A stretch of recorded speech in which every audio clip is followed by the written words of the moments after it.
we deciding who comes, who doesn't come, who attends, who asks questions, and who doesn't. As I walked out of my office, I actually saw 3 more. Yeah, so, yes. And honestly, I don't think it will be in the purview of this committee to decide who's not qualified, who will be disruptive, who won't. So I think if we set the precedence, then we will be opening up to every other member, because every other member is an expert in one way or the other. So that's just the rider that I wanted to share. Ferdinand and Wandai, I want to hear you last. The Speaker, I have no problem. Nikal, I've known Nikal for quite some time now. He was a permanent secretary in the Ministry of Health. He's a very reasonable person. And I think let him, if he comes, let him come and sit here. And what you will not want to see is that he's asking, he'll be given time to ask questions. Let him come here, no problem, and he'll guide us on whatever we want to do. He's a professional doctor, and that's it. He has a freedom of coming, so let him come. Honorable Speaker, in my view, I think every member of the House has got the right, really, to attend any committee proceeding, for that matter. And of course the standing orders provides the mechanisms and the framework upon which under which such attendance can be allowed. And therefore I don't want us to even restrict this to members with certain specialities or expertise. It should be open to every other member who has got an interest in attending these proceedings, so long as of course they undertake to abide by the guidelines and the rules under the standing orders. Again, of course, that discretion has to be exercised judiciously by the Speaker, who is the chairman of the committee. Yeah, thank you. The standing order on 195 also says at 3 is that the request shall indicate any matter which the member intends to raise at the meeting. I'll instruct the clerk to check with the member if he has any issue that he intends to raise or he wants to observe the proceedings. Then we can, because I think the nominee for which he wants to show interest is coming. Susan is tomorrow, so we can revisit the matter when we begin our afternoon sitting. My experience once was that we allowed in a member who was not a member of the committee, and my experience was like releasing bees in a church. It became so disruptive. It became the committee. But you all assure me Honorable Nikal is a level-headed person. We'll ask through the clerk the areas of intervention he wishes, then we'll share it at 2 o'clock. Can the sergeant usher in the nominee, the Honorable Professor Kithure Kindiki, EGH?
Good morning, Professor Kithure Kindiki. Good morning, Mr. Speaker, Chairman. Welcome to the committee. Thank you.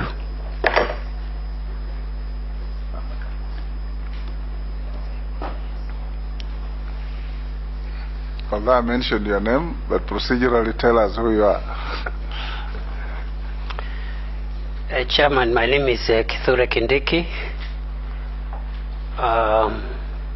Should I say about myself or not yet? Okay. We'll get there. Okay. You are a nominee for the office of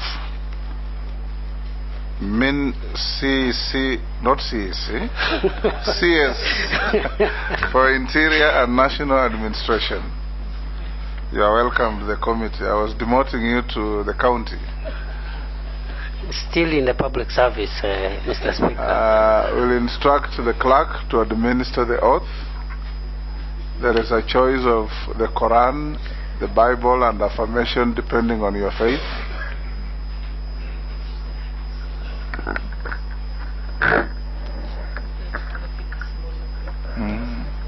Yes.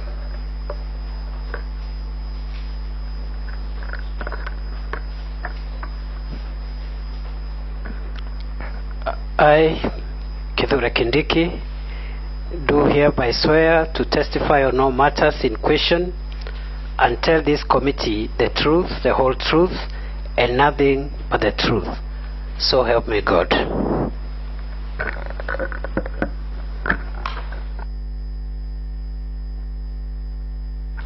Professor, you sign some document there.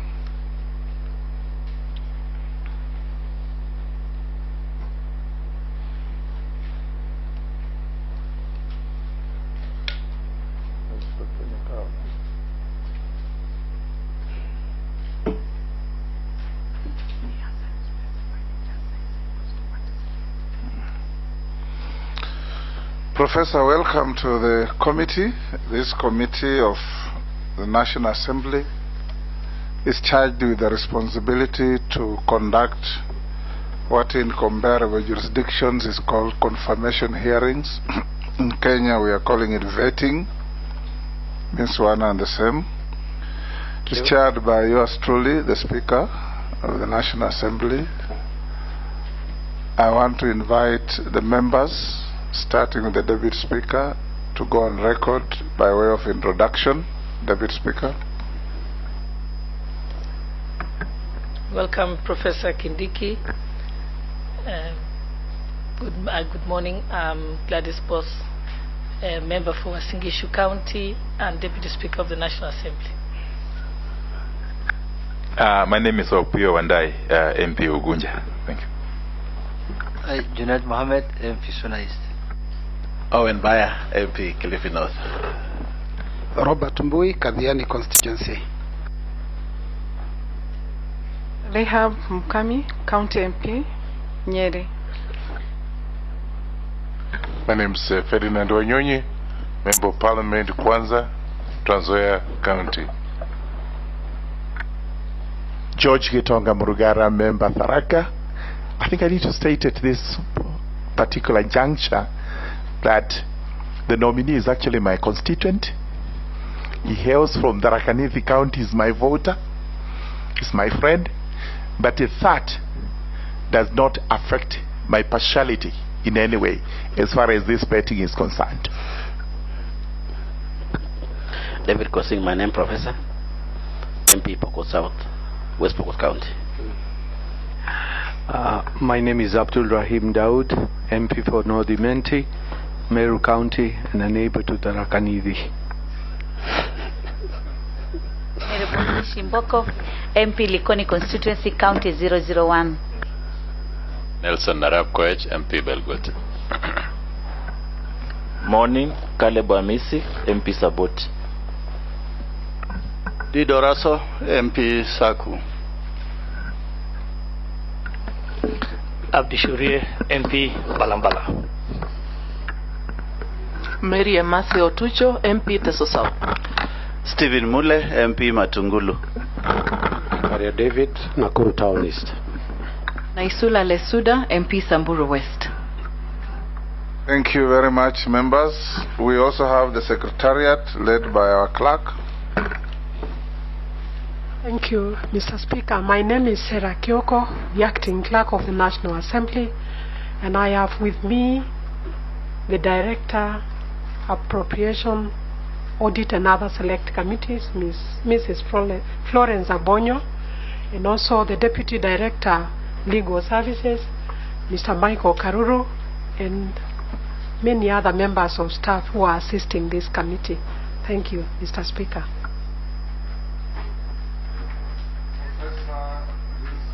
It is not adversarial. We are seeking facts from you. Members will ask questions to establish your suitability to hold the office to which His Excellency the President has nominated you. We have done very well since yesterday, resisted the temptation to have any altercations. We have conducted the proceedings with a lot of decorum. You address the House or the committee through the chair. Questions are also asked through the chair. And we try to limit any direct conversation, engagement, or arguments between the nominee and any member of the committee. The time available to this session is there, 90 minutes. So we encourage concise and precise questions, eliciting concise and precise answers from the nominee. And once we've gone through your documentation process, I'll give you 10 minutes or less, at least no more than 10 minutes, to tell us who you are and a brief journey through your life to where you have landed in this nomination. Let's start with your documentation, Professor. Do you have your compliance with tax obligations with the state with a KRA certificate?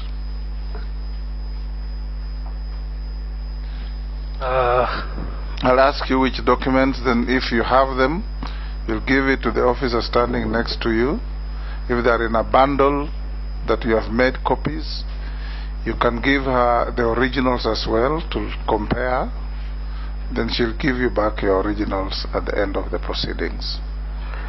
The Chairman, I think what I have are my certificates, academic certificates. I think there was a communication breakdown. Just this morning is when I've been informed I also needed to come with my ID. I've sent for it, it's on the way. But I have my original academic certificates with Let me just go through the list. Then you'll tell us. And the other clearances, I think we submitted them, and let's be sequential. We can still get the original. Let's be sequential. Yeah. You have the KRA certificate you submitted. I submitted, but I don't have the original then here. confirm. I can get it, yes. You have the Higher Education Loans Board clearance. Yes, submitted. You have the clearance from the Ethics and Anti-Corruption Commission. Submitted. You have the Certificate of Good Conduct from DCI. Submitted. Thank you. Have you ever been mentioned adversely mentioned in any investigative report of a parliamentary committee or commission? No. Are you a dual citizen between your Kenyan citizenship and any other jurisdiction outside Kenya? No. Excellent.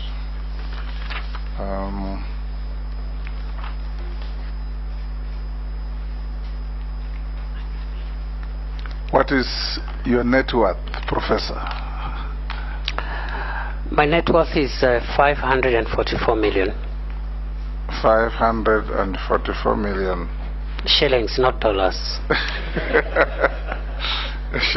Kenya shillings. Yes. Excellent. Yeah, because Tanzanian shillings also could be different.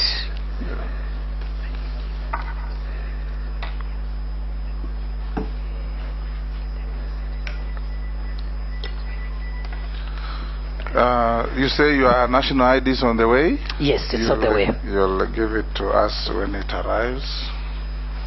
I will...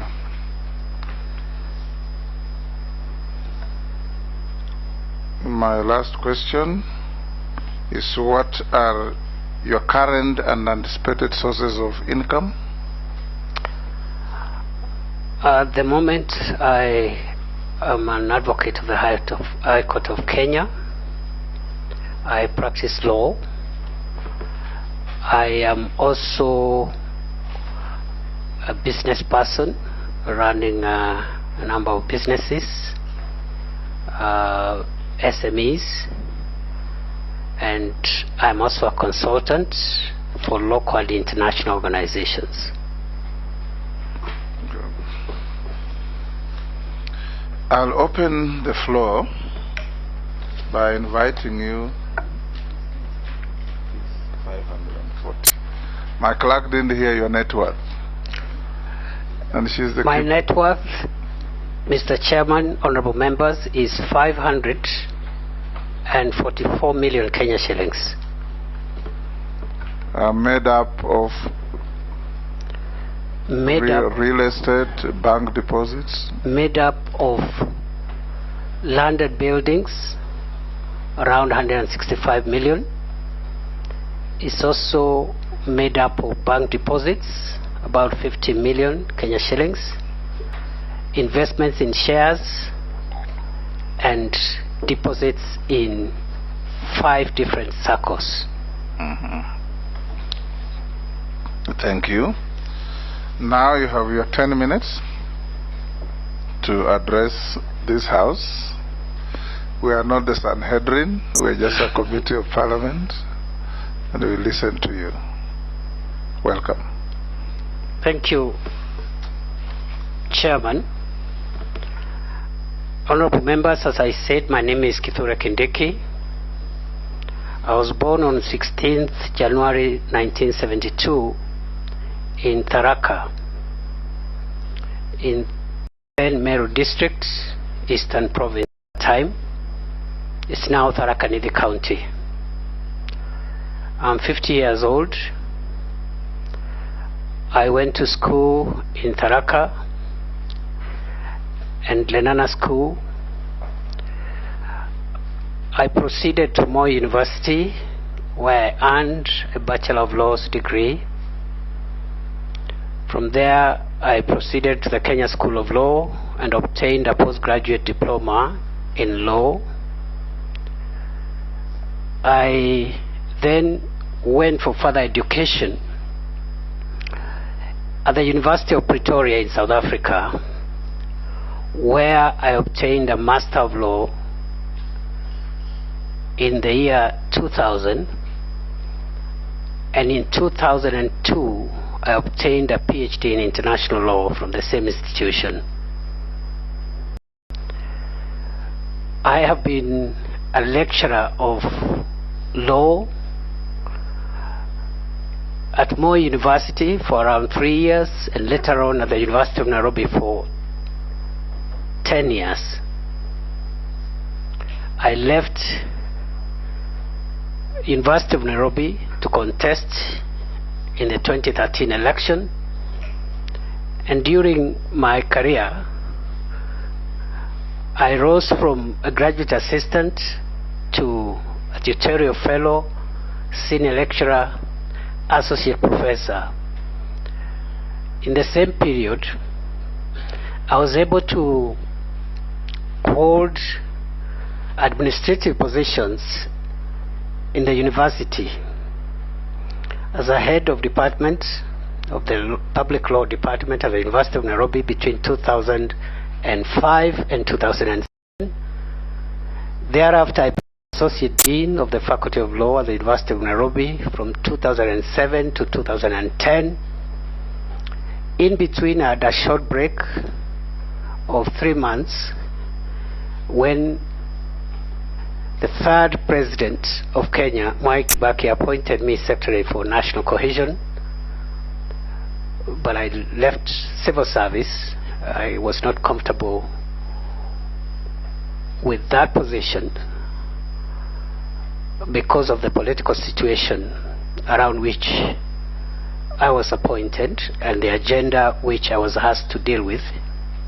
So I returned to the university and only left to join politics. I have practiced law for 22 years, and I am an advocate of the High Court of Kenya, and I am listed in the list of counsel licensed to practice law at the International Criminal Court in The Hague. I've also served in a number of ad hoc tribunals as counsel. Mr. Chairman, between 2013 and 2017, I was the senator for Tharaka Nithi County, and at the same time, the majority leader of Senate. In 2017, I was re-elected as senator for Tharaka Nithi County, and also elected as Deputy Speaker of the Senate, a position which I held between 31st August 2017 and May 2020, when I was removed from office of the Deputy Speaker through a motion of no confidence sponsored by my party, my political party.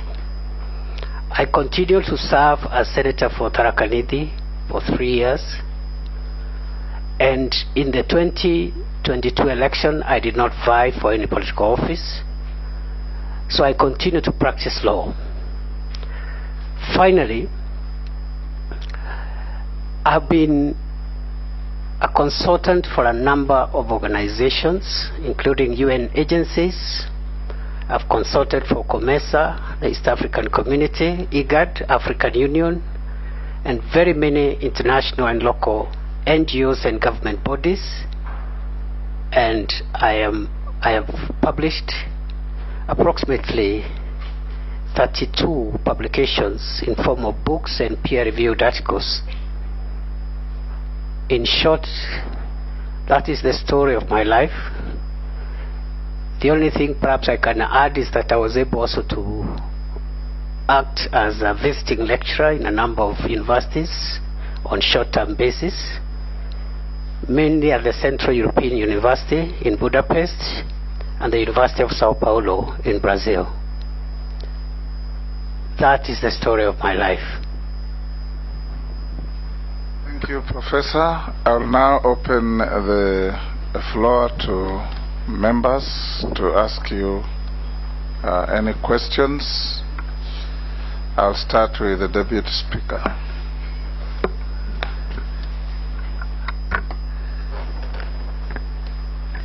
Professor Kindiki, congratulations on your nomination for the position of Cabinet Secretary for Interior and National Administration. Honorable Chairman, I wish to declare my interest, which is Understanding Order 90, that I recently served under the candidate as a Deputy Chief Agent. He was my boss. But I want to confirm that it will in no way affect my judgment or involve any bias on my part in relating to him. And now I go to my question, with your permission, Honorable Chair. Professor Kindiki, as you know, the National Police Service recently reported that 13% of the police officers suffer from mental illness. I wish to ask that whether you are of the view that the recruitment methodology should be changed to a more objective one, like having psychometric tests and having mental evaluation of the candidates, as opposed to the usual, checking their dental formation, their body structure, and so on. Never mind, it's not done professionally. So whether you think that is, what will you do about that when you hold this position? Will you change that? What are your views to transform this? and to avoid the future problems of police shooting themselves and their colleagues. Thank you. Professor, take our record. We take questions in 4 batches, or rather in batches of 4. Then you answer, then we take another batches of 4. So I'll ask the majority leader. Thank you, Speaker. And apologies, I came a little bit late. I wasn't there for the introductions. My name is Kebani Shongwa, Member of Parliament for Kikuyu.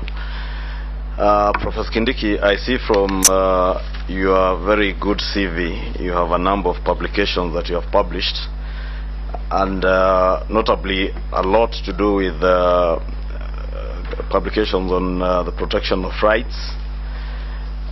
And my question will be based on some of those publications, Professor. And you will forgive me because your predecessor also came from academia like yourself.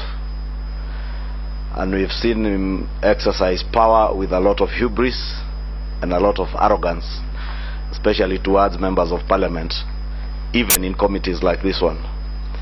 I would want to know, since you also come from academia and you're not a doctor yourself, now you're a full professor, are we going to witness the same hubris and arrogance, especially in dealing with leaders and other public officers?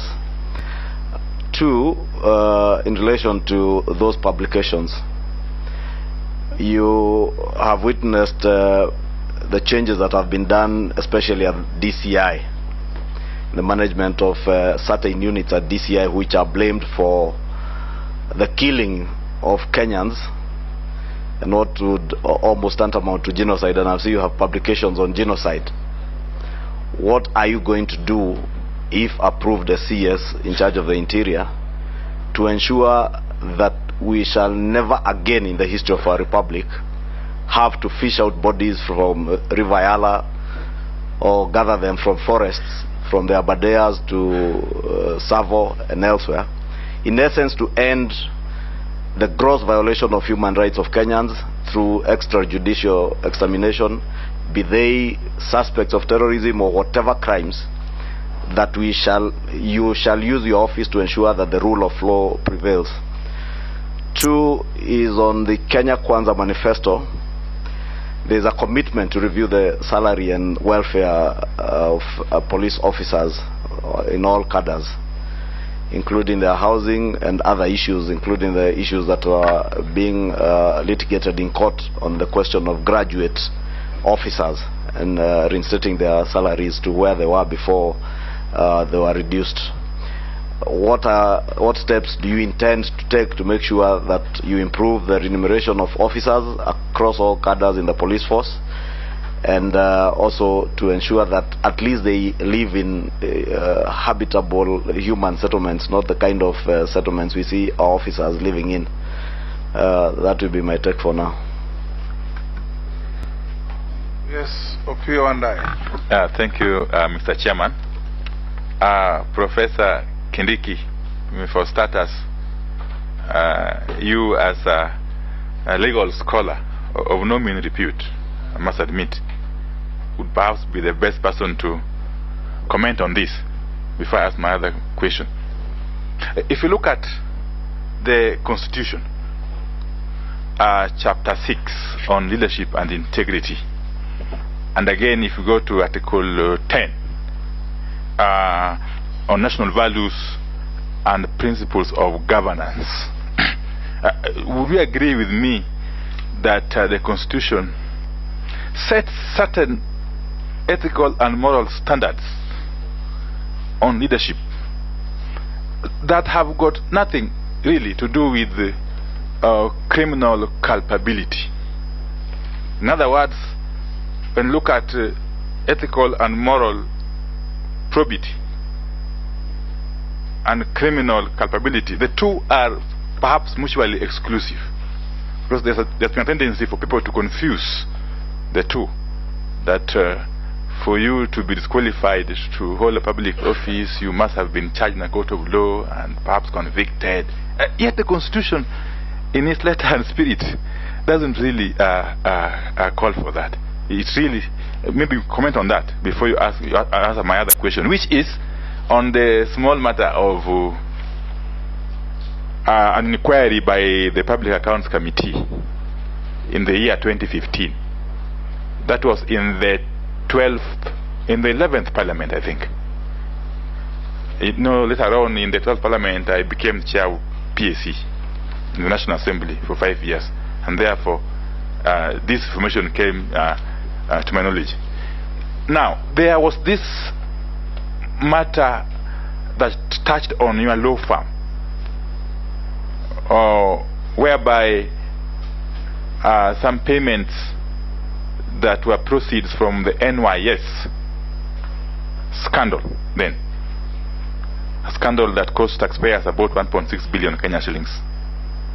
Some payment was said to have been made to your law firm from a company that was at the heart or at the center of this scandal. A company going by the name Out of the Box Solutions.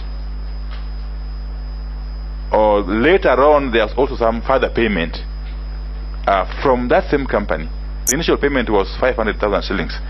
The second payment was 15 million Kenya shillings that went through your law firm under not very clear circumstances, if I may call them so.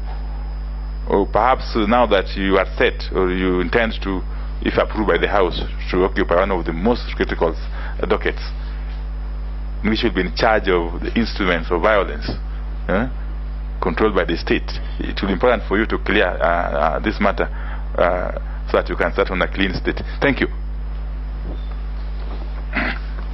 Robert Mbui. Thank you, Mr. Speaker. This docket that the nominee has been nominated to is extremely important, considering, of course, it deals with national security. Now, I have two things I would like to confirm. First, there is an observation I want to make that in the run-up to the last general election, you were one of those that were vying to be a running mate in the Kenya Kwanza coalition. And that is in public domain. And you really fought hard. Up to the last minute when a decision was taken that was not in your favor. Now, after that, there were comments that you made publicly, and one of them was actually an implication that you are going to go on some kind of sabbatical leave, but we can see you're already actively involved now in service to the nation. Have you recovered from that shock, and are you going to be very comfortable working under your competitor, because whoever you're competing against is now the Deputy President? And secondly, do you think the President has any right or should interfere with the operations of the DCI? Because you know recently that he did disband a unit that operates under them. Thank you. Professor, those are four. You can now proceed to respond. Thank you, Chair. On the first question from Deputy Speaker, the Honorable Shelley, I would like to respond by saying that yes, it is important for psychometric tests to be carried out on recruits. However, I do not think that the problem that we are experiencing around mental illness is connected with the type of recruits that get into the police service. I believe the issues around mental illness in the police service are linked to work-related stress. In this connection, if I am approved by this Honorable House and appointed by the President subsequently, I intend to equip, expand, and fully capitalize the wellness and counseling unit, which I intend to link with the soon to be established Kenya Police Hospital the Kenya Police Service Hospital and the Kenya Prison Service Hospital, 2 projects which are at an advanced stage and should be operational within the next few months. If you have those hospitals in place and are functioning, well-equipped, well-human resourced, wellness and counseling units, you will be able to prevent cases of a psychiatric nature that lead to mental illness and sometimes fatal accidents involving police officers and their families. Secondly, I believe that these incidents are caused by the low morale and also the low remuneration and poor working conditions of police officers vis-a-vis the risks that they undertake in the service of the nation. And to finalize on that, I'll combine it with one of the questions that was raised by the Honorable Leader of Majority, which is to say, I intend to vigorously fight for the welfare and improved terms of service for police officers as well as prison officers because of the critical nature of the role they play in securing our country. I know the current administration has committed in its manifesto to review the terms and other welfare issues, including housing and mortgages. I will be the #1 champion to have that part of the manifesto implemented fully so that you can instill better morale, better working conditions, and a happier Kenya Police Service, a happier Kenya Prison Service. Secondly, Honorable Speaker, the Honorable Leader of Majority asked me whether I would be proud and arrogant. The answer is no. I believe that the ultimate trait of leadership is humility.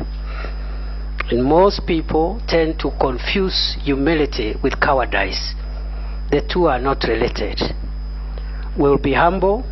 We'll submit ourselves to all authorities, starting with the appointing authority, His Excellency the President, my colleagues, but also arms of government, including this House. And I say this with a bit of pride because I've been a member of one of the Houses of Parliament for 10 years. I do appreciate and recognize the critical role that Parliament plays in oversighting the executive and also pushing for accountability within government. I will remain a servant not only of this country but also of the institutions that have been set up under our constitution and our law so that I can effectively discharge my mandate as Cabinet Secretary for the Interior and National Administration. I will obey summons and invites and comply with all directions of Parliament and relate well with my now former colleagues because it is a symbiotic relationship, and the services we offer from the executive, from the legislature, from the judiciary are services to make our country better, and they are symbiotic and related. I will not be proud. I will be humble but extremely firm because this docket is extremely sensitive and all the other sectors of the nation rely on a safe country. So humility should not be mistaken for cowardice. I'll be extremely firm and ruthless with the wrong people because 99% of our people are law-abiding. The 1% that are lawbreakers, we will be extremely ruthless with them and we will speak very little about or with them and will act decisively, ruthlessly to ensure our nation is secure. Honorable Speaker, Chairman, the third question on Chapter 6 raised, I think also the Majority Leader had asked about salaries. I have answered that question on the welfare. The leader of minority, the Honorable Pio Wandai, asked about Chapter 6 vis-a-vis its place in the Constitution.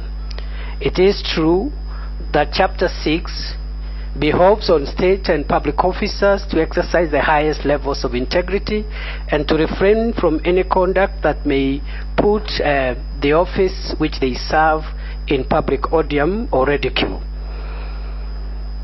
It is also true that our Constitution in other parts, the same Constitution in other chapters, requires that persons who are accused of committing crimes must be taken through due process before any punishment or action is taken against them. Therefore, it is my view that there is no contradiction between the values, the very high moral standards that are anticipated under Chapter 6 and the very particular requirements of due process and fair trial which are provided in other parts of the Constitution. This is my take. That Chapter 6 was intentionally left that way so that on the one hand we have a moral imperative where public officers can exercise their conscience, and even when the law does not demand, they can even leave office or step aside or even retire or resign from office based on their conscience. And I think it's not an idle chapter, because I think in this country increasingly it will be very difficult for people who do not meet the moral and ethical standards that are set in our Constitution to operate. So that chapter is there. But on the other hand, there are the bedrock principles of criminal justice and human rights that require that if you accuse someone of committing a crime, it is important that due process first is carried out, because the danger of people using the instruments of state to accuse others falsely is extremely likely, and people can abuse the criminal justice system just to accuse other people, get them out of the way, and then achieve what they wanted. So that balance must continue to exist in our view, in our Constitution. It is not contradictory, it is complementary. On the question of my law firm, I would like to respond as follows. With regard to the PSC report, which has been referred to by the Honorable Pio Wandai, I have practiced law for 22 years. I have never been involved in any professional misconduct whatsoever. With regard to the report which he is talking about, reference was made to a payment which was made to my law firm of 500,000 shillings. That payment was not made by any company, leave alone a company that supplied NYS. It was made by a friend of mine and a colleague called Onesmus Kipchumba Murkomen. And this is the story. Onesmus Kipchumba Murkomen owed me 500,000 shillings, which I had lent him. And I went and asked him to pay me back. And he wrote me a check. That's it.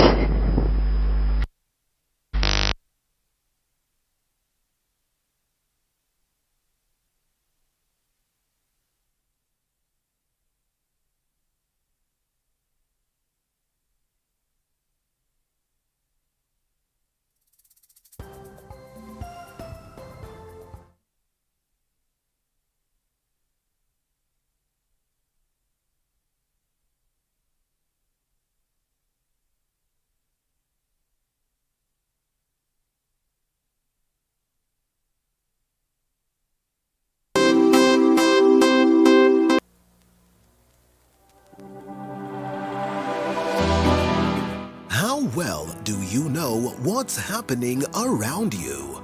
Morning Cafe with heated political debates.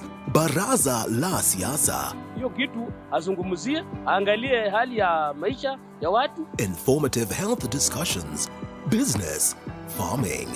Tasty Wednesday, Fitness Thursday, and Feel Good Friday with amazing DJs, celebs, waimbaji, kuna comedians, alafu kuna wajinga, and music bands every Monday to Friday from 6 a.m. to 9 a.m.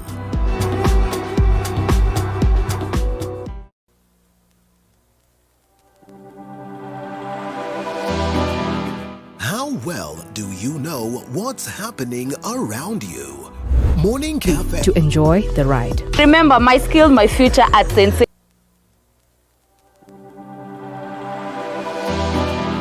How well do you know what's happening around you? Morning Cafe with heated political debates. Baraza la Siasa. Hiyo kitu azungumzie, angalie hali ya maisha ya watu. Informative health discussions. Business, farming. Tasty Wednesday, Fitness Thursday, and Feel Good Friday with amazing DJs, celebs, waimbaji, kuna comedians, alafu kuna wajinga, and music bands every Monday to Friday from 6 a.m. Pick it as early as 12 months of age. Join Muthoni Maina on Beyond the Limit every Saturday at 7:30 p.m. Rock Industries Limited wanakuletea bidhaa za plastiki zinazotumika kila siku maishani, kuanzia matumizi ya jikoni, usafi na shuleni, miongoni mwa matumizi mengine. Chakula kitamu sio upishi tu, kikiwa kitamu kisha kipakuliwe katika vyombo maridadi kinakuwa kitamu zaidi. Ndio maana Rock Industries Limited wanahakikisha mezani na jikoni kunapendeza kwa kukuletea vyombo maridadi vya plastiki. Vyombo hivi ni vya viwango vya juu, vyenye rangi nzuri ya kupendeza, umbo wa kuvutia na vinadumu. Baadhi ya bidhaa za plastiki kutoka Rock Industries Limited ni vikombe, glasi, sahani, jagi, pegi, bakuli, vijiko, vichana na kadhalika. Na bidhaa hizi muhimu zinapatikana katika duka lililo karibu nawe pamoja na maduka ya jumla kwa bei nafuu. Kwa maelezo zaidi wasiliana na Rock Industries Limited kupitia nambari 0722575619 au 0736028181. Ana cheki hiyo ni true.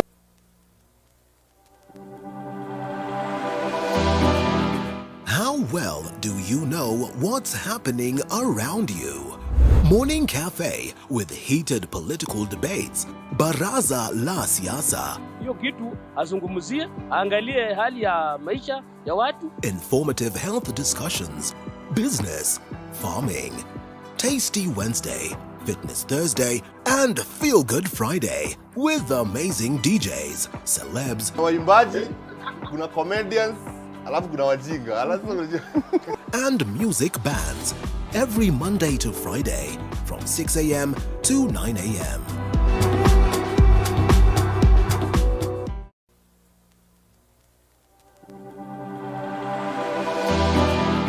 How well do you know what's happening around you? Morning Cafe with heated zao tunawafahamu. Wanapoingia katika majengo haya kutunga sheria tunaelewa. Lakini je, tunafahamu walikotoka na safari yao ya maisha? Katika kipindi Mfahamu Kiongozi tunakupa nafasi kutangamana nao kila siku ya Alhamisi kuanzia saa 1:30 kuendelea na Elizabeth Kituko.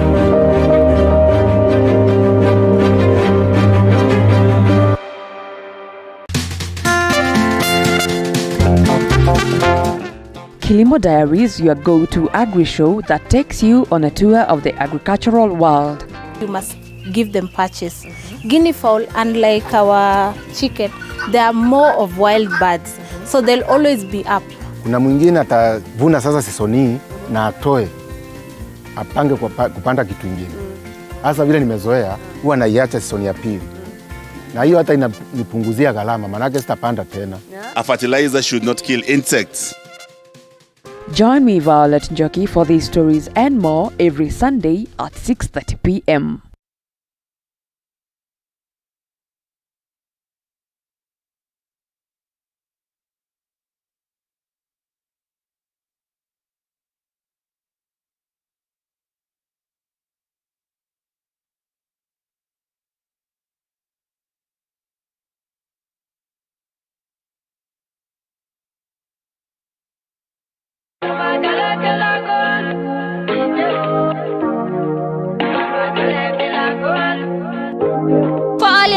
entertainment needs, All Access has gotcha.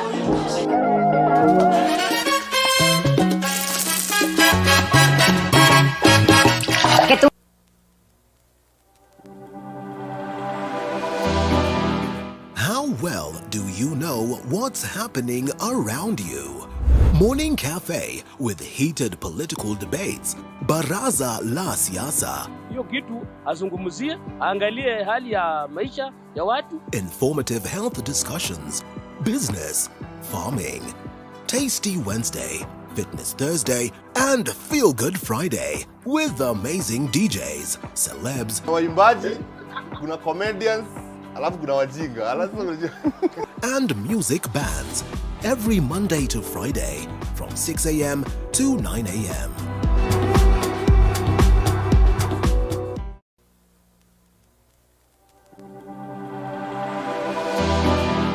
How well do you know what's happening around you?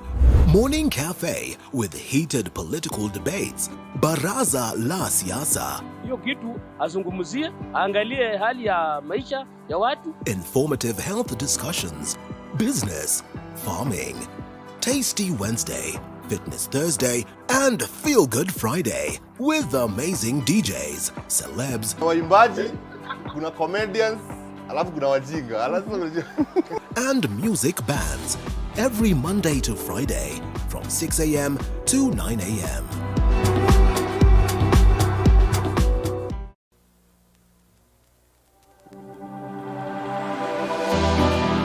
How well do you know what's happening around you? Morning Cafe with heated political debates. Baraza la Siasa. Hiyo kitu azungumzie, angalie hali ya maisha ya watu. Informative health discussions. Business, farming. Tasty Wednesday, Fitness Thursday, and Feel Good Friday with amazing DJs, celebs, waimbaji, kuna comedians, alafu kuna wajinga. and music bands every Monday to Friday from 6 a.m. to 9 a.m.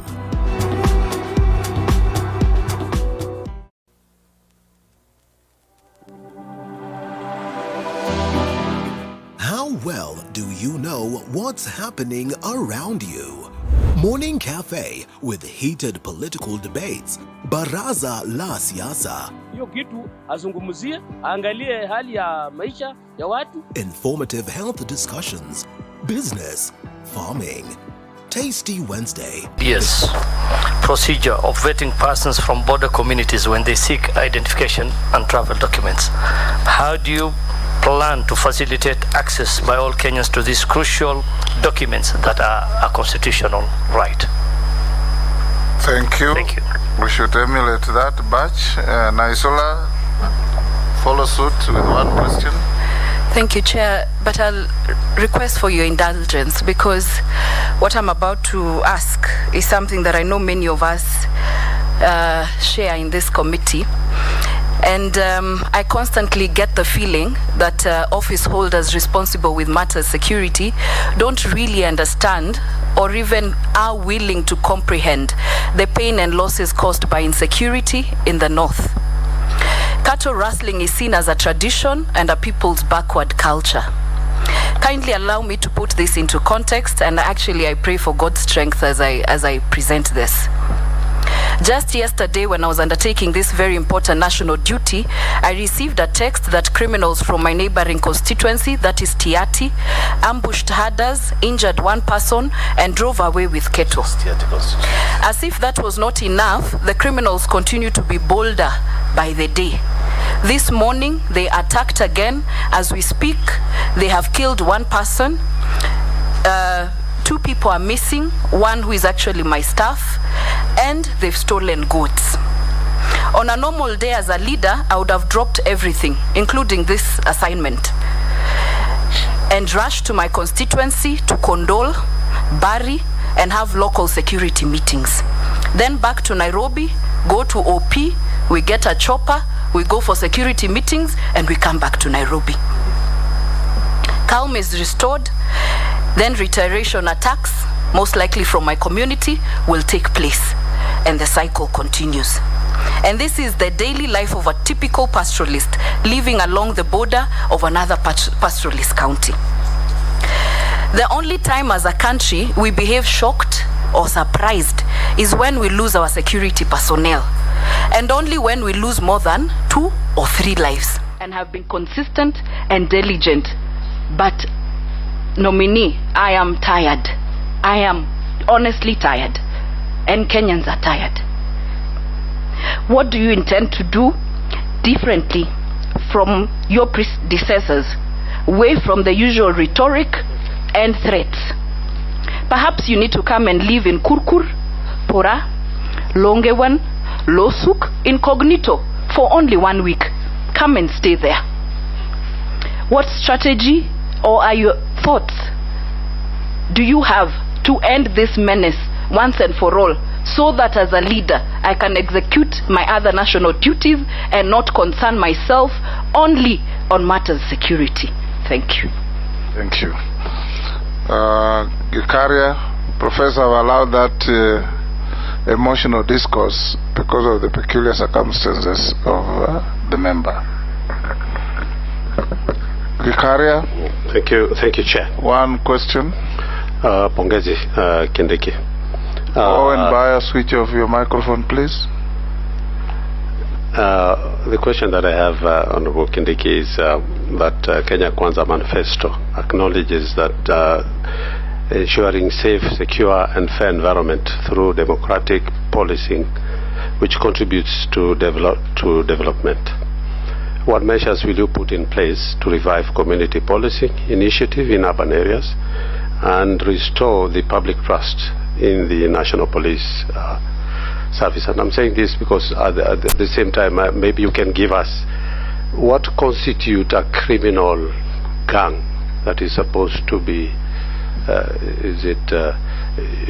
to be banned, you know, like these criminal gangs. In my place now there is a gang called Confirm, and it is really bringing a lot of insecurity issues within the... So what would be required for that group to be not to be confirmed, to be, you know, declared illegal, such that we can restore peace and order in Nakuru at large? Thank you. Professor, those are 4. You can respond. Thank you, Chair. On the first one, I promise to the nation and to the House, to this committee, that I will do what the Honorable Bayer has recommended, which is to be a helpful and facilitative minister on this very sensitive docket. My vision is to transform the national government administrative structure, NGAO, from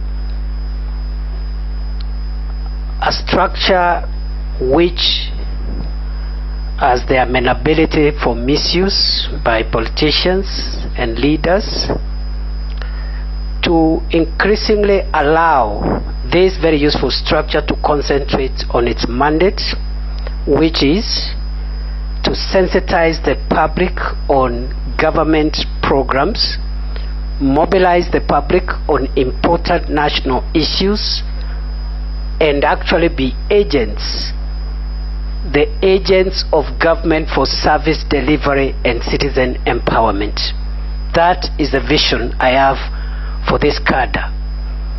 It can be done, it will be done. I also envisage a difficult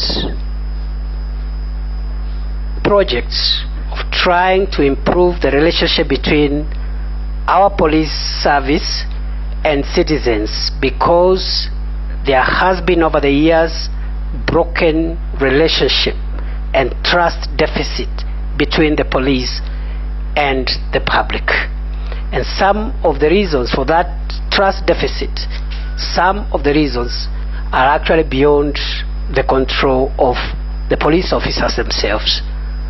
The poor terms and conditions, the lack of facilitation at the service delivery points. For example, you have over 600 police stations without a penny in terms of AIE. You want that OCS to arrest a suspect. It is up to that OCS to feed the suspects and take them to court. You want a DCI officer to record a statement. They do not have money even to buy a notepad or a pen. So some of the things we blame the police officers for are actually caused by lack of a working environment that is suitable for delivery of services. So I intend also, in line with the Kenya Kwanza bottom-up model of delivery of services, to use the police station as the service delivery point and work from there upwards, as opposed to relying only on the top commanders in terms of trying to understand the working environment in which our police officers work. With regard to Nyumba Kumi, I am a firm believer that this is a very critical organ within our security architecture. The kind of requests that have been presented by this cadre are very modest, actually, including 500 shillings for 2 meetings a week. That's 1,000 shillings a week. It can even be 2 meetings a month. And using the budget that is already available, we can cut down on non-core expenditure and make sure we deploy some of the resources to be able to appreciate this very critical cadre, which is at the bottom of the pyramid of our security architecture. With regard to community policing, Honorable Gikaria, I agree that there are a number of organized gangs in many of the urban centers in our country, with some form of permanence, organization, and command structure. And therefore, perhaps those are details we need to share so that we can, if there is a consistency, and these elements exist in the people committing those crimes in Nakuru, we can be able to support you and the people of Nakuru to make sure that we get rid of these people. With regard to the last issue on cattle rustling, I agree with the Honorable Naisula. The Honorable Naisula speaks on behalf of about 67% of Kenya's territory, the Kenya of the North. The Kenya of the North includes the North Rift, Northeastern, parts of Tana River, and some parts of the coastal strip fall in that category. A territory that is largely facing very serious insecurity. And allow me just to address the issue of banditry in the North Rift. I have been instructed, subject to this approval process, to make sure that we deal with banditry once and for all in the North Rift. Therefore, what am I going to do? I will not be sharing operational issues here, but one of the challenges we have is the lack of operational capability for our officers who are serving in those areas. I have requested for facilitation so that we are able to improve the existing capabilities both for air and land mobility, but also for protection of officers to ensure that they keep the peace there and deal with that issue. We will also have to invoke the provisions of the Constitution and the National Police Service Act to ensure that we actually energize the community policing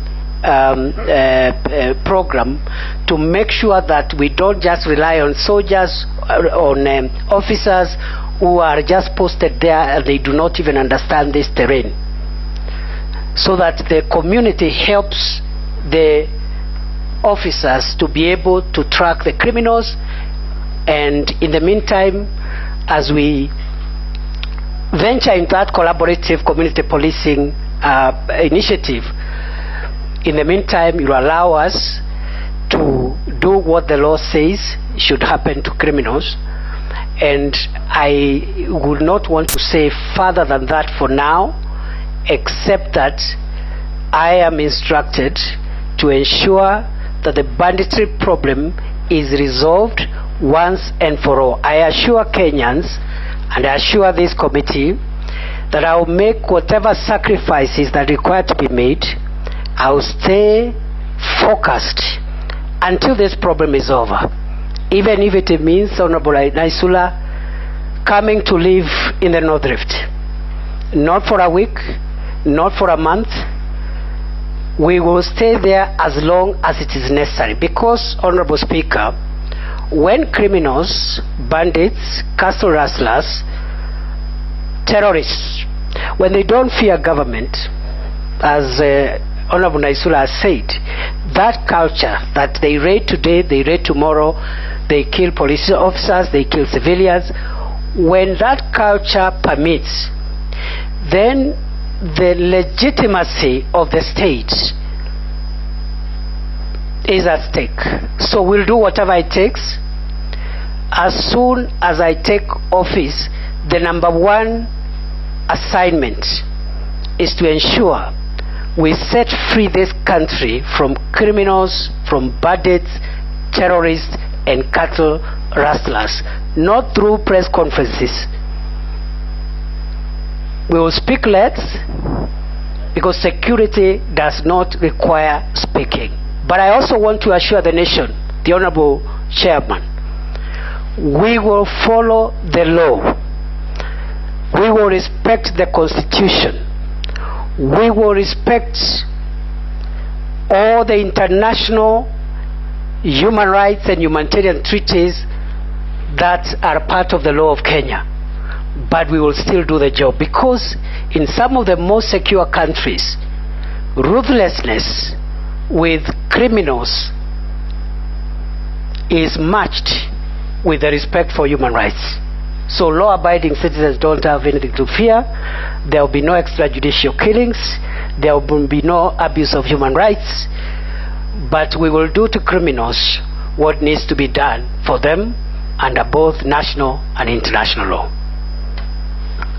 The next batch of Shuria's question on issuance of travel documents. I think it says you didn't answer that. Yes, I think the Honorable Shuria, the issue of, particularly the issue of vetting in northern Kenya, is not a requirement of the law, it's an administrative measure. In light of the need to respect fundamental rights and freedoms and make sure that there is no discrimination, we will increasingly review the procedures for vetting to make them human rights friendly and friendly to the citizens of Kenya. But in the long term, Honorable Chairman, the long-term solution for that vetting problem, which is a bit uncomfortable, I must say, but is necessary, is when the country will adopt a unique identifier number at birth. An attempt was made under the Vision 2030 under the IPRS project, which was abandoned, and then the Huduma bill came and took over some of that effort and brought confusion. Some of the matters are in court, but the moment you are able to have a unique identifier number at birth, then you will not need to be vetted by anybody, because government will have the record of every child, every person born in Kenya. So the idea of vetting will go in the long term. But in the short term, please, we must secure our borders, and there are many ethnic consanguinities and relationships, especially in the north, with other ethnicities in neighboring countries. So it's not supposed to be a punishment on Kenyans. It's just meant to ensure that at least we secure our borders and make sure that we protect the Kenyan population. We will ease that and make it human rights friendly. Eventually, that has to go when that project on an integrated population registration system is complete. Posing Emase Raso Koech. I thank you, Honorable Chair, for giving me this golden opportunity. Everybody will ask a question, so don't worry. For giving me, Mr. Chair, this golden opportunity. And Professor Kindiki, the nominee, if this committee sees it fit to approve you and the House definitely then agrees with the committee, if that happens, you are coming at a very interesting time. Very interesting time, Professor Kindiki, when this country is facing myriads of threats in terms of security.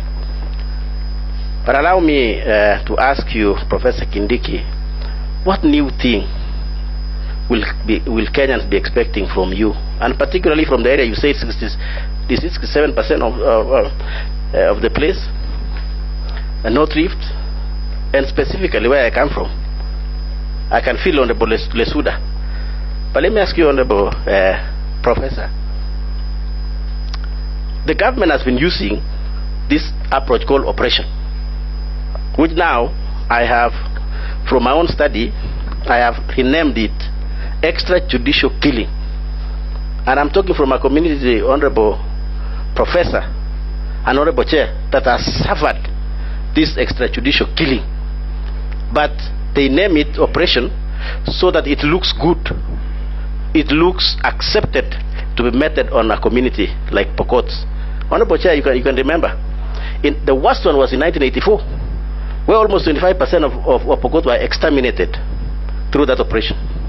Honorable Chair, through the same strategy operation.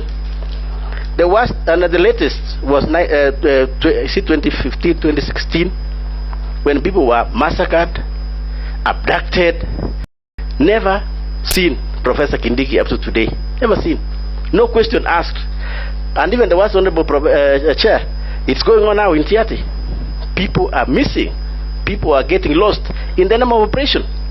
Because that kind of community, Professor, has been profiled for many years. And therefore, they have become like the bunching back, or it is true to do an operation in West Pokot. So you wake up, and in fact, that might be your measure, performance contract. If the first thing, you hit. So, Professor Kindiki, these are people of Kenya. They have suffered. What new thing will you bring, Honorable Kindiki? Finally, Chair. More than your bite. Finally, Chair. Yes. The normal norm in Kenya is, if you want to become a police in recruitment, you must pay money to be recruited. That is the critical and biggest issue, Honorable Chair, if you allow me, that Professor Kindiki, knowing his background, must come and deal with it, Honorable Chair, so that people can feel they can be recruited fairly without selling land. I thank you, Chair. Emase? Thank you, Chair. My concern to the nominee is on addiction and alcohol abuse. Addiction and alcohol abuse is on the rise, and it is a crisis. So my question is, what are you going to do to address this menace? The issue of narcotic drugs. How are you going to manage to tackle the issue of trafficking of drugs? And Chair, just allow me to echo the issue on IDs, because I come from a border constituency, that is Teso South. If you're going to Uganda, members will pass through my constituency. I welcome you. And our men have married from Uganda, from the diaspora. So I have a situation where we have grandmothers. These ladies were married 20 years ago, 50. Up to today, they're being treated as foreigners. They cannot own property. They cannot get IDs. This process is so tedious, it is long, and I will be following, assuming we approve you. I think that's an area I'll be following up on you to see whether it can be improved so that these women can be recognized. So that they can own IDs and they can own property and they can enjoy all other services as Kenyans. Thank you. Russell. Thank you very much, Chair. Professor, if the House approves your nomination, you'll be the first lawyer who will be sitting in Interior. That in itself will be a history. In Kenya, there are two laws that are operating. One law is in the 67% that you talked about, and the other law operates in the remainder of the country. What the honorable members from the pastoralist communities have raised are far-reaching. It is about the exclusion of those communities who live in ASAL areas, whether they are ID cards, whether they are cattle rustling, whether they are killings, whether they are inappropriate application of the law. So my question to you, because Interior is the anchor around which Kenya moves, but more and more we see that the problem is not even in Pokot, it's not in Marsabit, Isiolo or Garissa. The problem is in the office, which fortunately you might occupy. How do you intend to go about in making Kenyans feel that they are in a unitary state and they enjoy equal opportunity as Kenyans? Thank you, Chair. Professor, mine will be on professionalization of our security agencies and provincial administration.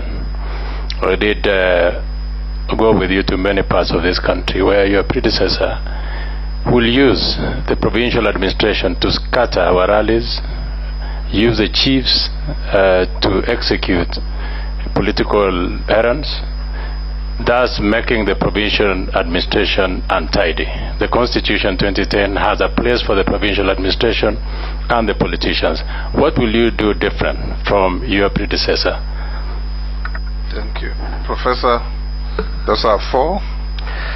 Thank you. Let me start with the last one. The President has already pronounced publicly that it is not the intention of this administration to use national government administration officers or police officers to do politics.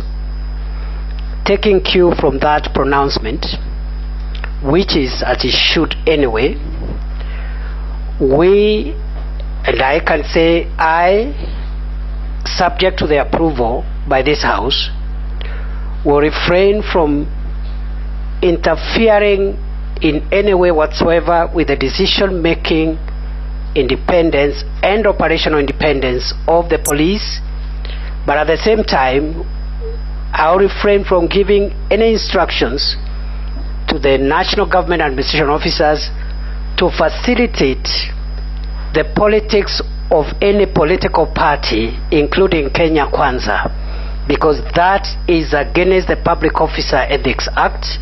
It is also against the Ethics and Anti-Corruption Act. It is unethical for a member of the National Government Administration Office to support the activities of the political activities of a political party, and to use the instruments that are supposed to be used to protect citizens and their property to propagate the political activities of any political party. With regard to the issue of cattle rustling again, which has been repeated by the Honorable Kosing, one, there is need for enhanced capability. You remember in 1996, this country lost a district commissioner Mr. James Nyandoro, when the helicopter he was flying, as he was trying to track cattle which had been stolen in Turkana, was shot down by bandits. When I talk about capability, I mean the need to modernize the armed personnel carriers, both land and air carriers, because the kind of carriers that require to get criminals out of the caves and gorges are the type that cannot fall under the fire of these bandits. I know a case has been made that violence is not an option, and I agree. But it's one of the options. It's one of the options. It's not the only option, but it's the one of the options. Because what language are you going, what discussion are you going with a criminal who has stolen 100 cows from an innocent person and is hiding in a gorge? What is he doing in a gorge in the first place? So you flatten the gorge to start with. Then now you can, because what is he doing in a gorge with people's livestock? So that is one of the issues, the issue around capability, including personal protection of the young officers that we send sometimes, and even the more experienced ones. I've seen a GSO officer was shot the other day, somewhere in Baringo, shot dead in the line of duty. And then, so some force has to be used. But I have also assured the nation we'll follow the law. The Honorable Didaraso is right. I am a lawyer, and not just a lawyer. I'm a human rights lawyer. That's what I trained in. Even the most established democracies must use violence to protect 99% of its citizens against the 1% that want to destroy our democracy. Period. I have no apologies to make about this. That is the law. We will respect human rights. There will be no extrajudicial killings, but criminals have to be faced as criminals. Period. And crimes have no ethnicity. Crimes are not political. Even if a politician is committing a crime, he's a criminal. A lawyer committing a crime is a criminal. A doctor committing a crime is a criminal. And they belong to no ethnicity. But I also agree there are other methods that have not been used maximally before, like community policing, like enhancing the capability of Kenya Police Reservice, most of whom were disarmed in the north, remunerating them so that also these KPR again don't get tempted to misuse those firearms because they are hungry, and also other interventions including a Marshall Plan. The ultimate solution to setting free the Kenya of the North from the hands of criminals is a Marshall Development Plan of infrastructure, electricity, roads, hospitals, schools, etc. And that is in the Kenya Kwanza Plan. So I'll be collaborating with the other agencies to make sure that as we deal with the criminals, we are also opening up that area so that it is easy to convince even those who have been socialized to believe that only crime can give them a livelihood. There are alternative livelihoods that can help them feed their children. Finally, very quickly on NACADA,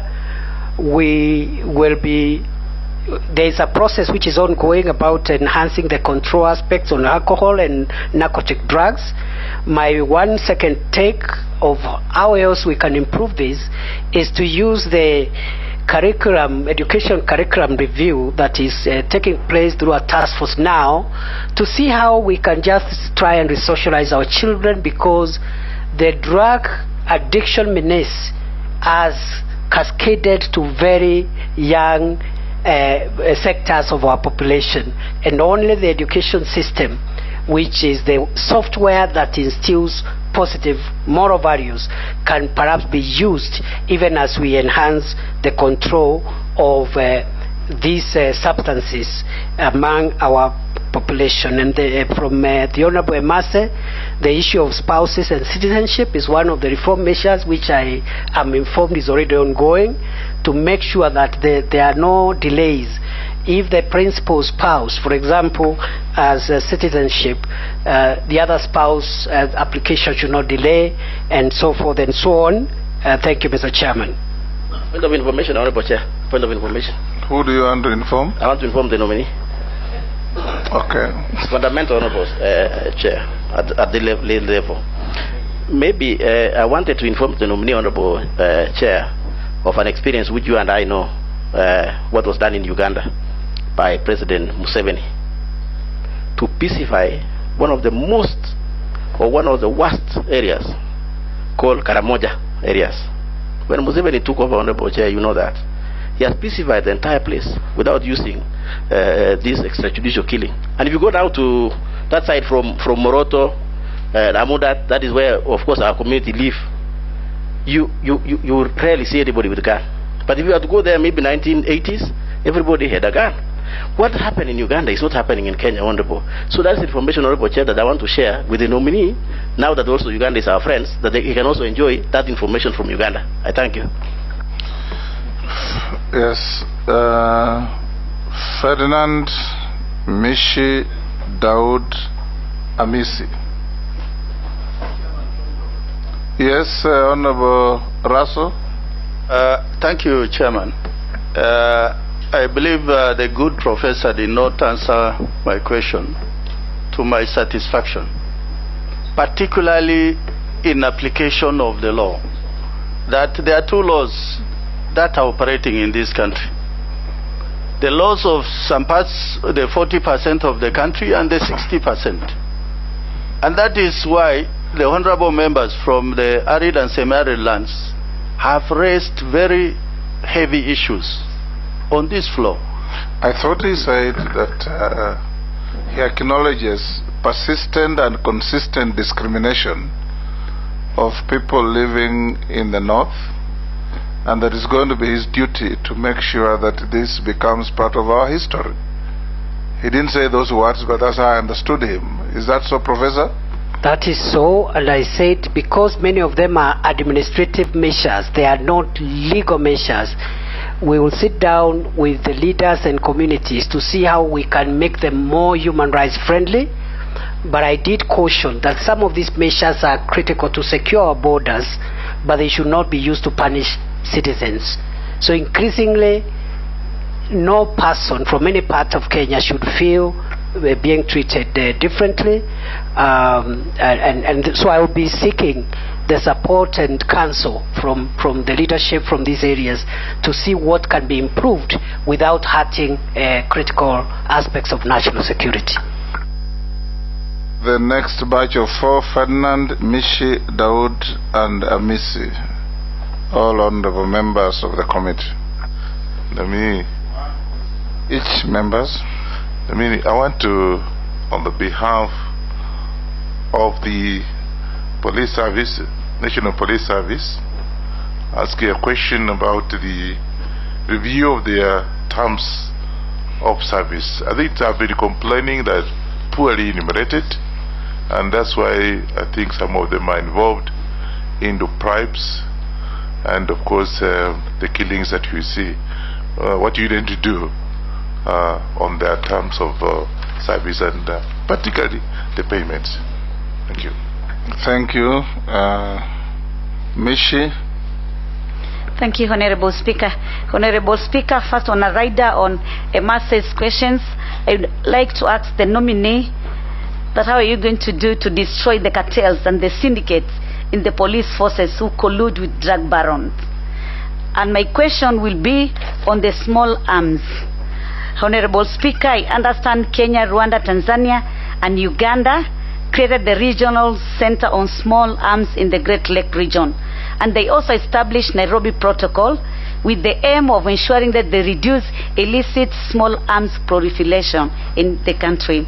But despite that, what we have witnessed in this country, that any Dick and Harry, anybody who wants to access firearms, he can access those arms. And that is why we have rampant insecurity in this country. What measures are you going to put in place to ensure that only those people who are authorized and they seek permission from the relevant department in the ministry, in the relevant ministry, that they can access firearms so that we can reduce insecurity in this country? I thank you, Honorable Speaker. Thank you, Honorable Amisi. Oh, sorry, Dawood first. Thank you, Chair, Mr. Speaker. To the nominee, Professor Kindiki, the previous administration established a lot of sub-counties or districts, locations, and boundaries have been an issue between many counties, between my county and your county, Professor Kindiki, as well as counties in Nyanza and Rift Valley, and because the docket of the districts and the boundaries would fall under your administration, under the central administration, how are you going to handle the boundaries issue, as well as personnel for the new districts and locations which were created, especially even in my constituency, more than 5 or 7 years back, and we still chiefs and many places in Meru County and in Kenya in general have the sub-county DCCs and ACCs deployed. So that's what I want to ask. I know between our counties you were in one of the meetings together with the governors and the members of parliament regarding the boundary issue between Tharaka, Nidi and Meru County. I want to know how you will handle this matter. Thank you. Thank you. Amisi? Thank you, Chair. The issue of refugees, you've written articles on refugees. I saw it somewhere. And the repatriation of refugees and closing of Dadaab refugee camp was a hot topic in the previous regime. How are you going to handle it going forward? Are you going to revise the decision that was made before in regard to that? Influx of foreign nationals is also a big issue here in Kenya. We are going towards regional blocks, East African Community expanding, African Free Trade, African Continental Free Trade Area. We are opening up our borders too much, and in long run we are going to be overflown. Do you remember what has happened in South Africa because of opening up borders? Then you start having xenophobic attacks to foreigners. Close related to that, the NHIF of the police officers has been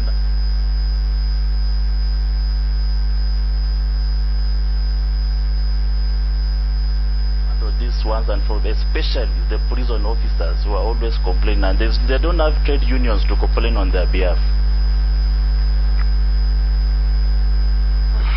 Another 4, you can answer this. Thank you, Chairman.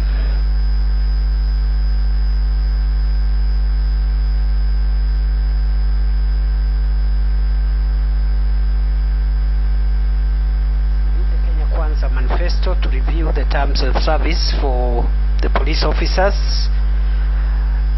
and some of the complaints that the officers make about their working conditions are actually right, they are correct, they are justified.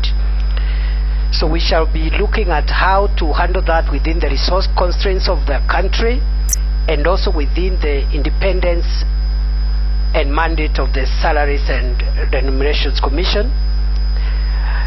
But one way of even achieving some of the things that the non-benefit aspects of welfare is by reviewing the ministry's existing budget to remove non-core expenditure and deploying that expenditure to facilitate officers to protect our country, to protect our people and their property.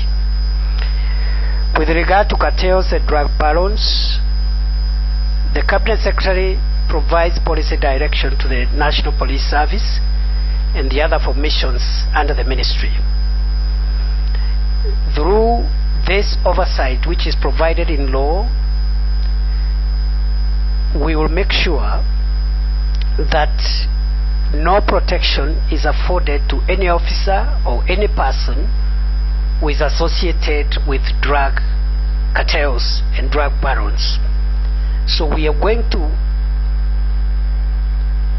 perform our duty to provide the policy oversight on our forces, because when the instructions and policy direction come from the top, it's easier to manage than when there is none.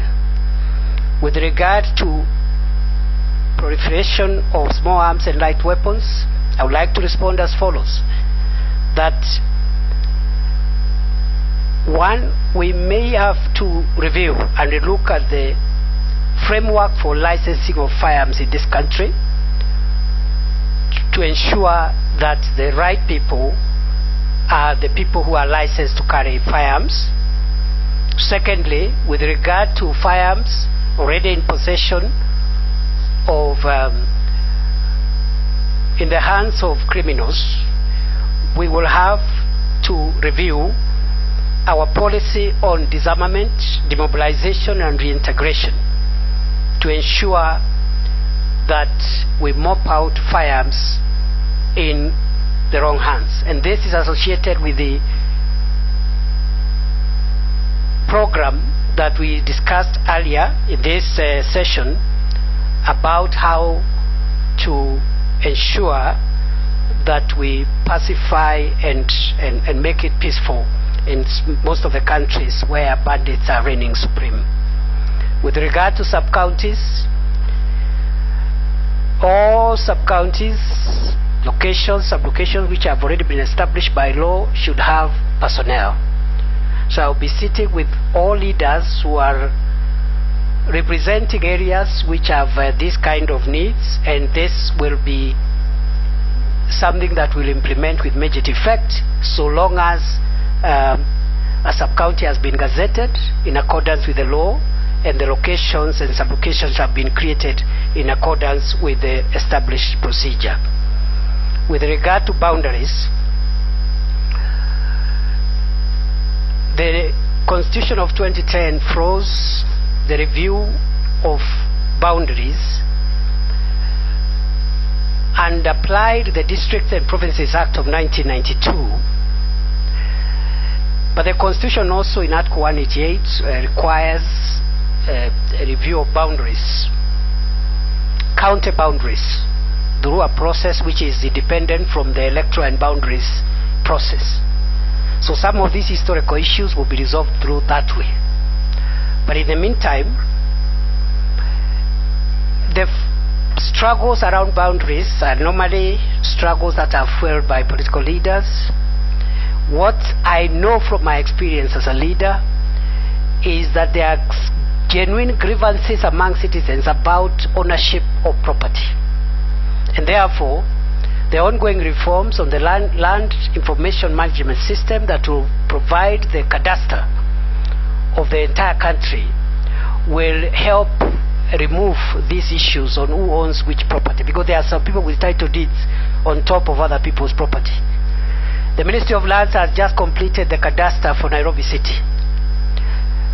I have been fortunate to see that cadastre, and you'll be shocked, people owning plots on roundabouts, on top of people's buildings, and inside Karura Forest. So once this cadastre process, and the Kenya Kwanza, the executive order signed by the President on 12th of October, has already identified this area of land information management, rolling out of these limbs and the preparation of the national cadastre as one of the reforms that will be taken across the country, so that you know where your property is and nobody has a title deed on top of somebody else's farm.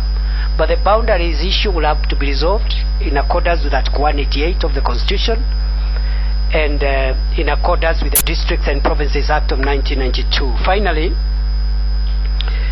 on the issue of refugees, the traditional methods of providing durable solutions to the refugee problem namely voluntary repatriation,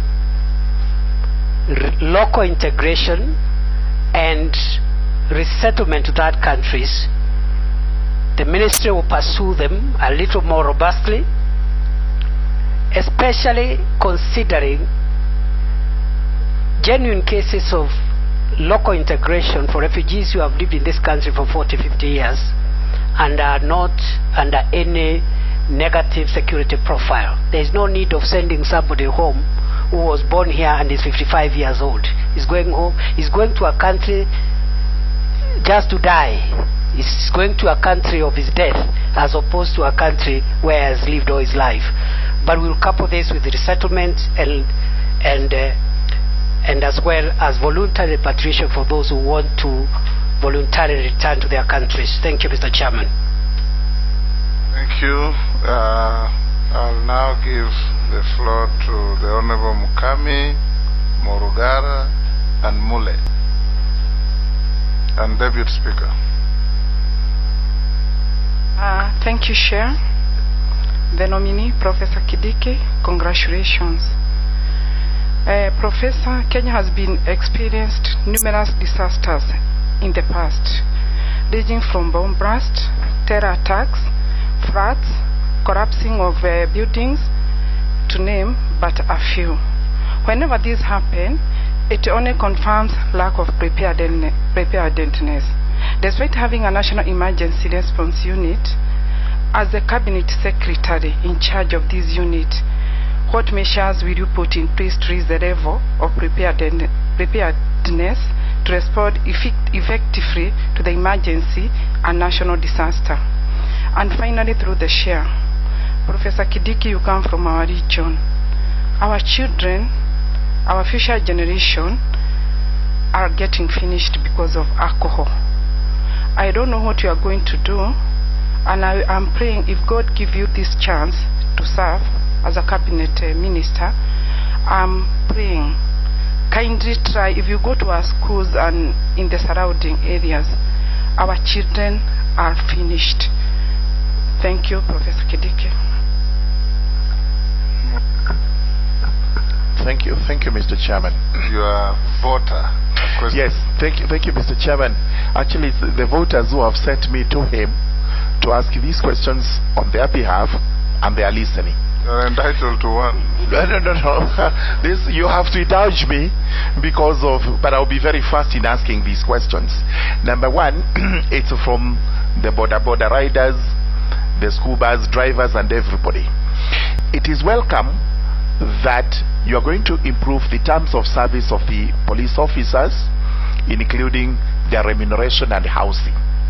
However, we know as a matter of fact that on every road, these officers do erect illegal road tolls, roadblocks, and stops so that they can extort money from poor citizens of the country, including border riders.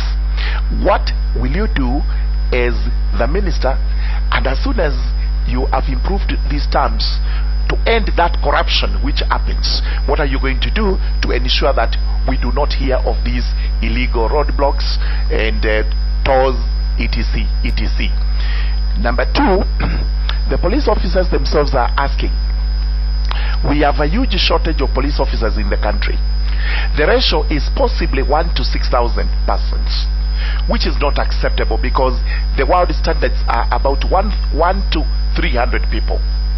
Do you have any plans whatsoever to increase the number of police officers in the country so that security per person is enhanced? From the area managers, this is their question, because I took a petition for them to Parliament.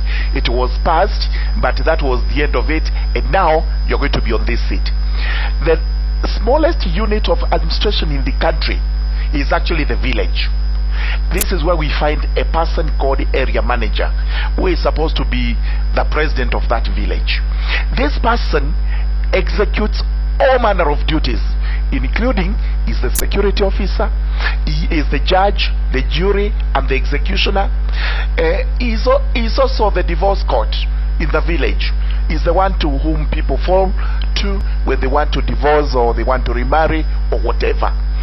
Do you plan in the administrative system that we are now going to review to start with the village as the basic unit of administration, and what plans will you implement to ensure these people are actually remunerated? Thank you. Thank you. They also reconcile couples. It's not just about divorce and marriage. Thank you, Mr. Speaker.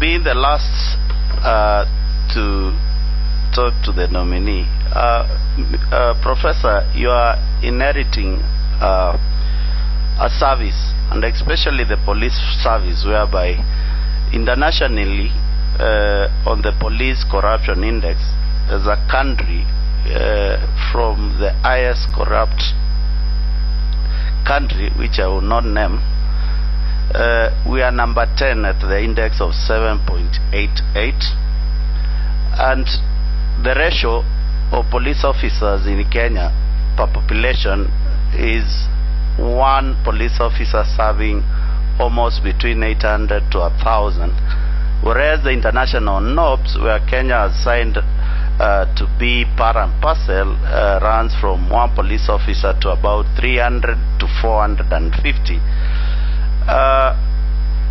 Professor, it is important to have a view of this as you take up this most important docket. If you are approved by this House, there are several scenarios. One scenario is members of parliament put up police stations, police posts, and police housing, and the last regime, without public participation, collapsed some of these units, and I can attest some of those properties are idle without police officers, creating an extra exposure of risk to Kenyans involved in those areas. The new policy of I want to find out from you, what new policy will you put in place on recruitment of police officers? With this kind of index which I started with about corruption, you can be assured during recruitment, corruption is the center of who will be picked. And last is, how are you going to refurb the air wing, police air wing department in the country, so that you can be in total control of it? We know very well the air services of the police were merged with KWS, the army, and the rest, whereby they were collapsed to something which we cannot understand. And I believe you have said that you will deal with the issue of how to refurb the police. I want to hear what you're going to do on the police air wing. Last but not least is that we have officers. Not right. You're entitled to one question. Okay. You are doing the fourth. I'm just the last person, so let me finish with that. You are not entitled to that latitude. You read that. Time up. Okay. It is only 1 minute, Speaker, if you indulge. We have quite a number of police officers who are graduates, who have gone to school, and their school, and we are aware that for them to move forward and get better remuneration, it was stopped. What are you going to do as the in charge of the department to make sure that we look at the issue of those officers who are graduates? Thank you very much. If I've offended you, Ichungwa, sorry. You have not offended Ichungwa. You have violated the direction of the chairman. Thank you, Speaker, because he's repeating questions. Deputy Speaker. Honorable Chairman, I just wanted to follow up on the same question that Honorable Murungaru said, and I think some of my electorate have said, why don't you assure them that you will have body cameras for all police officers who are going to be interacting with the public, so they're not collecting bribes on the road and terrorizing motorists? They said it's well to take care of their welfare, but the public want you to assure them that you'll also take care of their welfare against the police officers. And lastly, I think as someone who's been falsely accused in the past, I think you didn't get an opportunity to reconfirm that on the initiation, what had been said, to confirm that did you or did you not receive 15 million from NYS. I think it's important that that goes on the record. I didn't get the last one, Speaker, Chairman. I said you never got an opportunity to clarify the allegation that had been made by Honorable Wundanyi Opiyo. So I was saying you can use this opportunity to reconfirm that you indeed, because it was not confirmed properly.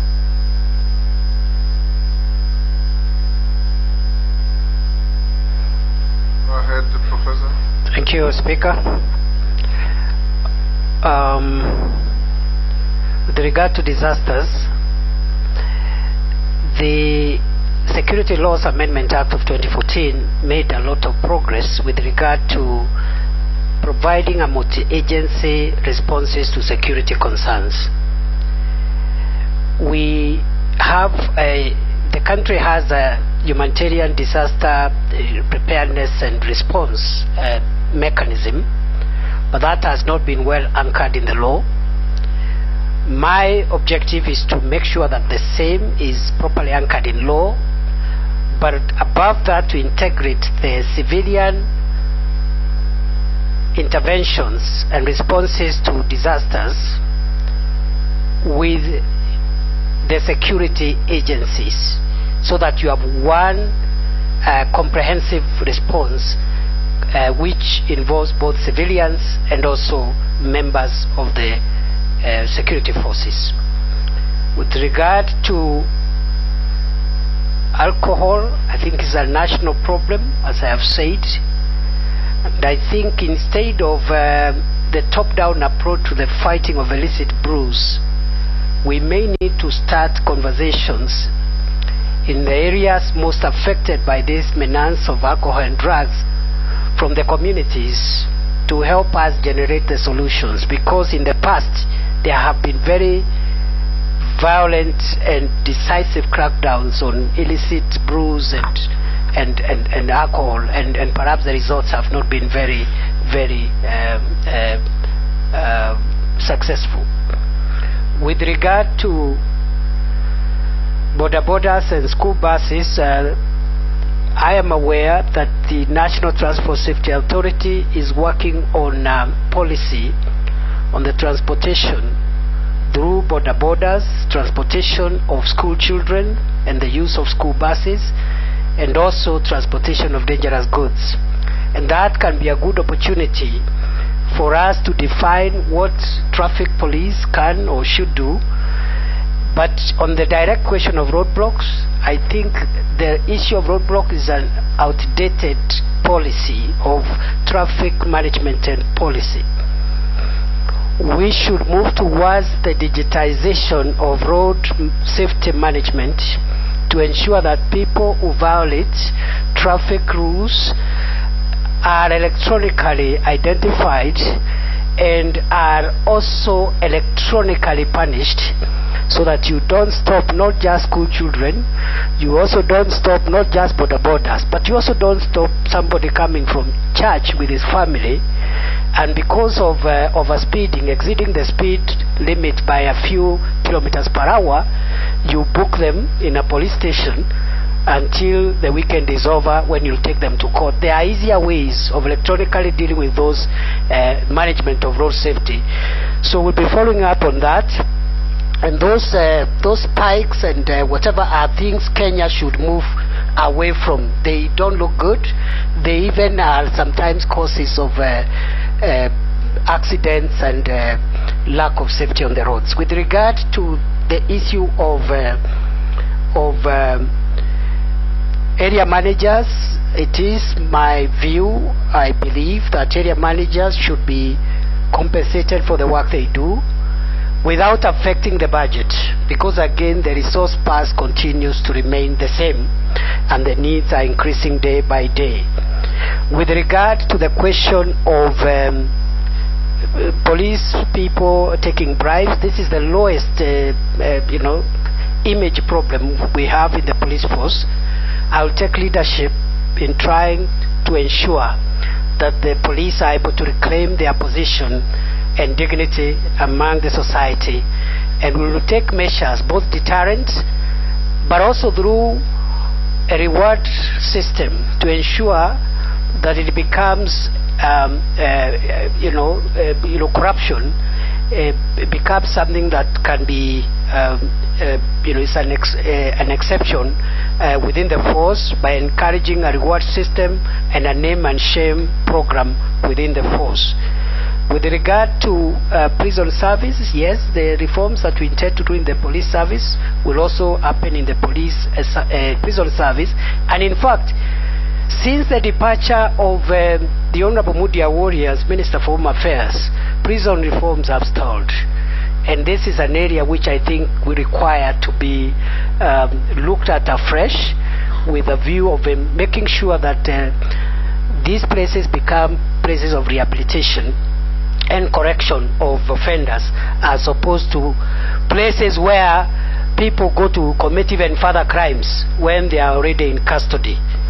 Finally, with regard to recruitment, I want to promise this country and this committee that if I am approved as Cabinet Secretary for the Interior and National Administration, I will do whatever it takes to make sure that no Kenyan pays 1 shilling for their child who merits to be recruited within the police service, the prison service, and other formations under this ministry.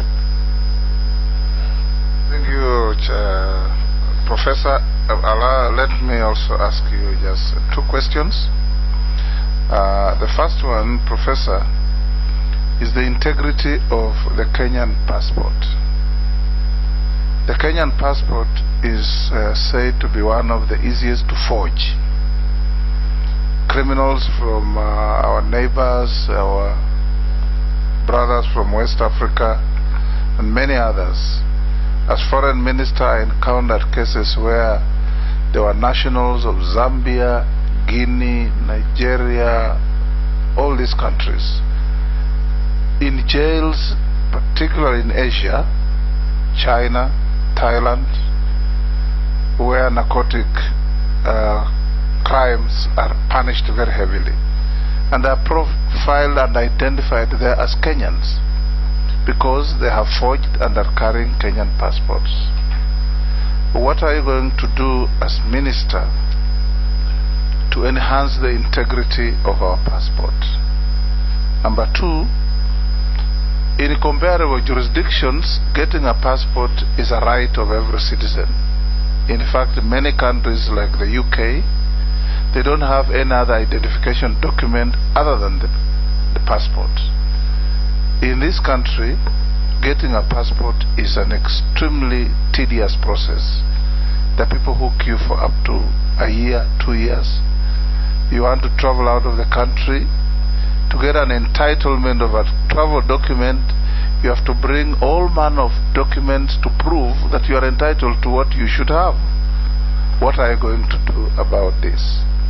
The last one is what we have just been talking about, roadblocks. And you and I have discussed this before. In 2016, I remember calling the then IG. From Eldoret to Bungoma, where I come from, is under 100 kilometers. And on one morning I drove from Eldoret to Bungoma and I counted 24 roadblocks. 24. Each roadblock is being manned by an average of 4 to 6 police officers. And you could see no crisis that warranted either those numbers at each roadblock or those numbers of roadblocks.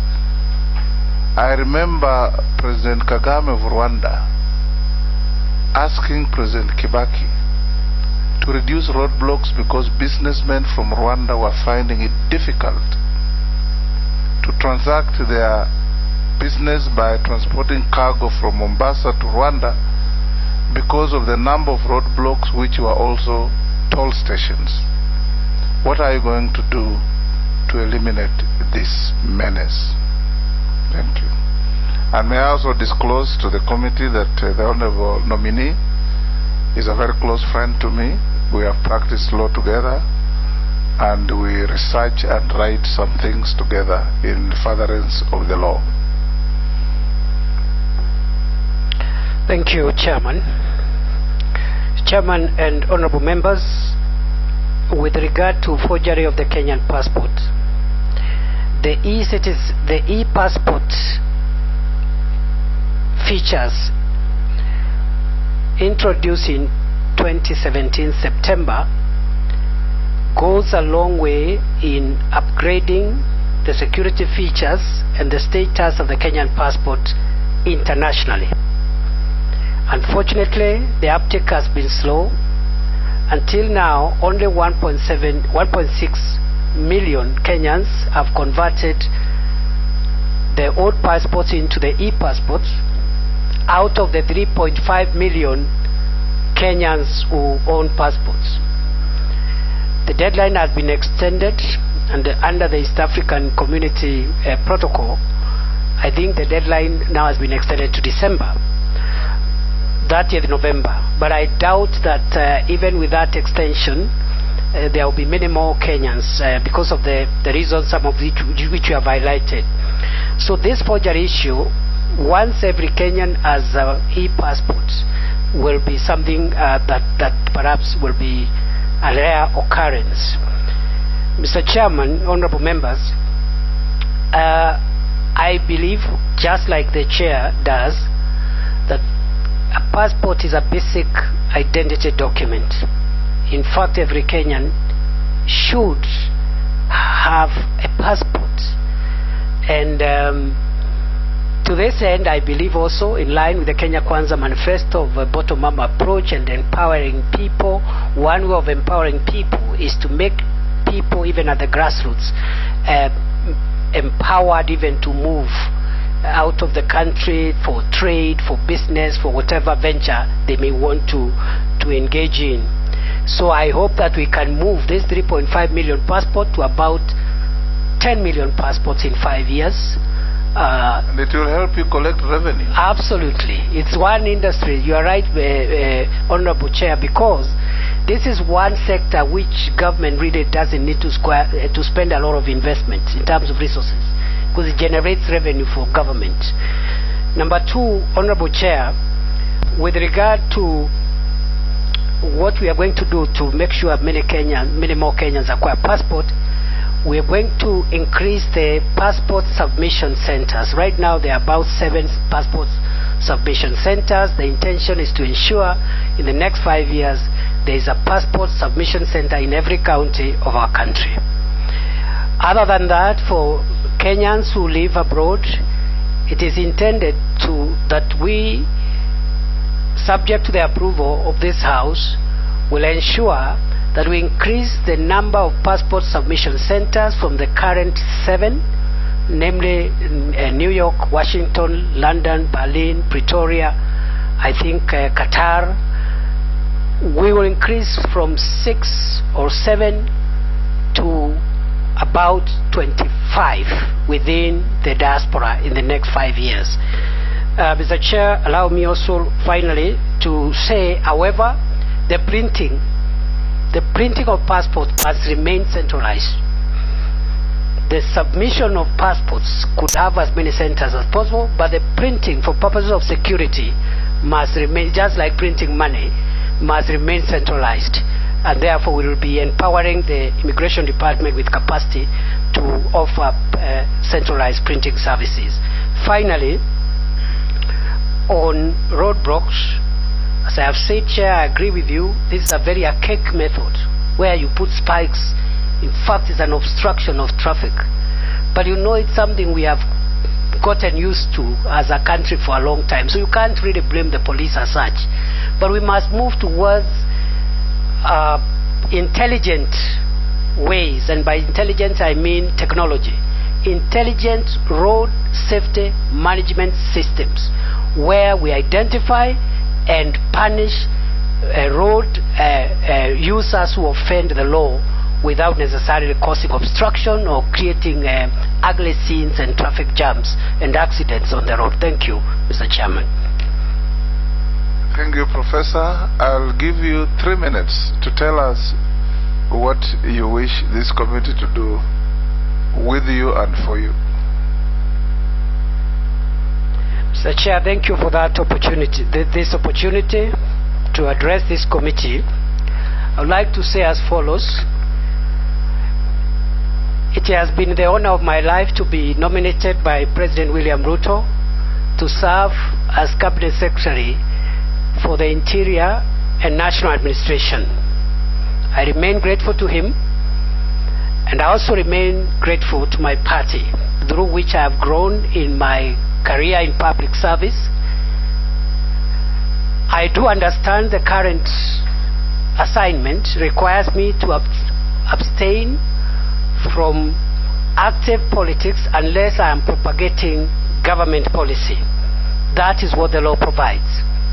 I therefore want to take the opportunity to assure the President and the people of Kenya I will serve diligently, I will serve with integrity, and I'll apply my mind, my energies to try and resolve national security challenges that affect our homeland today, some of which have been discussed in this meeting. I also want to say that I will serve with integrity and fight within my ministry any efforts to divert public funds, misuse public funds, misuse public human resources for political or other considerations.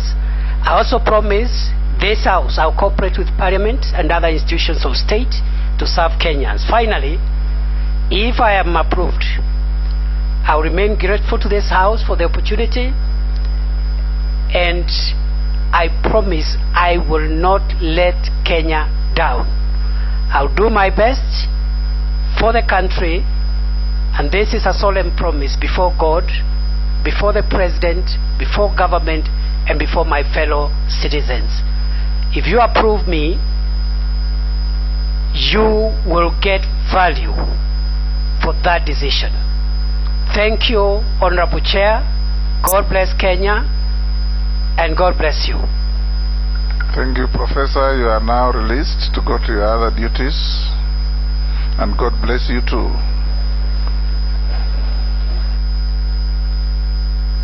I give you 5 minutes break, health break. 5 minutes.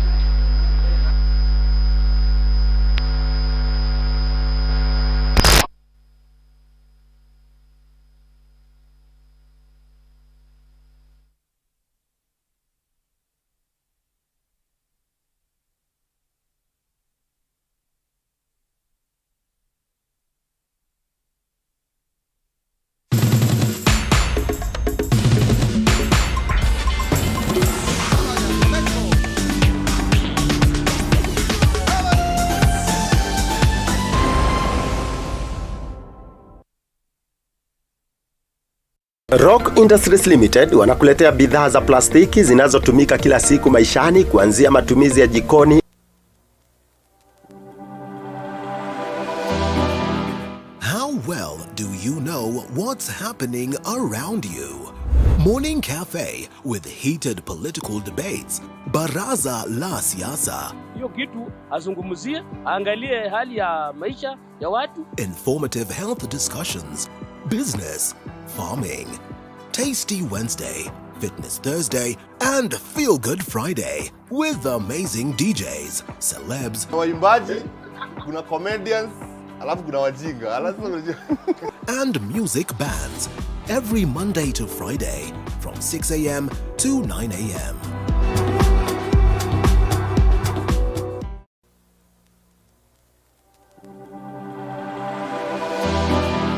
How well do you know what's happening around you? Morning Cafe with heated political debates. Baraza la siasa. Hiyo kitu azungumzie, angalie hali ya maisha ya watu. Informative health discussions. Business, farming, Tasty Wednesday, Fitness Thursday, and Feel Good Friday with amazing DJs, celebs, Waimbaji, kuna comedians, alafu kuna wajinga. and music bands every Monday to Friday from 6 a.m. to 9 a.m.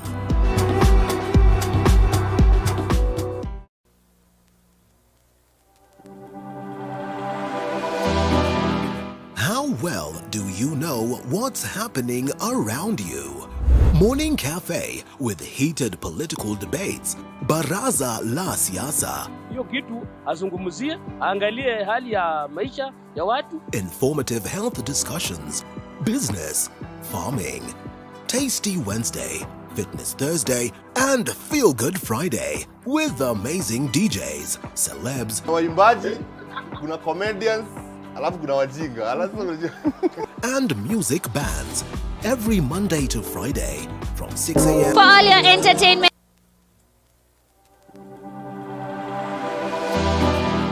How well do you know what's happening around you? Morning Cafe with heated political debates. Baraza la Siasa. Hiyo kitu azungumzie, angalie hali ya maisha ya watu. Informative health discussions. Business, farming. Tasty Wednesday, Fitness Thursday, and Feel Good Friday with amazing DJs, celebs, Waimbaji, kuna comedians, alafu kuna wajinga. and music bands every Monday to Friday from 6 a.m. to 9 a.m.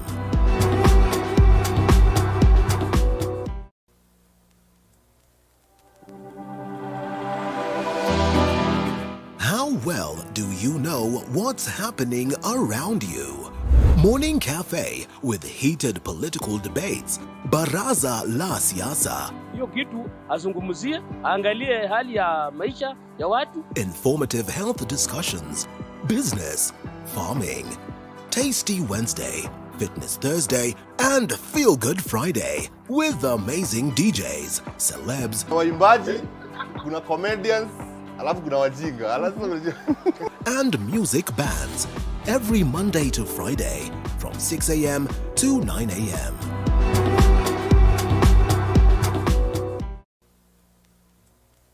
The land of 1,000 hills has... How well do you know what's happening around you? Morning Cafe with heated political debates. Baraza la Siasa. Hiyo kitu azungumzie, angalie hali ya maisha ya watu. Informative health discussions. Business, farming.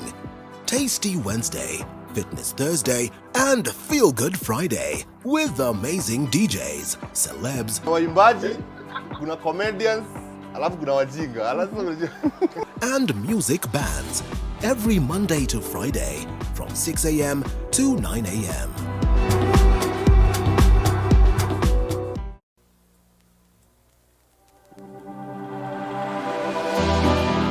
How well do you know what's happening around you? Morning Cafe with heated political debates. Baraza la Siasa. Hiyo kitu azungumzie, angalie hali ya maisha ya watu. Informative health discussions. Business, farming. Tasty Wednesday, Fitness Thursday, and Feel Good Friday with amazing DJs, celebs, Waimbaji, kuna comedians, alafu kuna wajinga. and music bands every Monday to Friday from 6 a.m. to 9 a.m.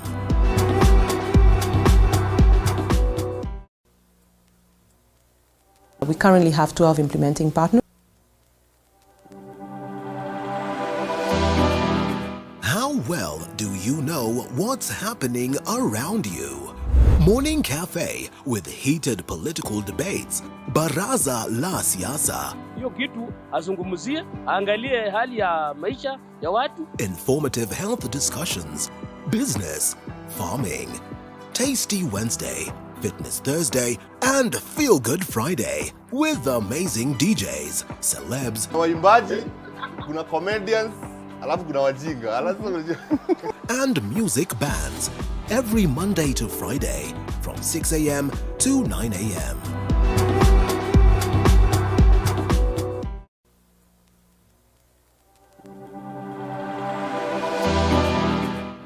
well do you know what's happening around you? Morning Cafe with heated political debates. Baraza la Siasa. Hiyo kitu azungumzie, angalie hali ya maisha ya watu. Informative health discussions. Business, farming. Tasty Wednesday, Fitness Thursday, and Feel Good Friday with amazing DJs, celebs, waimbaji, kuna comedians, alafu kuna wajinga. and music bands every Monday to Friday from 6 a.m. to 9 a.m.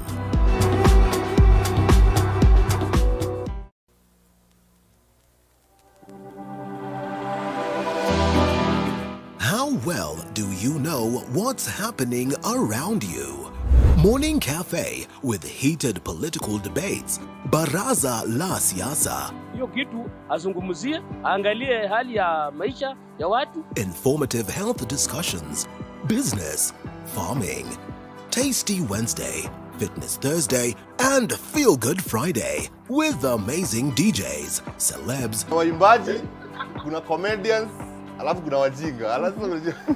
and music bands every Monday to Friday from 6 a.m. to 9 a.m.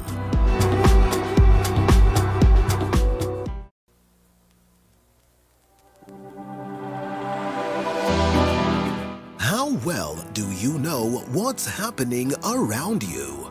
Morning Cafe with heated political debates. Baraza la Siasa. Hiyo kitu azungumzie, angalie hali ya maisha ya watu. Informative health discussions. Business, farming. Tasty Wednesday, Fitness Thursday, and Feel Good Friday with amazing DJs, celebs, waimbaji, kuna comedians, alafu kuna wajinga. and music bands every in Monday. Kigali. The restaurant. How well do you know what's happening around you? Morning Cafe with heated political debates. Baraza la Siasa. Hiyo kitu azungumzie, angalie hali ya maisha ya watu. Informative health discussions. Business, farming.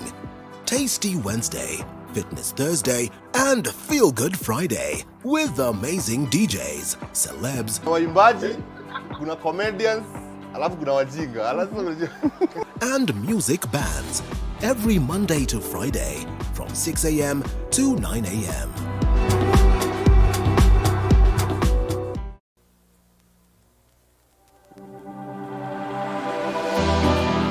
How well do you know what's happening around you? Morning Cafe with heated political debates. Baraza la Siasa. Hiyo kitu azungumzie, angalie hali ya maisha ya watu. Informative health discussions. Business, farming. Tasty Wednesday, Fitness Thursday, and Feel Good Friday with amazing DJs, celebs, waimbaji, kuna comedians, alafu kuna wajinga. and music bands every Monday to Friday from 6 a.m. to 9 a.m.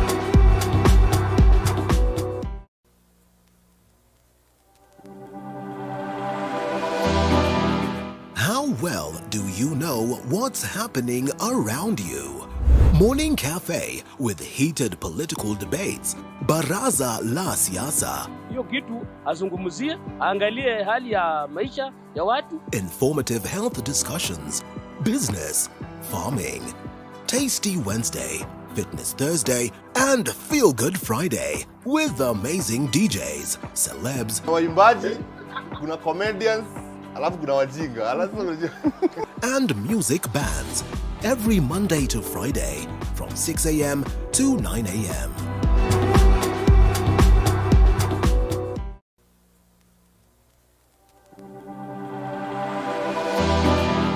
How well do you know what's happening around you? Sure, the hotel, how it is.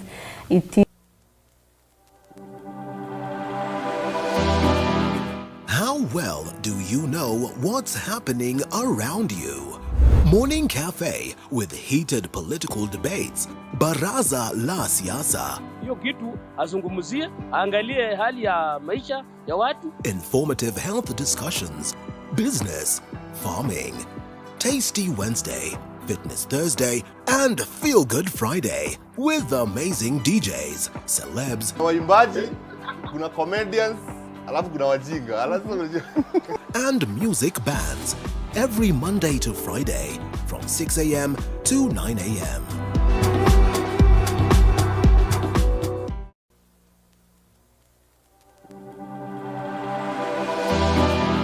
How well do you know what's happening around you?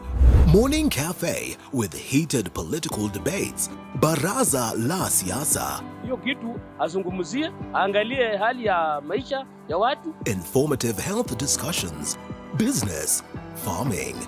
Tasty Wednesday, Fitness Thursday, and Feel Good Friday with amazing DJs, celebs, Waimbaji, kuna comedians, alafu kuna wajinga. and music bands every Monday to Friday from 6 a.m. to 9 a.m.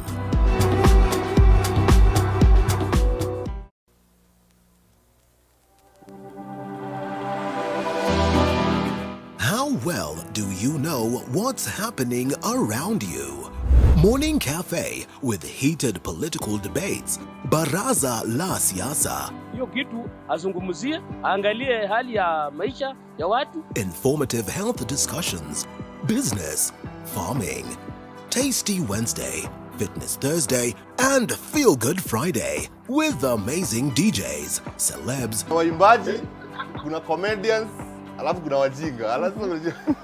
and music bands every Monday to Friday from 6 a.m. to 9 a.m.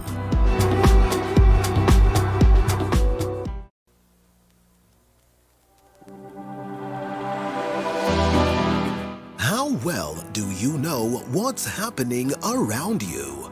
Morning Cafe with heated political debates, Baraza la Siasa, Hiyo kitu azungumzie, angalie hali ya maisha ya watu. informative health discussions, business, farming. Tasty Wednesday, Fitness Thursday, and Feel Good Friday with amazing DJs, celebs, Waimbaji, kuna comedians, alafu kuna wajinga. and music bands every Monday to Friday from 6 a.m. to 9 a.m.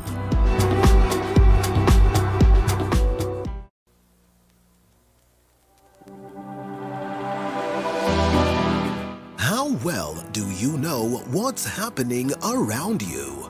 Morning Cafe with heated political debates, Baraza la Siasa, Hiyo kitu azungumzie, angalie hali ya maisha ya watu. informative health discussions, business, farming. Tasty Wednesday, Fitness Thursday, and Feel Good Friday with amazing DJs, celebs, Waimbaji, kuna comedians, alafu kuna wajinga. Daktari alipokuwa anampima baby bra. How well do you know what's happening around you? Morning Cafe with heated political debates, Baraza la Siasa, Hiyo kitu azungumzie, angalie hali ya maisha ya watu. informative health discussions, business, farming. Tasty Wednesday, Fitness Thursday, and Feel Good Friday with amazing DJs, celebs, Waimbaji, kuna comedians, alafu kuna wajinga. and music bands every Monday to Friday from 6 a.m. to 9 a.m.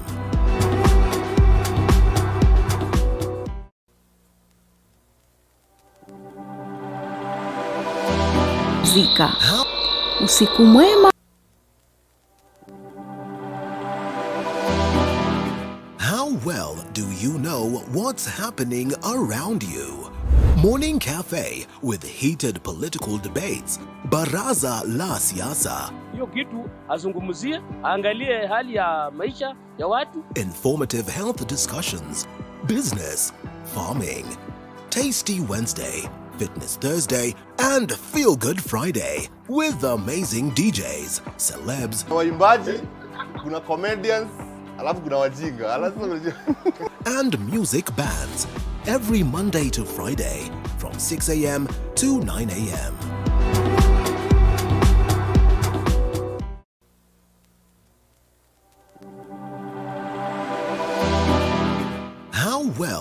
you know what's happening around you? Morning Cafe with heated political debates. Baraza la Siasa. Hiyo kitu azungumzie, angalie hali ya maisha ya watu. Informative health discussions. Business, farming. Tasty Wednesday, Fitness Thursday, and Feel Good Friday with amazing DJs, celebs, waimbaji, kuna comedians, alafu kuna wajinga. and music bands every Monday to Friday from 6 a.m. to 9 a.m.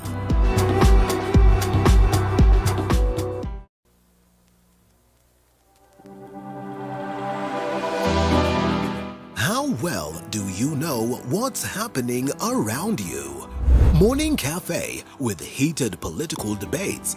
Baraza la Siasa. Hiyo kitu azungumzie, angalie hali ya maisha ya watu. Informative health discussions. Business, farming.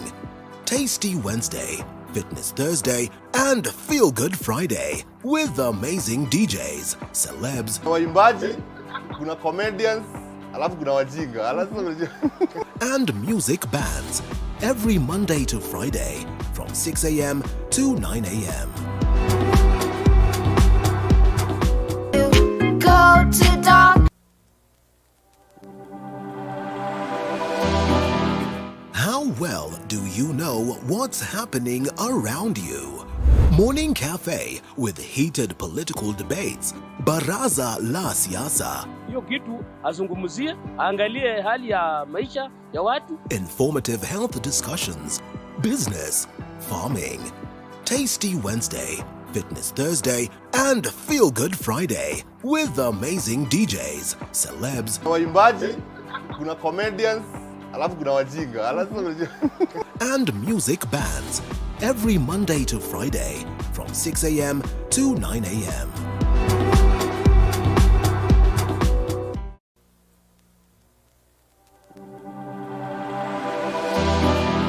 How well do you know what's happening around you? Morning Cafe with heated political debates. Baraza la Siasa. Hiyo kitu azungumzie, angalie hali ya maisha ya watu. Informative health discussions. Business, farming. Tasty Wednesday, Fitness Thursday, and Feel Good Friday with amazing DJs, celebs, waimbaji, kuna comedians, alafu kuna wajinga. and music bands every Monday to Friday from 6 a.m. to 9 a.m.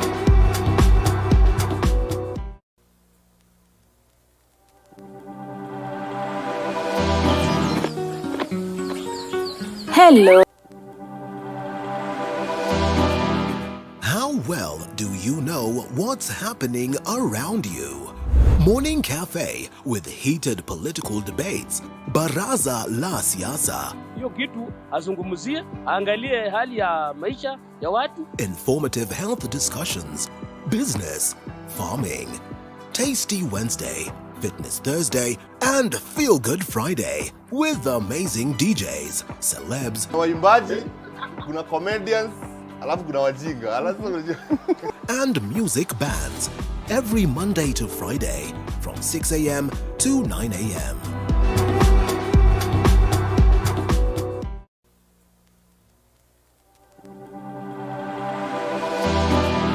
How well do you know what's happening around you? Morning Cafe with heated political debates. Baraza la Siasa. Hiyo kitu azungumzie, angalie hali ya maisha ya watu. Informative health discussions. Business, farming. Tasty Wednesday, Fitness Thursday, and Feel Good Friday with amazing DJs, celebs, waimbaji, kuna comedians, alafu kuna wajinga. and music bands every Monday to Friday from 6 a.m. to 9 a.m.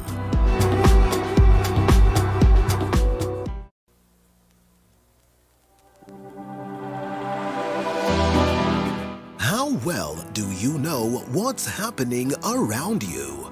Morning Cafe with heated political debates. Baraza la Siasa. Hiyo kitu azungumzie, angalie hali ya maisha ya watu. Informative health discussions. business, farming. Tasty Wednesday, Fitness Thursday, and Feel Good Friday with amazing DJs, celebs, waimbaji, kuna comedians, alafu kuna wajinga. and music bands every Monday to Friday from 6 a.m. to 9 a.m.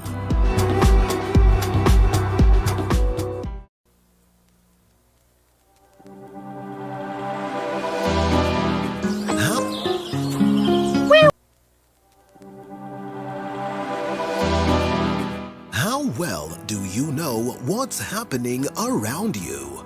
Morning Cafe with heated political debates, Baraza la Siasa. Hiyo kitu azungumzie, angalie hali ya maisha ya watu. Informative health discussions, business, farming.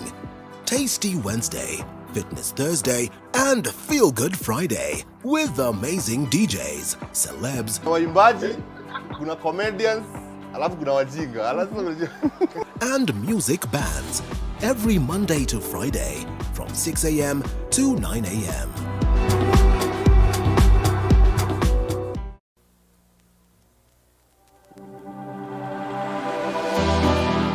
How well do you know what's happening around you? Morning Cafe with heated political debates, Baraza la Siasa. Hiyo kitu azungumzie, angalie hali ya maisha ya watu. Informative health discussions, business, farming. Tasty Wednesday, Fitness Thursday, and Feel Good Friday with amazing DJs, celebs, waimbaji, kuna comedians, alafu kuna wajinga. and music bands every Monday to Friday from 6 a.m. to 9 a.m.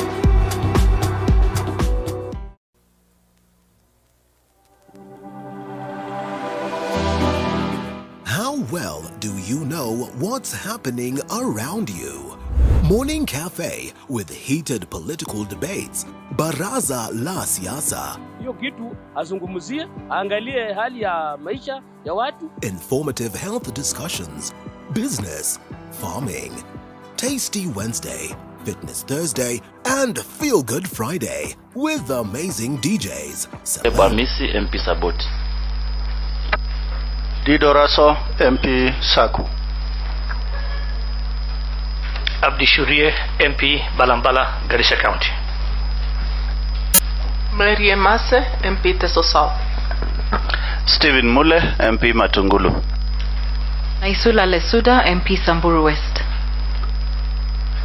Thank you, honorable members. We also have the secretarial services led by the clerk of the House. I'll invite Florence to introduce her team. Florence Atenyo Abonyo, Director Committee Services, Directorate of Audit, Appropriations and other select committees. With me is Mr. Michael Karuru, Deputy Director, Directorate of Legal Services, and the team of officers seated behind him in the, forming the Secretariat.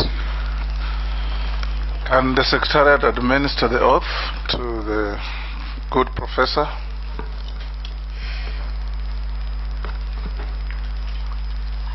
You have a choice between the Quran, the Bible, and affirmation depending on your faith.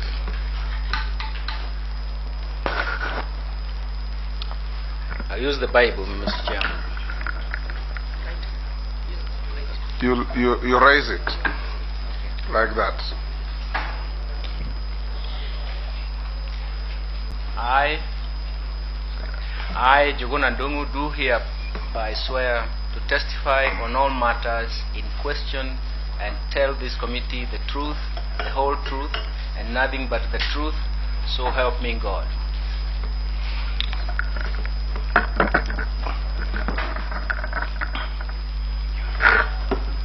Professor, you have been nominated by His Excellency the President as the CS for National Treasury and Planning.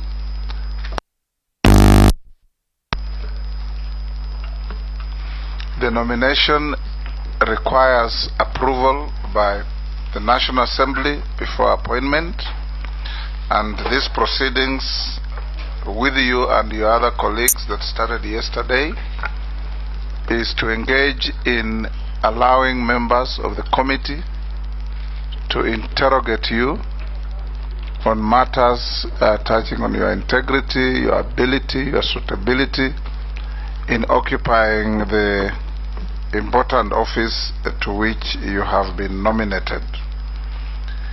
We will hear you in 90 minutes.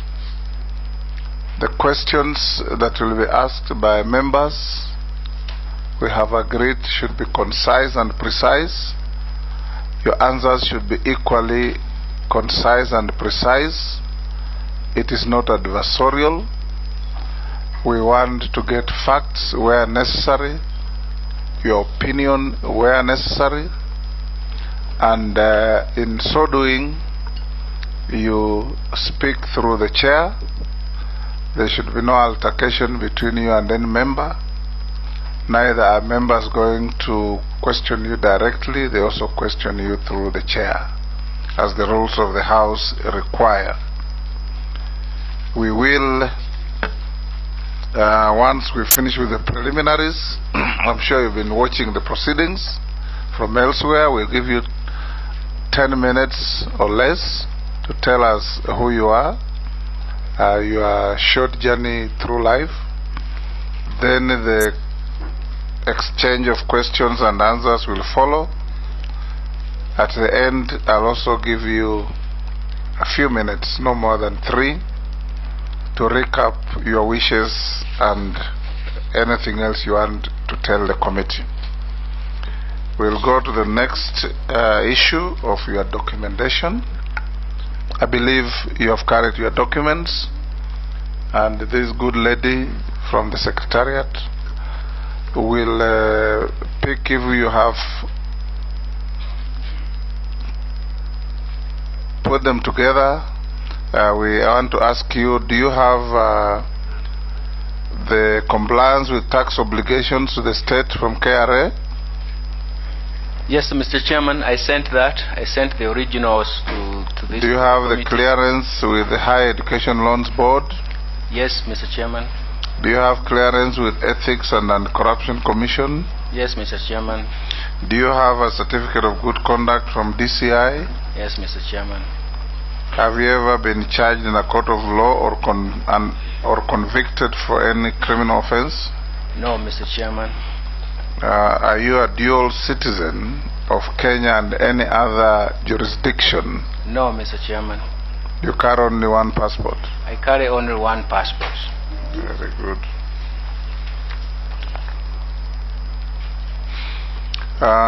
As a matter of interest for the committee and the country, what is your net worth? I've registered my net worth is roughly about 950 million. 950 million. Kenya shillings or dollars? Kenya shillings. Currently I'm earning in dollars, but everything is translated in Kenya shillings. 950,000. 950 million. Kenya shillings.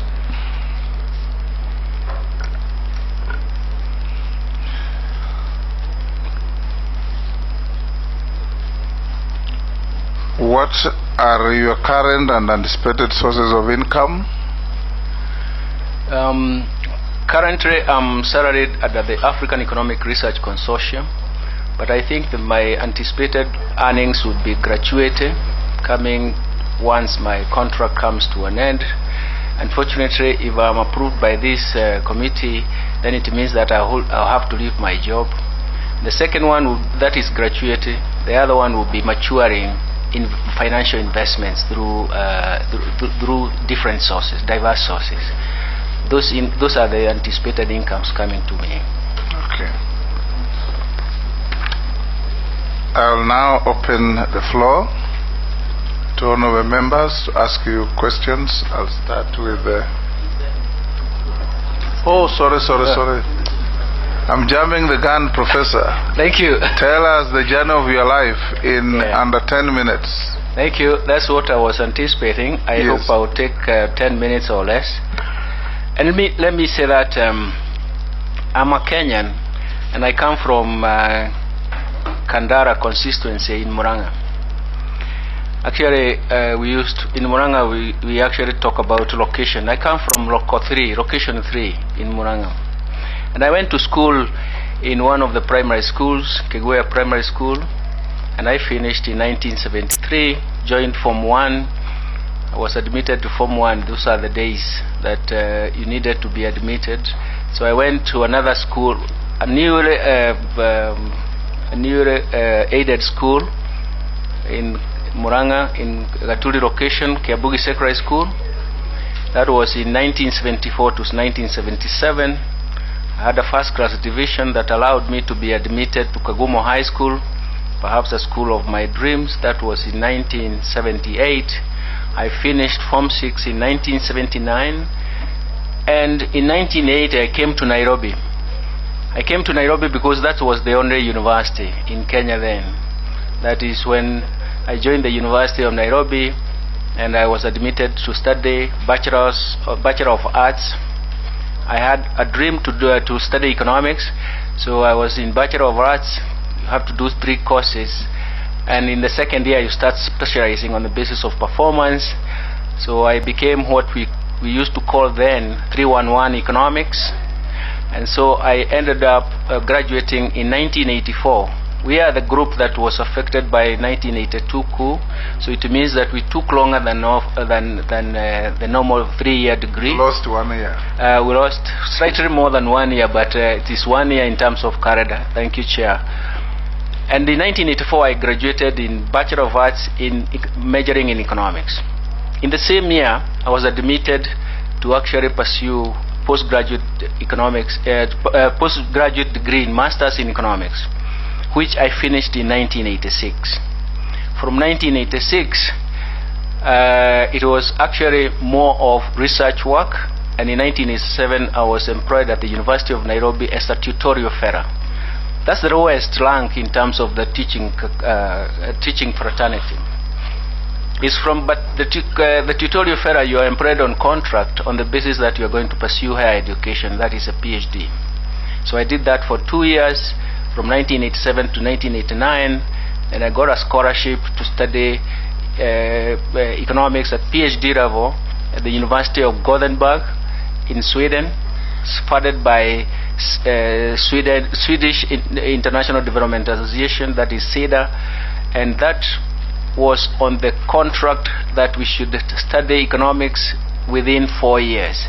Usually economics, PhD in economics takes about 5 years, 2 years of coursework and 3 years of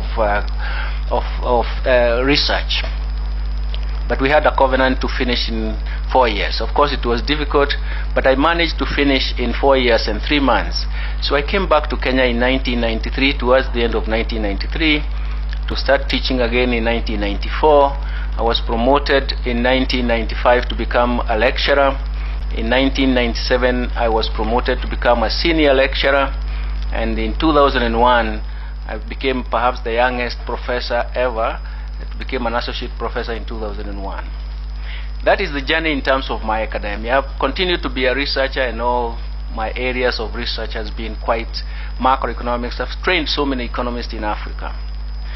But then, 1999, let me take a small step back. I was recruited to go and help support the establishment of KIPRA. KIPRA is a national think tank. It's the Kenya Institute for Public Policy Research and Analysis, and I was there for 2 years. I was responsible for developing the first Kenya macro model, and I did develop the Kenya macro model by 2001. It was hosted in the Treasury. After that, I continued with my international assignment. I was employed in 2002 by International Development Research Center of Canada, and again, I became the program specialist in East and Southern Africa.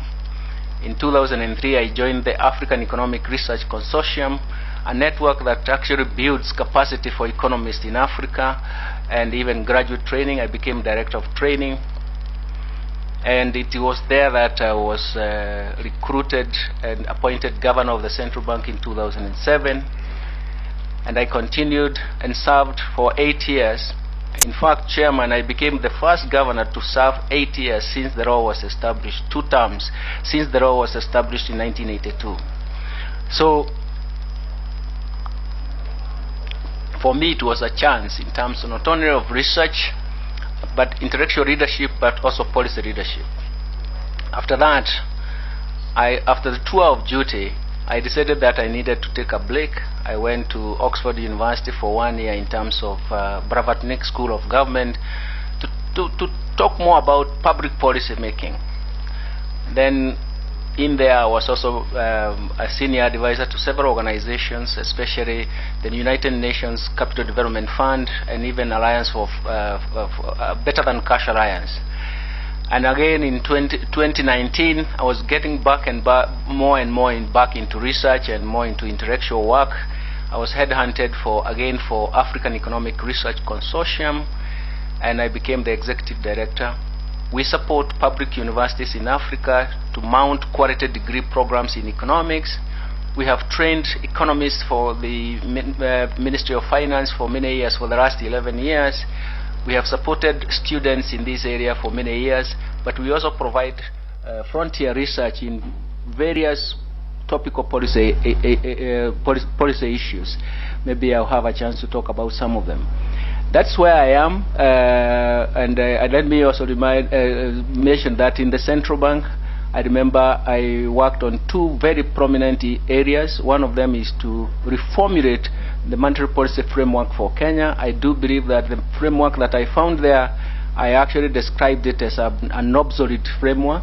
And the second thing is that I pushed and defended M-Pesa until the fights with the banks, until it was concluded, and everybody believed that it was a very, very innovative product. Today, the world knows Kenya because of M-Pesa and all other products that have come in that improved the retail electronic payment system and platforms in banks is one of the examples. I stop there, Mr. Chairman, because the history can be long, but let me say I am that young boy who started in location 3 in Gasharage in Kandara, and I'm now sitting here. Thank you very much. Sir, we'll now open the forum. We'll start with the Deputy Speaker. Professor Ndung'u, I think I'll start by congratulating you for being nominated for the position of Cabinet Secretary for the National Treasury and Planning. I'll ask you a question that many Kenyans are asking. As it stands, the cost of living has risen, and many Kenyans are facing economic hardship. Also, the cost of basic commodities has skyrocketed and is beyond the reach of many Kenyans. Also, our debt now constitutes 67% of our nominal GDP, which comes to about 8.8 trillion, and that our debt service is at 1 trillion. What are the fiscal interventions we shall adopt to bring down the cost of living? What will you do to ensure that the price of basic commodities become under control and within the reach of many Kenyans? And what will you do to ensure that the debt doesn't cripple our country? Thank you. Professor, you don't have to answer that. Record we do in batches of 4. Once you have 4 questions, you answer, then we take another 4 for better time management. Majority Leader. Thank you, Chair. Professor, you have indicated in your CV that you have served as Central Bank Governor. I would want to know how many banks collapsed under your watch as CBK Governor.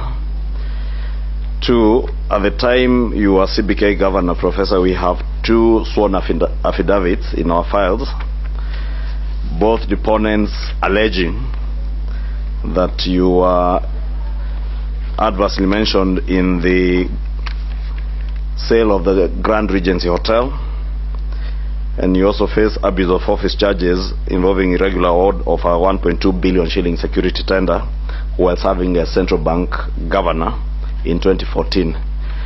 Maybe you could tell us from this affidavit the status of those 2 issues, and in your mind, in view of the provisions of Article 6 of our Constitution on issues to do with integrity, bearing in mind that if you are approved, you take over one of the most important dockets in this country, where matters of integrity are central to the confidence that you build not just within Kenyans on the economy, but also with our development partners and donors.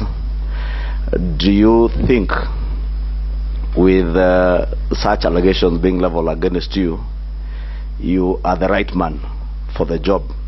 Are you the man who will inspire confidence in the economy, considering that, as we have stated before, I think it's common knowledge among us Kenyans that our economy is not doing well at all, and we need a man in the National Treasury who will not only inspire confidence with Kenyans but also with our development partners. Is that man really you, Professor, if there are allegations hanging over your head? Thank you. Honorable Speaker? Yes. Okay. One day. Yes, I just want to pick it up from where Honorable Chungwa has left, Professor Njuguna Ndung'u. You know, as someone who is being nominated to be in charge of the national coffers, national treasury, you should ideally, like Caesar's wife, be beyond reproach.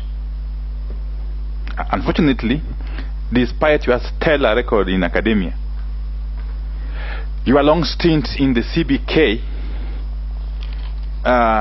on the face of it, leaves a lot to be said. Honorable Chungwa has mentioned just two issues, because it would appear that during your time in CBK, every single mega project that you undertook was dogged by matters of corruption. He's talked about the issue of the shillings 1.2 billion security tender. I'm sure you know about that. And the other one was what? Yes. And the Imperial Bank collapse. The collapse of the Imperial Bank. But I will just jog a memory. Because this is very important that we get it right from the word go. This is one docket that we can't gamble for as a country. We cannot. In fact, it is on record that the person who held this docket previously, I think the second last person to hold it, Mr. Rotich, was sent home on the basis of even less, on the basis of allegations which are even less serious than the ones which seem to face you. Let me mention just one or two. In the year 2012,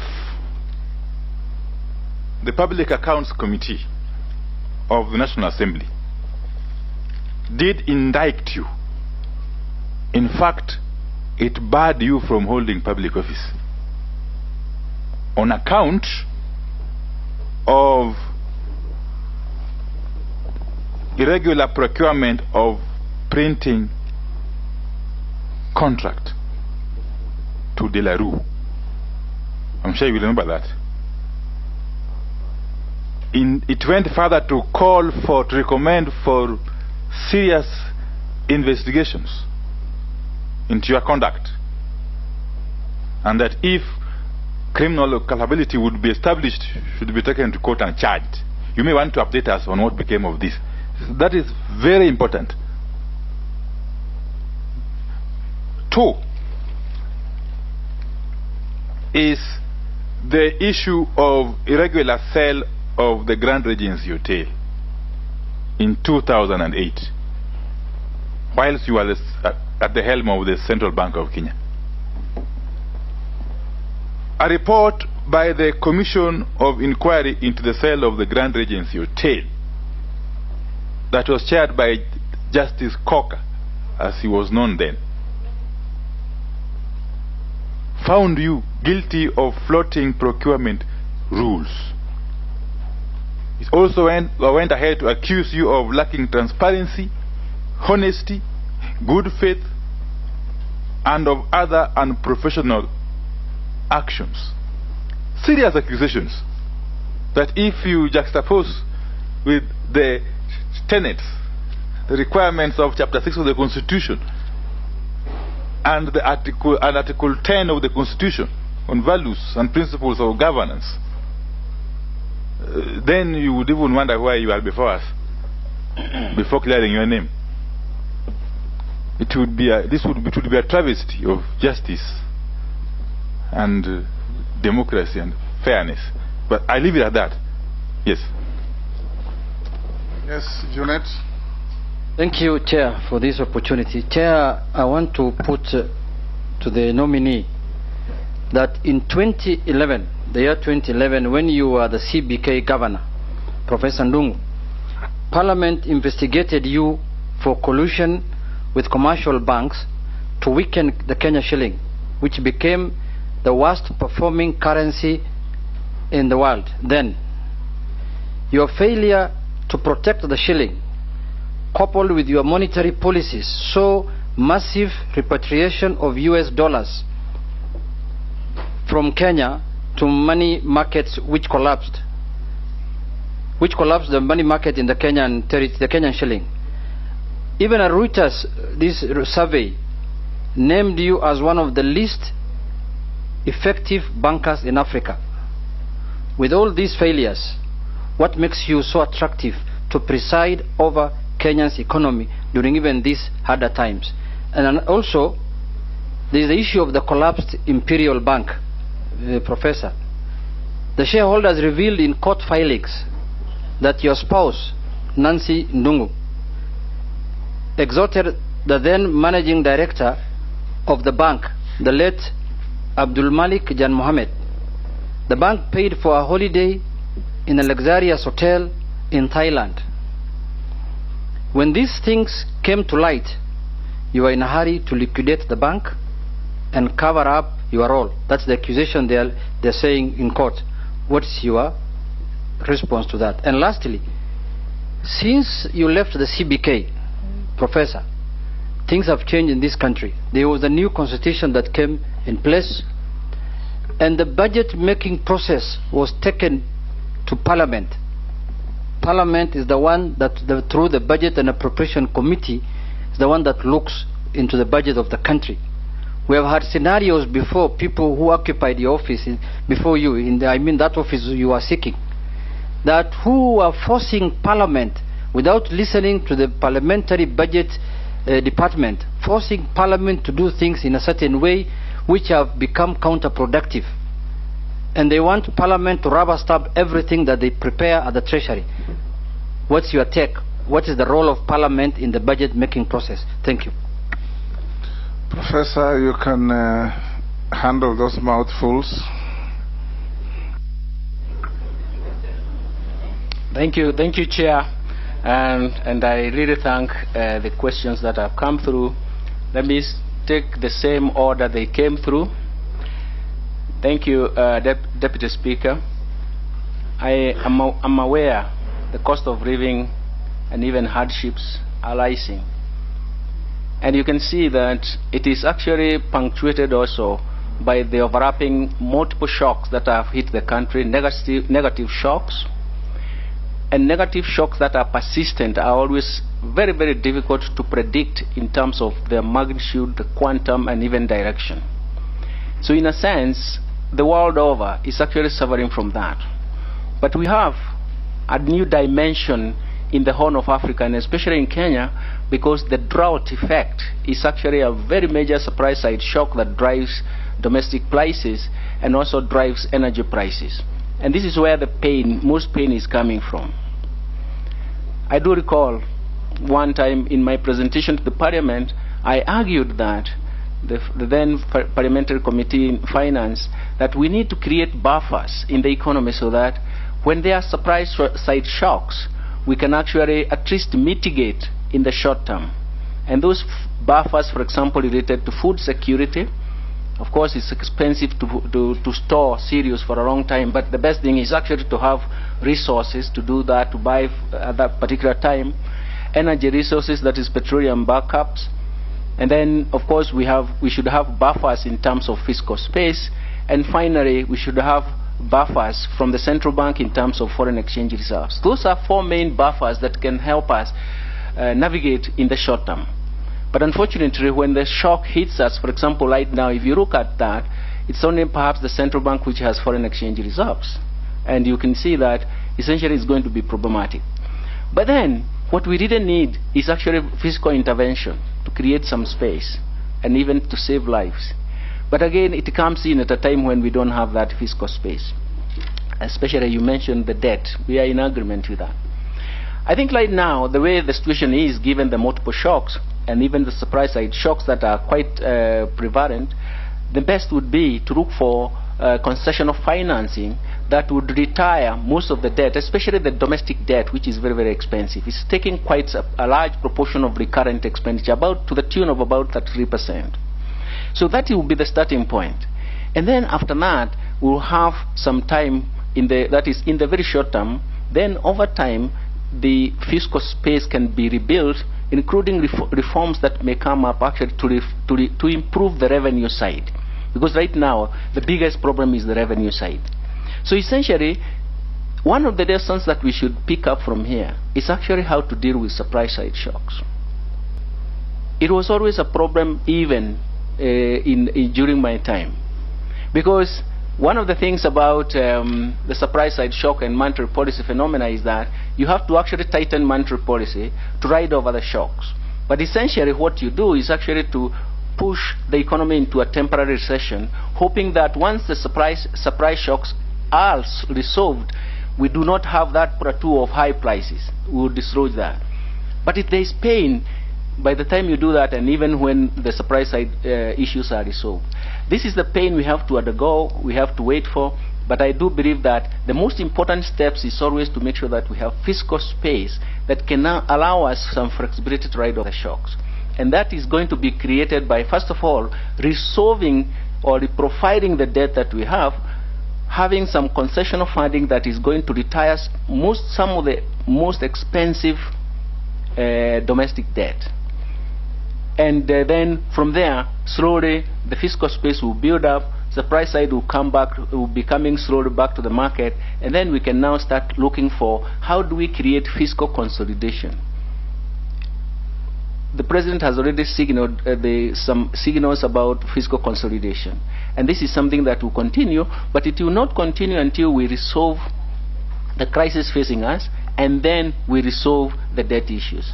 That's how I would approach it. It should be a short-term problem that can be solved, but it has to take a bit of time. Thank you, Majority Leader. Thank you for your fantastic questions. During my time, there is no bank that collapsed. I was governor of the Central Bank of Kenya from March 2007 to the beginning of March in 2015. That does not mean, Mheshimiwa Majority Leader Bwana Kimani Ichung'wah, that there were no problems. There were problems. But you have to make sure that you bring in or you develop new solutions and new interventions to save the market. And that's what we did. There were several mergers, but those mergers were actually geared towards preventing any collapse of the banks, because market situations do change. Some projections in marketplace can change, and so the regulator must know what to do. A regulator is not someone who is waving an axe in the market. A regulator is a person who is trying to understand the market, help develop the market, and the third one is regulate and protect the market. So those three dimensions are very, very important for a regulator. And that is what I did for most of the time that I was there. Now, of course, the affidavits that have come up, let me comment on them. One, the first point I would like to make, Mr. Chairman and honorable members who have asked this question, is that we want to stop at the first point of just mentioning what it is. We don't want to go further and see what has happened. The case, for example, for the procurement, I fought it through the courts to the Court of Appeal, and there was a judgment. The case of Grad Regency, I think the statement is that I was adversely mentioned. I was an agent of government, and this was a government-to-government sale, and I was the one to negotiate and to receive the payment, which was actually received by the government. And for your information, the end result was that it gained 3.114 billion shillings that was actually used in Lamu to dredge the port. The idea in government then was that such recovery from corruption proceeds should be used in fixed investments that would give Kenyans perpetual benefits, and that is how it was allocated there. There was a commission of inquiry that was started, but it was supposed to check whether the sale was appropriately done. Now, the whole issue was, how was it appropriately done? According to that commission, it valued the hotel at 1.8 billion. Then the question they were asked, what about the central bank? How did it value the hotel? It was at 2.2 billion. And then how much was the hotel sold by the central bank? It was sold at 2.8 billion. The difference between 2.8 billion and 3.114 is because of the retained earnings during the operations. So in a sense, it was value for money, and that was what the committee was supposed to establish. Let me state this, Mr. Chairman, with all due respect, that we are, and especially for me, I've been a victim of abuse of the criminal justice system. For example, the procurement that has been mentioned, the whole idea was to get Njuguna Ndung'u out of the central bank. How do you do it? That's why, even if you go to the records, you will just be embarrassed, the kind of facts. Now, the biggest problem I have, Bwana Ishongwa and the others who have asked the question, is that the National Human Rights Commission, the Kenya National Human Rights Commission, and the Transparency International should be coming to our aid as victims of abuse of the criminal justice system. But they are coming here to make us the victims. It's quite a paradox. It's actually extremely. I would like maybe to invite people to read even the judgment, even the Commission of Inquiry on Grad Regency. It's so interesting that they find it that they become also a victim. It is something that we may want to check out, Mr. Chairman. It's something that we have to rethink about the mandate of some of these institutions, and it's something that we need to correct from the very beginning. Sorry, Chair. Yeah. Sorry to interrupt the good professor, but I feel he is on a tangent now to blame the petitioners. I just wanted him to clarify, because that was my question, Professor. In the interest of the country and the economy, we want to, if we approve you, to approve someone that will be confident has no issues of integrity hanging over his head. And the opportunity now you have is to make that clear. And that's why I asked the status of the Grand Regency, which I have heard you've clearly stated that you are exonerated by the Commission of Inquiry. Well, I hear my colleague saying no. So we want to know what was the status. Okay. What is the status of the charges on the 1.2 billion tender? Mm-hmm. You know, it's good to say it went to court, or you fought it to Court of Appeal. Thank you. What was the verdict? Thank you for clarifying. Yes, the tender issue. Let me first of all say that it was very clear that CEOs are not involved in the procurement. Their work is only to appoint the procurement committee. And that matter went all the way to the appeal, and they showed that the problem was the procurement committee of the central bank, and I was vindicated. I had no role to play. The Grad Regency, again, is an issue. I have shown that the government position was that the proceeds would be invested, and they were already invested in that case. And maybe I can go to... So, in actual fact, my role was very, very clear as an agent, and my role was also very, very clear that I had no role to play in procurement. But I wanted to go further to show that actually when such issues come, although I'm trying to defend myself, when such issues come, also those people who bring them up, they should see the whole end. Speaker, point of order.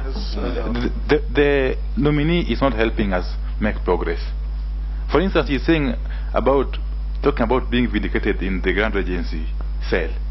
He's not saying by who, because the report of the commission is clear that you are indicted. Yeah, Madam Chair. Thank you, Mr. Chairman. With due respect, and maybe I will seek your protection because I have never seen the report. I only remember that the government said those proceeds that the central bank has done well for raising that kind of money. It was invested in Ramu Port, and you are aware of that. And the whole conclusion was that if such resources coming from corruption proceeds are invested in the projects that provide perpetual benefits, then everybody is happy. Let me also move on to... Sorry. Yes, Chungwa. Maybe as a procedural matter of guidance to the committee, with all due respect to my colleague, the leader of minority, I don't know when, as a committee, we allude to a report. Is it not in order then, as a procedural issue, that a copy of that report is shared with the committee, so that either the nominee or other members of the committee are able to benefit from that, so that, Honourable Speaker, we avoid the issues of raising issues to the public gallery. And I say that with a lot of respect to my brother, because the earlier nominee who was here, Professor Kindiki, had the same issue on an issue that my brother was not able to again clear up properly, that indeed the allegations were against the law firm of Onesmus Kipchumba Murkomen and Company, not the law firm of Honorable Kindiki. So maybe, Speaker, you could guide us on that issue. There were affidavits, 1 or 2, sent to the committee through the clerk. I instructed that they be furnished to the nominee. I believe you have been served. And I did hear the 2 members make reference to those affidavits. I would encourage the nominee to answer questions. That's why I said precise and concise. When we go on to a long journey, we end up stumbling somewhere. So I would warn you, Professor, the 3 questions that were asked that cast aspersions on your integrity by Chungwa, Wandai, and Junet, just answer them straight and clear. Are they true? They are not. Was there a court process? How did it end? Did your wife go to Thailand on holiday paid by Imperial Bank? Was it Imperial Bank? If it wasn't, because it's an allegation being raised by Junet, I've seen no evidence that it happened. Did it happen or did it not? It's as simple as that. Yeah. Chair, not to interrupt you, Chair, with your indulgence. Also, you know, we are on Hansard.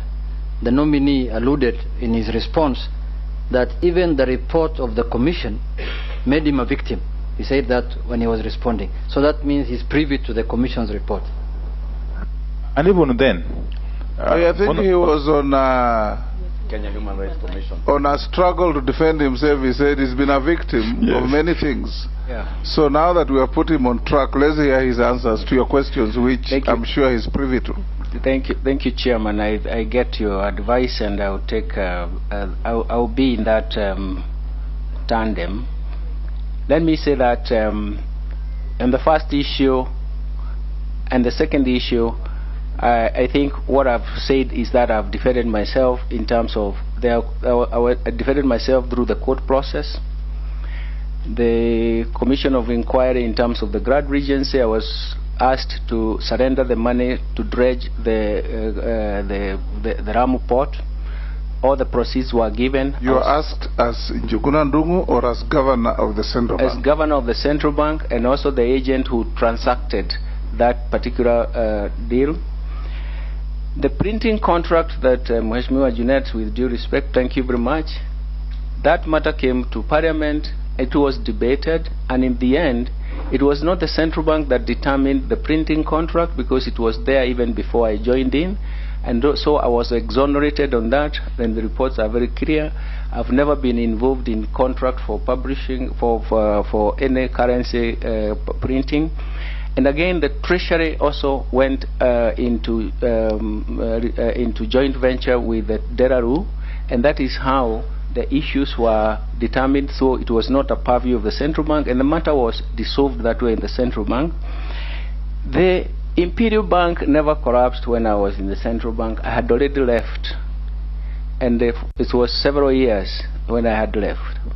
And the bottom line is that I was never part of that, and I never flouted, and also the flouting of the procurement rules. I never flouted any rules, because in the then law, since then they have been revised, and bear me with that. Since then, the procurement law has been revised. The CEO of an organization, his role was, or his or her role was, to appoint the procurement committee. If the procurement committee made a decision, the CEO could not vary that decision. Since then, and I had already left the central bank, things have changed, and the law has been revised. Let me also say, the issue of banks propping the sharing, that was not correct. It is like the same situation we are in now. We are having supply side shocks, and because of the persistent shocks, you can see the dollar supply has been minimal. And so in a sense, when you look at our current account deficit, it is the one that signals whether the currency is going to depreciate or appreciate. And that is the same situation with external shocks, and this is consistent with the African economies. Again, we went through the motion with a special parliamentary committee on that, and we dissolved the matter that actually this was the preference. That is why, Mr. Chairman, I mentioned that I had issues with saying, how do we create buffers that help us to mitigate short-term shocks? And the whole issue, the whole issue of Imperial Bank and my wife going to Thailand, this is a paid service. He was an agent of that company that was giving those the services, and it was Did paid. you hear what he asked? Yes. He said, or rather he alleged, that in certain proceedings, the former owner of Imperial Bank alleged that he paid for an expensive holiday for your family. When you learned of it, you cut short the holiday, came back and collapsed the bank. That's what he alleged. Yes, and that's what you should respond to. Thank you, Chairman. The bank collapsed in 2017, and I was not governor then, and I was even away from the country. I was working from outside the country. So it did not collapse in when I was governor. Thank you, Chairman.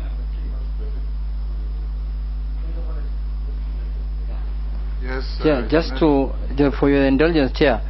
You see, two issues, Chair. The issue of the shilling that I raised, it is true that the scenario looks like now. But, Chair, just as a supplementary question, the shilling now is stuck at that level.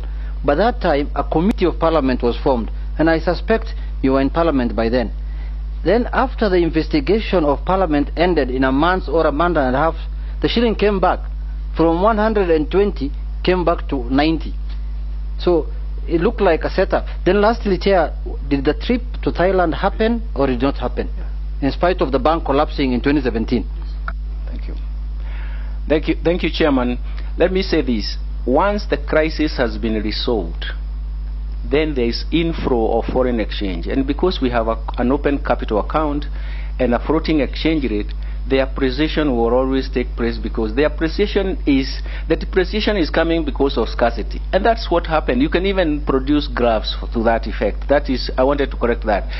The trip to Thailand took place in 2014. And then the agent of that was himself, I can't remember the name of the one you have mentioned. And we were paying him in advance to go. So it was a trip that was paid for. You pay him. So it took place, we paid. He was an agent. He was an agent of that particular resort. And you paid him directly. And then and all those details are there. You pay for the holiday? I paid for that holiday for my wife. Okay. Yes.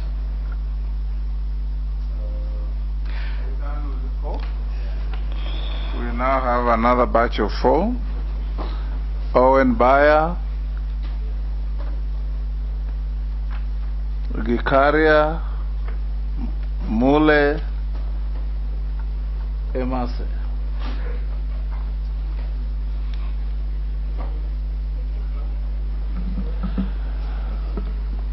Yes, can I go ahead, Chair? Yes, go ahead. Okay, thank you very much. To make good progress, Professor, listen to the questions very carefully and answer them as precisely and concisely as you can. Okay. When you embark on a misadventure, you land into a series of problems for no reason. Okay. Thank you, Professor. Thank you, Speaker and Chair. Away from the personal issues that, of course, you've gone through, I want now to focus on what is now and the position that you have been nominated to. We would like to know, as Kenyans, what is your vision as CS for Treasury? You handled the central bank. It was a different institution. It was a regulator. It did many other things. Now you're coming to full public service. You're coming into the ministry, which very many people in this country blame it for the kind of economic mess that we are in. What is your vision for Treasury and economic planning? How are you going to solve the problems that are now here? The problems of skyrocketing prices, the problems of the fuel, the subsidy issue, and the hustlers out there are looking at you as the person that are going to redeem them. How are you going to do this? What is your vision? If we know your vision, we'll be able to know where you will take us, and that you'll have less of the issues that you had at Central Bank. Secondly, Speaker, the current CS has pronounced that he cannot disburse money to CDF because he says the court ruled. But we also know the court, and Kenyans know the court ruled on the issue of the CDF Act 2013, not the NG-CDF that is subsisting now. Members of Parliament and Kenyans know the benefit of having CDF. On the fiat of a ruling on a previous act, Kenyans have been denied that money. Would you disburse CDF? Thank you. Thank you, Chair. Maybe Ndung'u, the nominee Treasury. You know, at the end of the day, it is what is collected that has to be spent. So as Parliament, we will do budgets, the government, the executive will do a lot of budgets, but at the end of the day is what is collectible that can be able now to translate and actualize the policy and the government expenditure that is there. So, one of the issues that has come up of late is that taxation has been politicized to an extent that some people look like they are being targeted. So one of the questions among politicizing tax collection is that our revenue collection currently, which stands at 2.2 trillion this financial year, but the debt, public debt, is so huge. So what innovations strategies that you're going to have to employ and grow that revenue collection of this country without necessarily, just thinking of taxation to the poor or getting a lot of money? Which other methodology would you come up with to collect enough money to be able to meet our budget requirement? Thank you. Thank you, Speaker. Thank you, Professor Honorable Mule Matungulu. At the current situation in the country economically, we are under serious distress of hardship economically, and we would wish to hear from you as the person to turn around the situation. How will you put the directive which has been given by the President of cutting down the costs of the budget by 300 billion in 2022-2023 budget to allow relief for Kenya's spending and borrowing pressure, and at the same time look at that vis-a-vis the intention of job cuts within the country, whereas when campaign trail was on, we promised that we are going to grow the economy as quickly as possible in the framers of bottom-up. Yes, the job cut to make sure that this realization of the 300 billion is evident, and it will definitely affect serious programs of the government like public-private partnership, PPPs, whereby the framework rests squarely with Treasury. How are you going to sync that with the particular ministries which will be involved in all the PPEs to save this country? Thank you.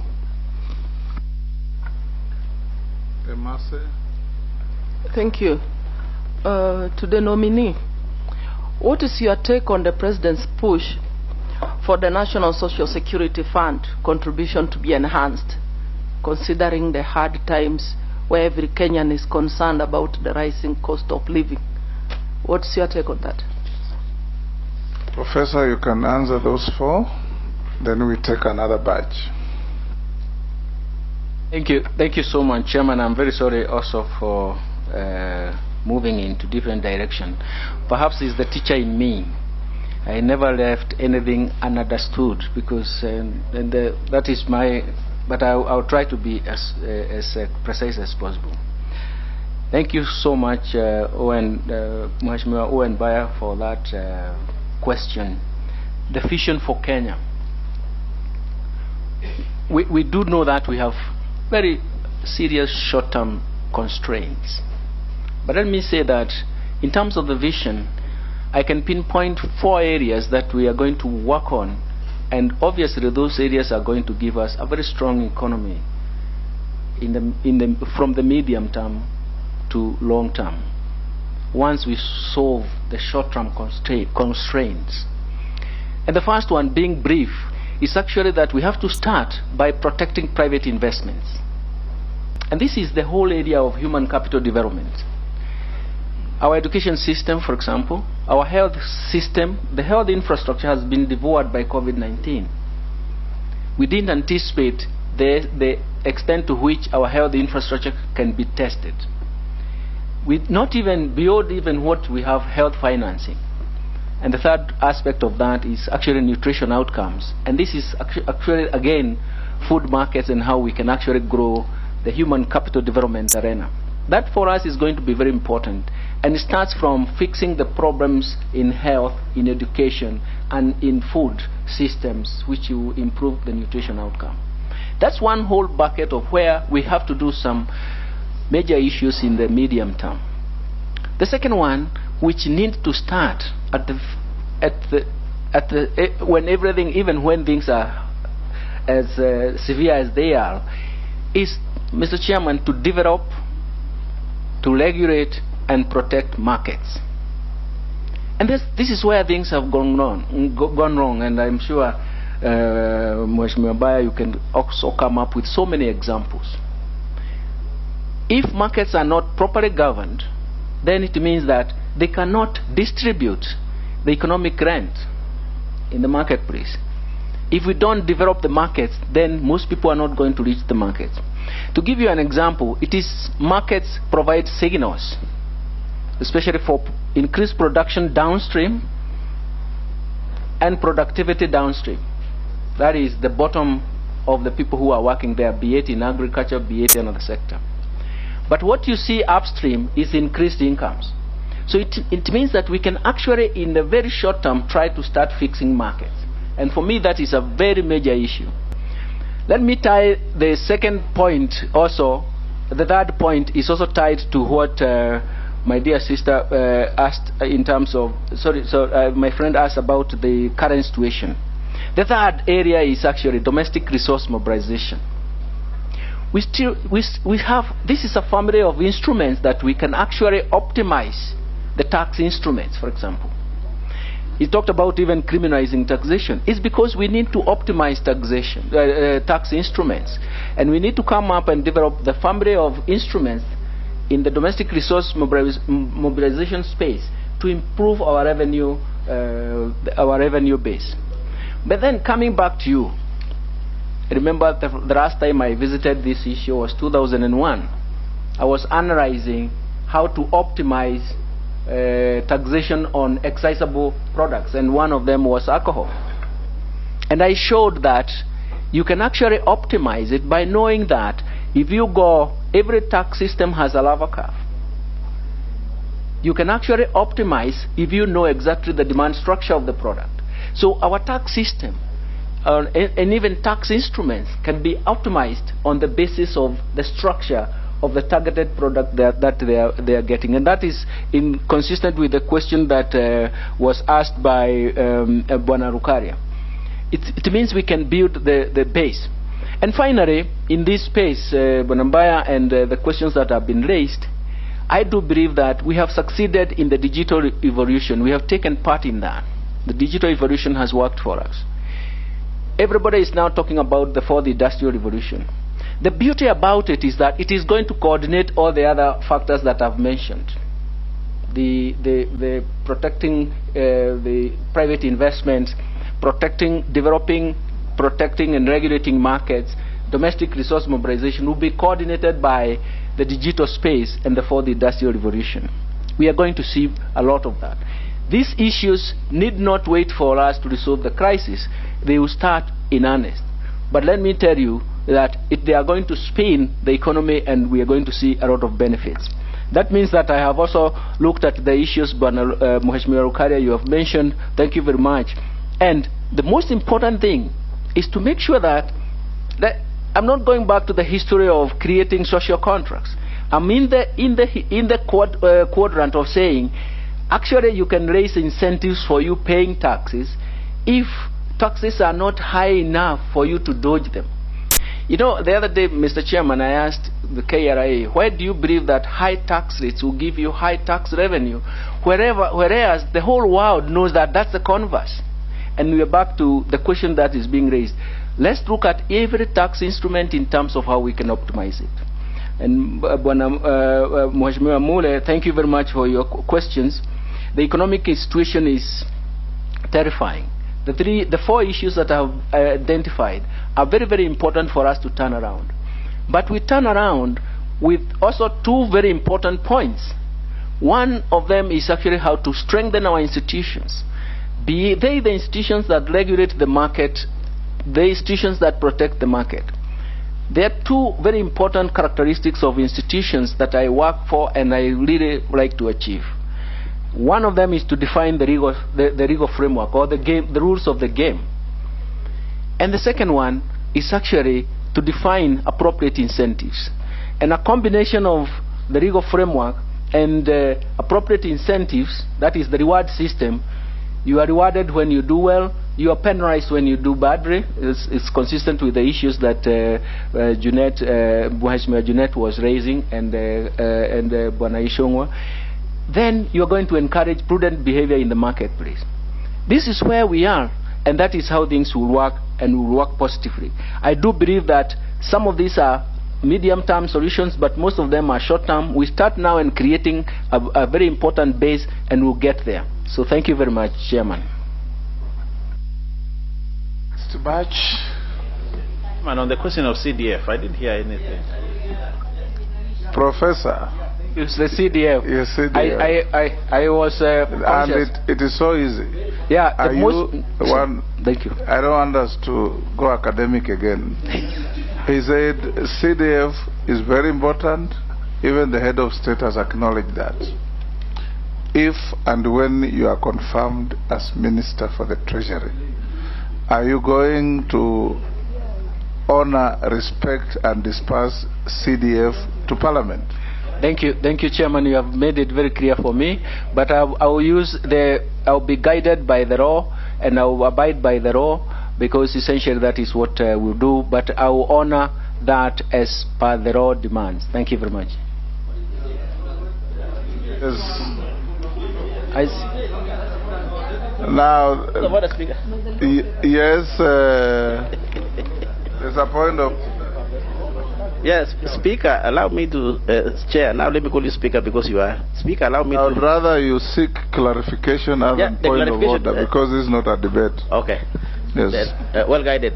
Clarification. What did the professor say about CDF? Abiding by the law, saying what? He said he will look at the law, let me be guided appropriately, and then pay. What did he say? That's what he said. What? Is that so? Is that not Kingereza Mingi? What we say, Speaker? No. Let us not miss the point. Honorable Baya said the truth. Seek your clarification. That's why I'm helping. Maybe he left the point. That what was quashed in court is actually a different law, CDF Act. What we have now, Speaker, is not CDF Act. We have National Government Constituency Development Fund. Now we was asked, how quickly are you going to use that to disband the funds? Kizungu mingi haitasaidia sisi, Speaker. Okay, you'll start with that, but let's take another batch of 4. Okay. Then you can clarify to Honorable Posing what is 6 to be clarified. Morugara, Daoud, Amisi, and Naisula. I'll come to you guys, gentlemen. Just hold your horses. Thank you. And I want to be strict on one question each. Yeah. Thank you. Thank you, Mr. Chairman. Mr. Chairman, just before I ask the question is a little bit of economics that we are getting from the nominee, and Kenyans are listening to us so that they are able to understand what the nominee is promising them in a very plain English language. My question is this: we have heard hue and cry out there that the country does not have money, and therefore we are in trouble. What is your position as a senior economist in the country, a former governor of the Central Bank of Kenya? Do we have the money, which means soon we may be out of the doldrums where we are, or we do not have any money, therefore we have to tighten our belts because worse things are ahead of us? Thank you, Chair Speaker. Speaker, to the nominee, I don't know if he would be aware that his peers, or the peers in the Treasury, has already instructed the police department to return vehicles, 204 vehicles back, which were leased during the elections, and the policy, if that is the policy which would be there, it would be very wrong. Regarding dollar deposits, Chair, we are being told that there is no money, like my colleague has asked, but it was in the public domain that the dollar deposits in Kenya are at an all-time high. People in Kenya have got dollar deposits in dollar accounts in Kenya to the tune of 915 billion. I don't know if it's dollars or shillings, but it's the highest, it's double. And people are hoarding dollars in Kenya. So there is no, the rate we are now looking at as of today is 121, which has been created artificially.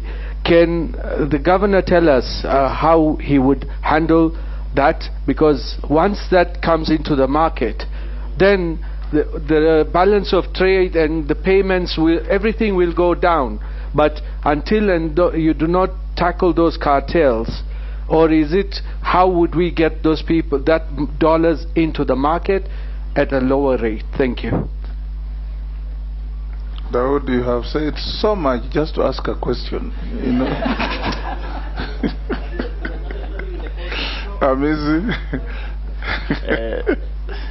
Thank you, Chair. I know it's good to tax before you take off, but try and take off without excessive taxing. Thank you, Chair. Chair, this is a position that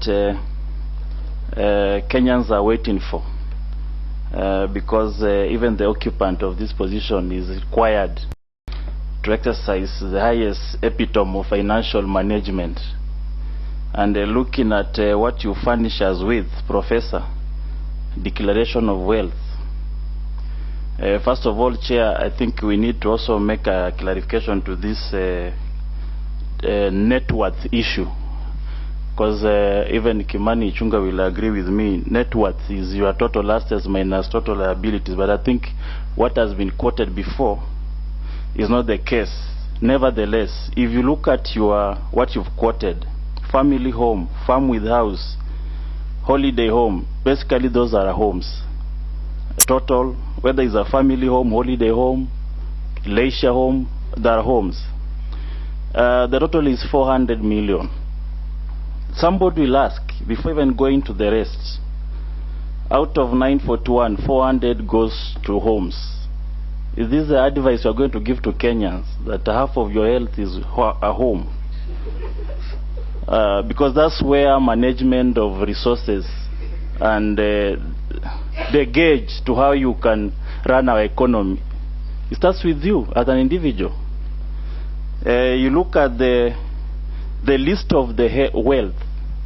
I don't know whether you came here by walking, because there is no car listed. But according to my knowledge, a car is an asset. And this is a person Kenyans wants to see exercising the highest epitome of financial management. And it starts with what you present to this committee. I want you to clarify, even these shares, piece of agriculture land, how many acres? Investment, financial instrument, what is the shares or dividends? Investment in through family company, 400 million. What is it that is 400 million? Shares in a bank, which bank? Imperial, which one is this bank? So this is how a Kenya is going to gauge of the individual that is going to be at the highest financial management institution. Really, we need to be serious. Miss, you have made statement. What is your question? One, whether he owns a car, because not stated there. Two, but is he obligated to own a car? There are many people who don't own cars. The statement the of most assets. distinguished lawyer called John Hamino doesn't know how to drive, doesn't own cars, but he travels. I think the professor can just answer what he can on my description. He knows what I'm talking about. Thank you. Mr. Speaker, Honorable Kamino, your friend, doesn't own those kinds of homes also. Those homes require cars.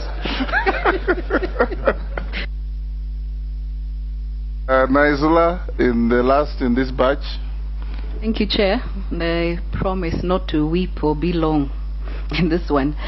So, to the nominee, the number of unemployed youths in Kenya is estimated at 14%, according to the International Labour Organization, and as many as 5.2 million youth adults are unable to find meaningful employment, a pressing concern to policymakers. So my question to you is, how do you intend to turn things around to grow the economy, to specifically secure the millions of jobs that the Kenya Kwanza government promised our youths? Professor, you can deal with those four.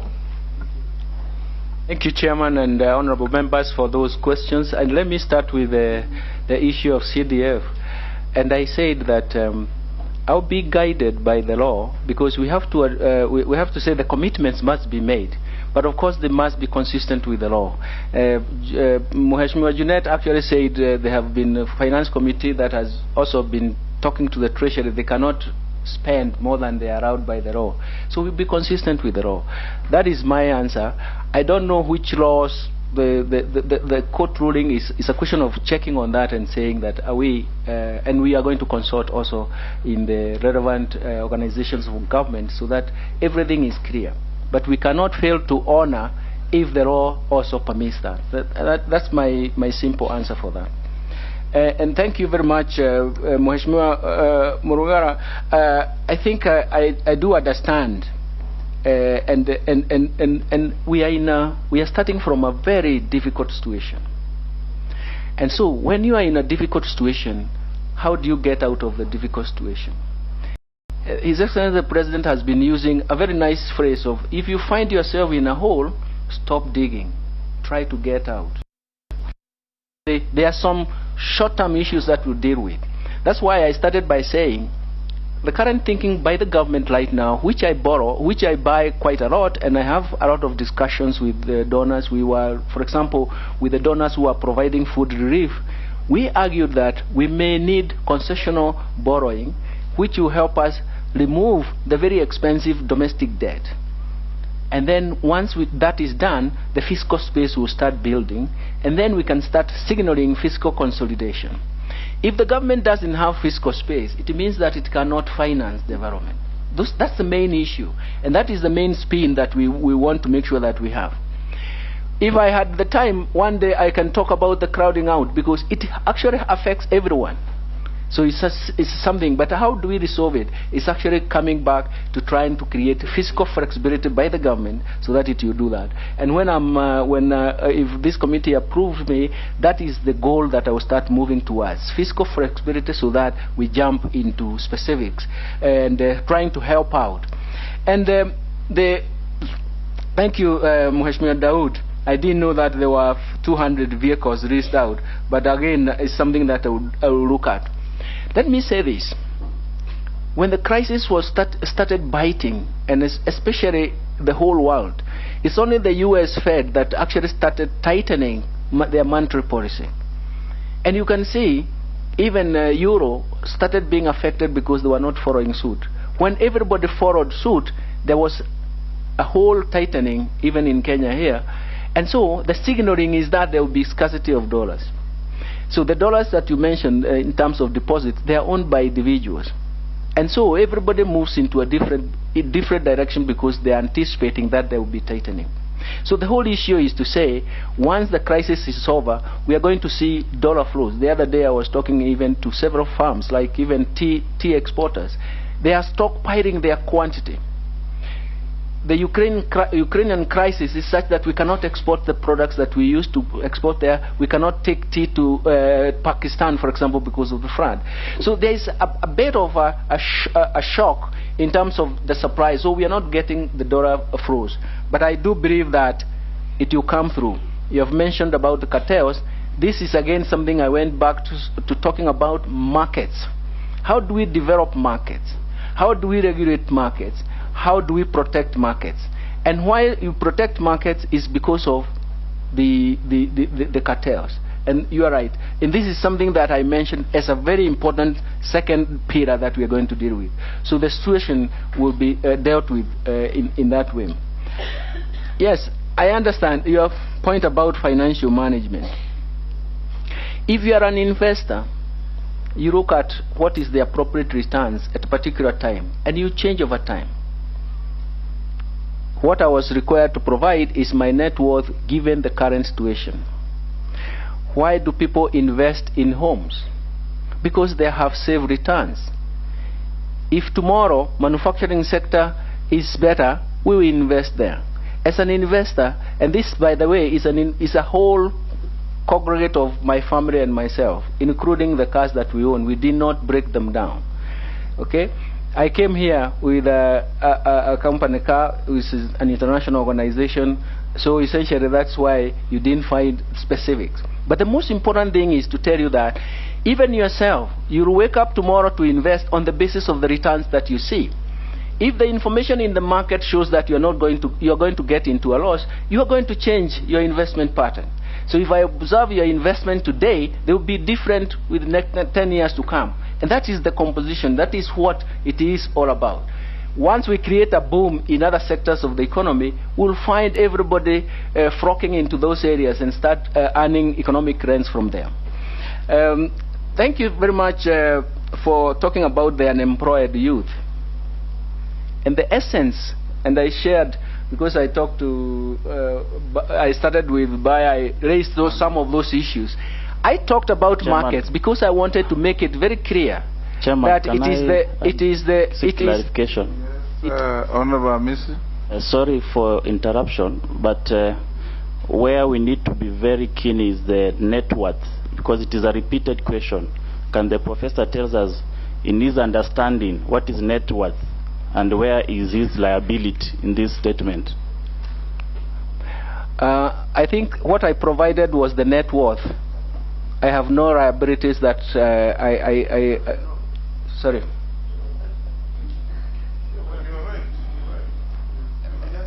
I calculate. By the time I move out, I'm asked for the net worth. That is what I computed and provided. Yeah. Then I wanted to go back to the youth issue, because the youth issue is very, very important. And I think, Madam, the whole issue, what I talked about the markets is that is the kernel of bottom-up approach. All the Naisula Lesoda. Honorable Naisula. Naisula. I didn't write the name. It was so fast. Thank you so much.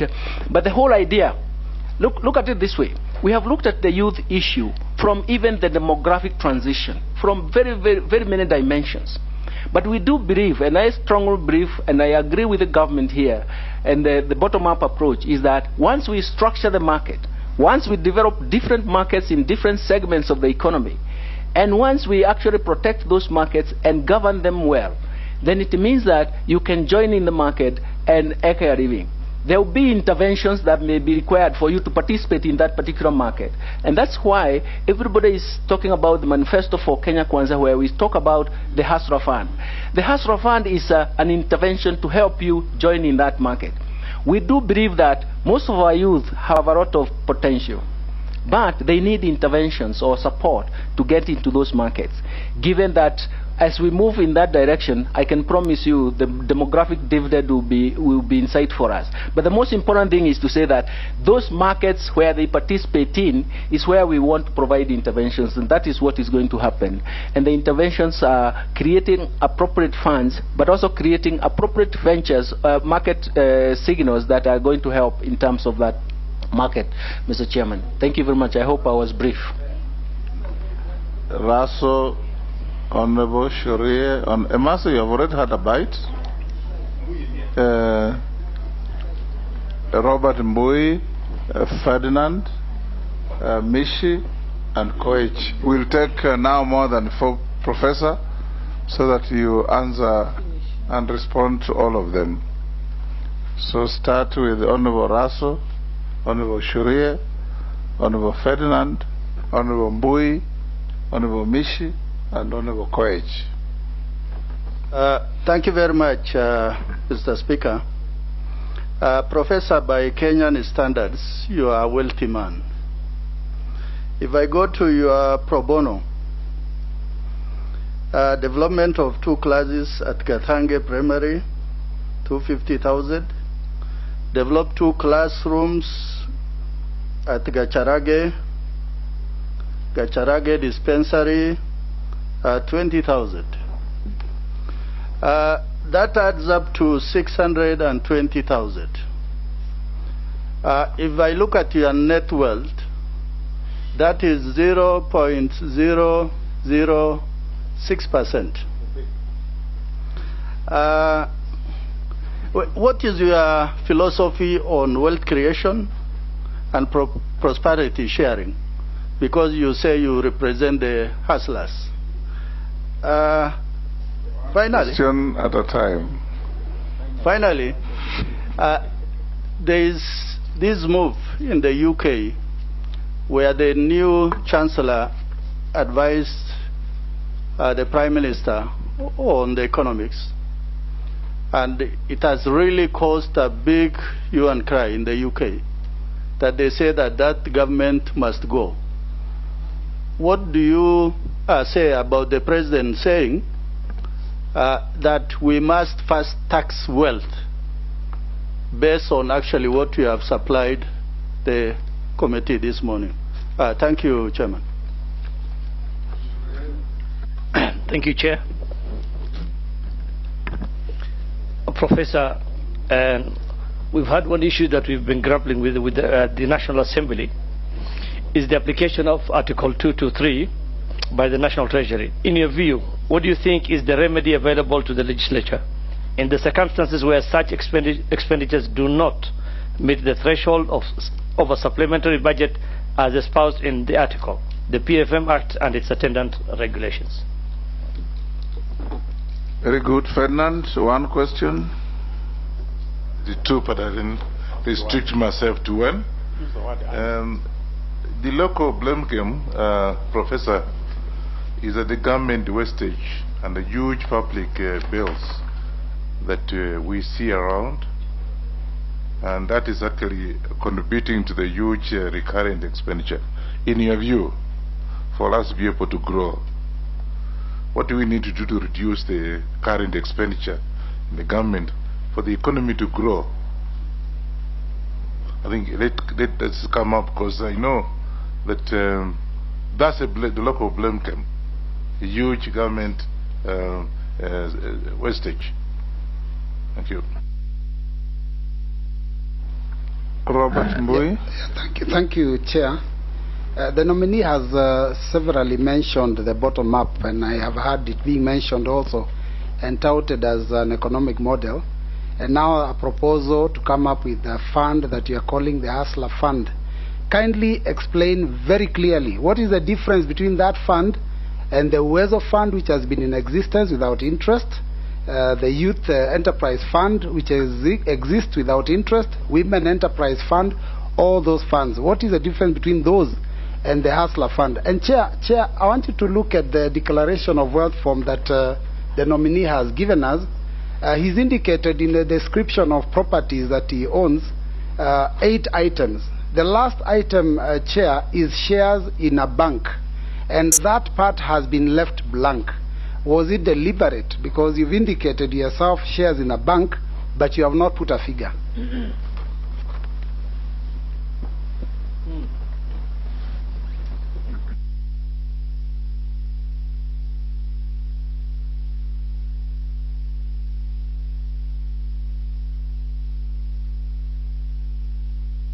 The next was Mishi. Sorry, Mishi, I was checking a document.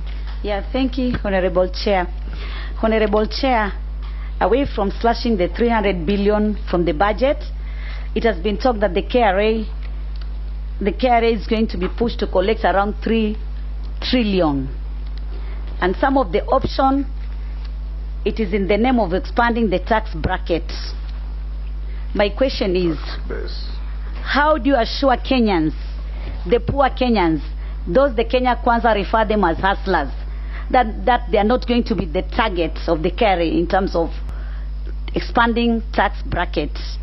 And in the same perspective, how do you intend to resolve tax collection disputes in a humane manner without affecting our revenue targets?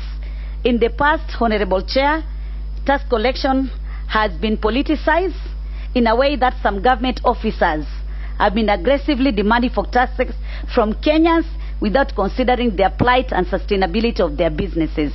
I thank you, Honorable Speaker. Mine is on fiscal distress. We gather that the country is in a very bad shape at the moment, that today our credit rating is actually affected, and it is estimated that our total debt constitutes 67.4% of our nominal GDP, which roughly translates to 8.8 trillion. It is also estimated that our debt service now stands at 1 trillion.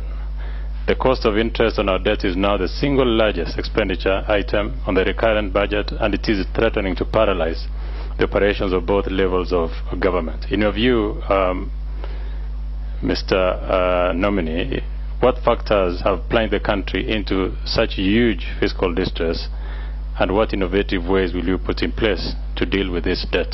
Thank you. Yes, Professor. Thank you, Chairman and honorable members. Fantastic questions that come through. Let me try to see how I get them throughout.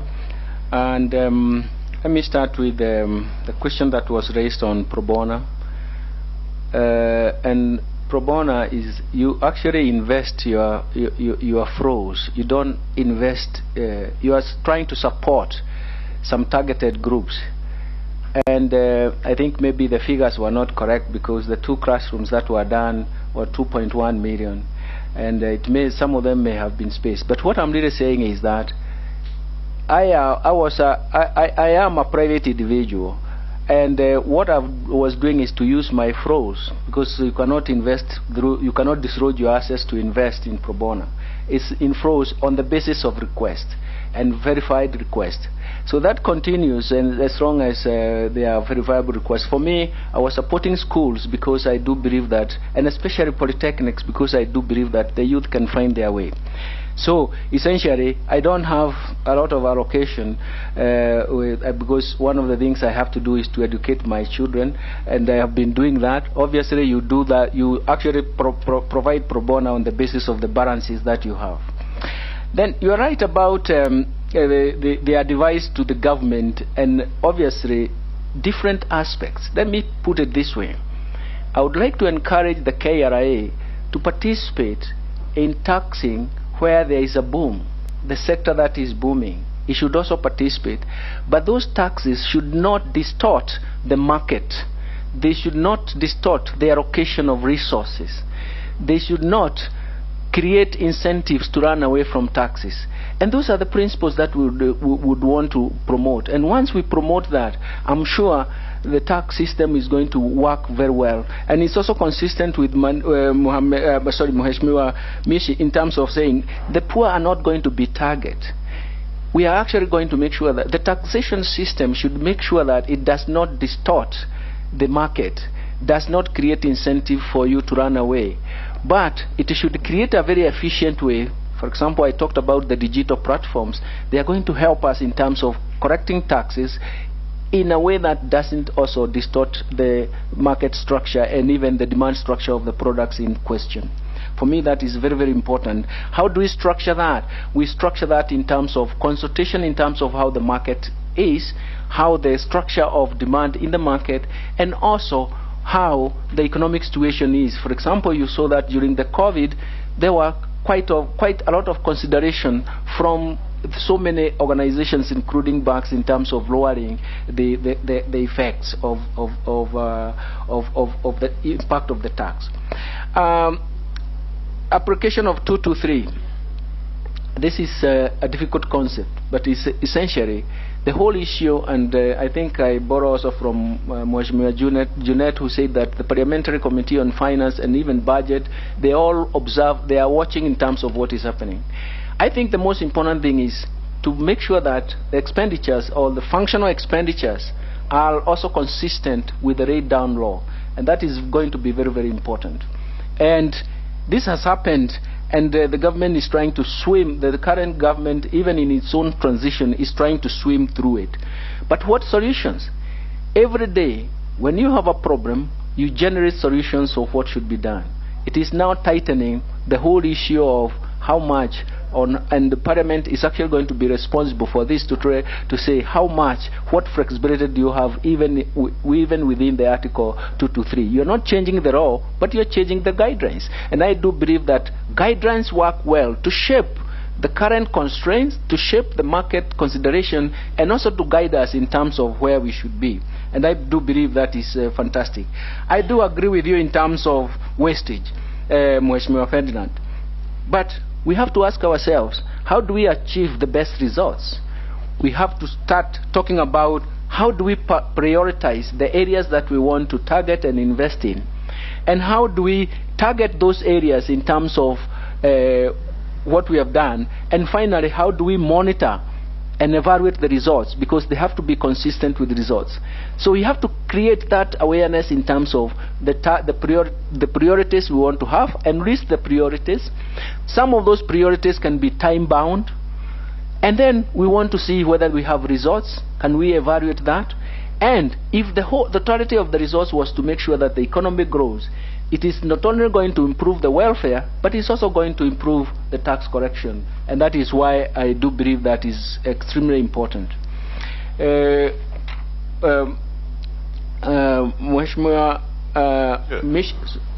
Speaker, I'm not satisfied with the answer. Just seek a clarification. Yeah, because we are talking about the government massive wastage, and huge public, salaries and what have you. So what are you going to do to tame that? That's what has been a blame game out here. So you have told me the scenario as it is. Thank you, so Chair. what are you going to do if I have to make you the Minister for... Thank you, Mr. Chairman. And I alluded to this area, and I said that one of the things is actually to understand where did the rain beat you. The first thing is to make sure that you have stringent measures in terms of containing that. I argued earlier that we need to come up with some concessional funding to actually try to resolve the current constraints. Once you are out of those constraints, then you come down to prioritize which areas, which wastage, for example, what you're really saying, can we cut? And how do we restrict those? How do we create formidable regulations and guidelines in terms of curtailing those wastage? But right now, you have to get out of the problem we are in. I do know that the wage bill is quite high. Then the next thing, what do you need to do with the wage bill? What kind of rationalization measures do you need to do? The promise I am giving you right now is to say that whatever areas that we focus on, we want to make sure that we have sustainable footprint in terms of policy, in terms of actions, in terms of guidelines. That is the only way we can survive to the next decade. If we have sustainable guidelines, sustainable frameworks that can be tested over time. And that is the way I was trying to approach it, so that I don't want to specifically talk about any issue, wage bill or all that, but I'm really saying that we need to come up and prioritize. We need to target. But in all those actions, they have to be sustainable. They have to be seen to be sustainable and time-bound. And that is going to be very, very important. Thank you. Then I was going to Mheshimiwa Mishi and the KRA. I think I've talked about that. The Kenyans, we cannot target when you are in such a dire situation, when poverty is biting and cost of living is rising. That is not the time to increase taxes or retarget taxes. That is the time to look at areas where you can provide interventions. So it means that when I talked about the bottom-up approach, I was talking about those areas that you participate in, those markets. We need to regulate them. Most of the time, the poor and in the markets they participate in, it's not because they don't work hard. They work hard, but the market is captured. That elite capture itself diminishes the economic rent that you should otherwise get. And it's an area that we are going to talk about and try to fix. But the other thing I promised and also talked about, when I talked about the digital space, we have worked so well. We have seen that we can use the retail electronic payments platform to actually pay taxes. When it was started, everybody was very happy about it. It removes that personal interaction between the taxman and the taxpayer. And we have seen, even in one of the papers that I've prepared in the last 2-3 years or so, it showed that some of those taxes that uses the payments platform are actually performing much better. The whole issue is to try and see how do we protect that goose that laid the golden egg. That is the main point, and that is the policy of taxation that I came up with. I talked about, please do not raise tax rates to the point where it becomes an inducement for you to evade taxes. That is, you are killing the goose that laid the golden egg, unless you want to say bye-bye to the golden egg. Mheshimiwa Koech, thank you very much about this growing fiscal distress and the debt. Last December, we had a special issue of a journal where we talked about growing with debt. So essentially, it's an area that I'm quite comfortable with. When the HIPIC initiative was started in 1997 by the IMF, the first paper in that book was our paper, and we argued that external debt is a major problem. So we didn't know that domestic debt would also become a major problem. So we are in the same space. We have to look for avenues and solutions to make sure that it works, and that is what we want to make sure that it works. I think Mheshimiwa Bui, the Hasra Fund.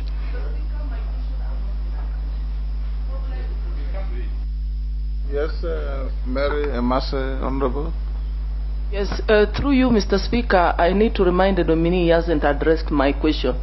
I think just to refresh his mind, my question was on the push to enhance contributions for NSSF in view of the prevailing economic situation. Yeah. How will it in any way alleviate the situation? What are your thoughts on it? You have not addressed it.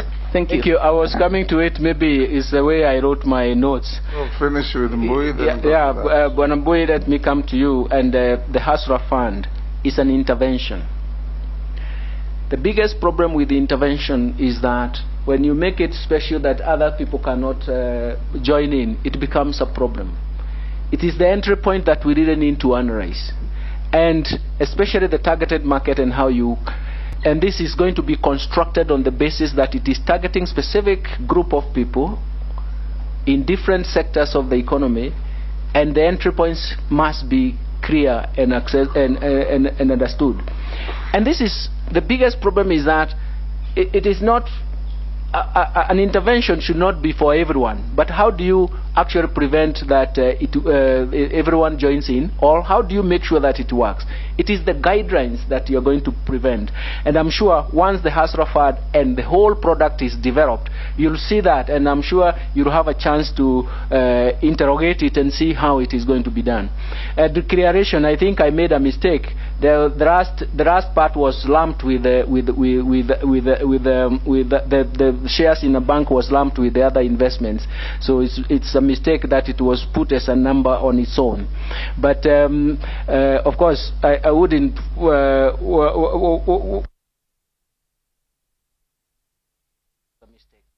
I think we go back, Mheshimiwa, sorry that your question was not missed. The whole issue was how do we look at NSSF? How is it going to save you if it's your future retirement benefits? Some of us in our working life, what we have done is to make sure that we match what the employer has given you, we match it. What you are really doing is to safeguard your future. What we need to do is to come back and start talking, that is consultation, and saying how much would you be prepared to actually save. So essentially it's not a punishment, you are saving for the future. And that is something that we can actually deal with and say, what is the optimal level of your sacrifice today to help you in future? The whole issue of savings and raising savings in Africa, and especially in Kenya, is a major debate, because you cannot invest if you have no savings. So the whole issue is to come back to you as a worker and ask, how much are you willing to save now? If your employer is giving you this much, can you match it or even pay more than that?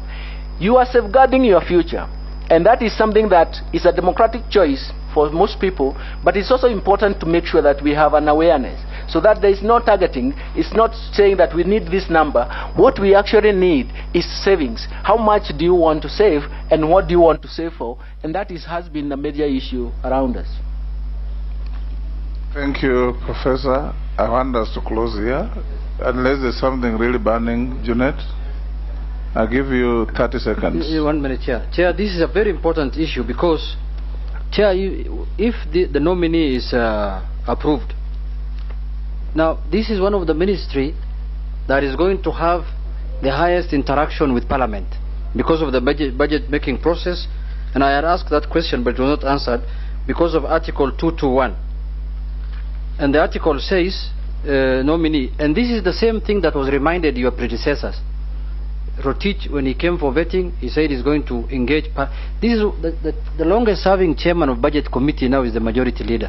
This has been the biggest problem between Parliament and Treasury, and it has not been resolved. So I want to put it to you whether you will be the one, if you are approved, you are the one who will resolve it.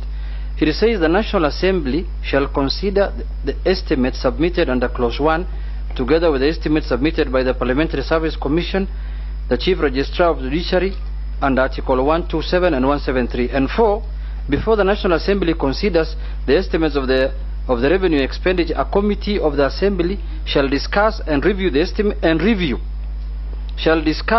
and review the estimates and make recommendations not to Treasury but to the Assembly. Now what happens normally, Treasury, they go and make their budget estimate and bring it to Parliament. And they want to force Parliament to pass the estimates as they have brought it. And if you don't do it, they go and tell the President. Then the President summons the Budget Committee and tells them, this is my budget. But the Constitution says the National Assembly should review and submit it to the Assembly. It is if there are things that need to be changed, then the Assembly will discuss it with the Budget Committee. Then at the floor of the House, they can agree that this is the budget we are going to pass. This has been a bad practice in our country. But Nominee, are you willing to change so that Parliament can have its leeway, its freedom to discuss the budget and pass it within the Assembly? Yes, majority. Chair, with your indulgence, maybe just to seconds. Put in better context what the Honorable Junet is saying, CS nominee. Parliament indeed considers what Junet is saying in line with the Constitution through the BPS. But the main challenge has been deviation from what is passed on as a budget policy statement, because it also includes estimates and ceilings. When you table your annual estimates, it is completely different from what was passed as a budget policy statement. So maybe just to paraphrase what Junet is asking, are you going to commit that what then is agreed on as a budget policy statement, because that is what you commit to and that is what the House passes, that then you will ensure that your annual estimates are in line with that budget policy statement? And it goes along with CS nominee into ensuring that you stick to what you intend to do, because again the other big problem we've had is abuse of Article 223 of the Constitution. And I have engaged you in another fora, and you know, where the current National Treasury CS has committed close to 200 billion shillings over and above what has been approved by Parliament without approval of Parliament. Therefore, maybe I should also add that as a question. Are you also committing that in case you are approved, we shall see to an end to the abuse of Article 223? Because it is reserved for things that are of emergency in nature, not to pay for land like the Ruaraka land scandal.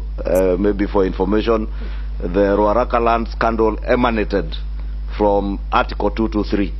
It's something that was done especially around this time when there are no committees of Parliament yet set up, just before an election or immediately after an election. Are we going to see an end to that abuse of Article 223? Thank you, Chair, and thank you, honourable members, and thank you very much, Mheshimiwa Junet. Let me say this: history is very, very important, because we are told that if you forget your history, you'll be condemned to repeat it. And I'm guided about what has happened in the past and how we can actually have a good start in terms of clarity of issues and also clarity of regulations that are set.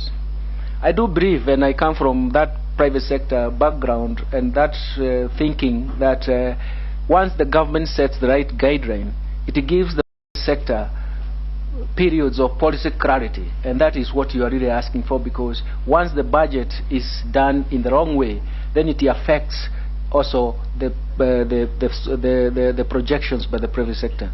But I can see, and you know that we had sleepless nights in our technical committee when we realized the whole of 200 billion, which actually cannot be justified. The whole thing is that it is history that is going to teach us the lesson. We have government led by His Excellency President William Ruto, which is actually saying, look, we have to follow the law. We have to follow the guidelines that we create. And we have to make sure that at the end of the period, we are evaluated on the basis of that. And I think those are the issues that I will follow with strictness, Mheshimiwa Junet and Mheshimiwa Ishongwa. Thank you very much. Thank you, Professor. We shall end here. Mukami, you have missed the boat today. You'll have the first bite in the next, unfortunately. But you had some interventions. Professor, I give you 3 minutes to tell us your final wish to this committee and expectation. Thank you very much. I would have said that I work with rational expectations. So my first wish was that I do hope that I've made some commitments and even some content that allows you to actually consider my nomination positively. But more importantly, we run from the past. And we run from the past, that is adaptive running. We run from the past so that it guides us in the future. When you have been beaten in the past, you have to make sure that you correct the situation in the future. I do believe correctively, together with the National Treasury and economic planning, and the parliamentary, because essentially we'll be consulting now and then, we can make a difference in terms of where we are going, and of course, make sure that we rectify or live down that bad history.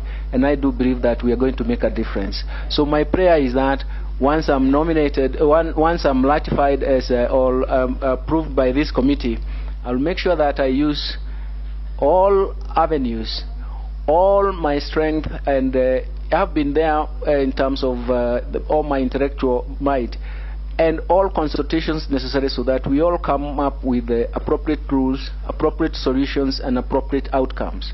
I do believe in consultation. I don't think there is any one person who has the monopoly of knowledge. What we do have is consultation that improves the whole spectrum of the issues that we want to cover, our development agenda, and then that will make a difference. Thank you very much for giving me a chance. Thank you very much for listening to me.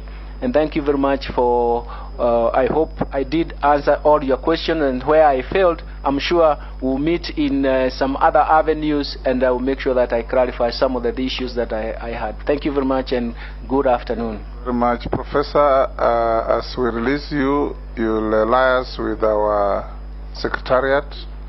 There are 2-3 documents they will require from you to make our record complete. You may take your leave and have a good afternoon. Honorable members, we will Thank you, now... Mr. Chairman. Thank you. As the nominee leaves, it is now 1:20. Break for lunch for 1 hour. We resume at 2:20. 2:20.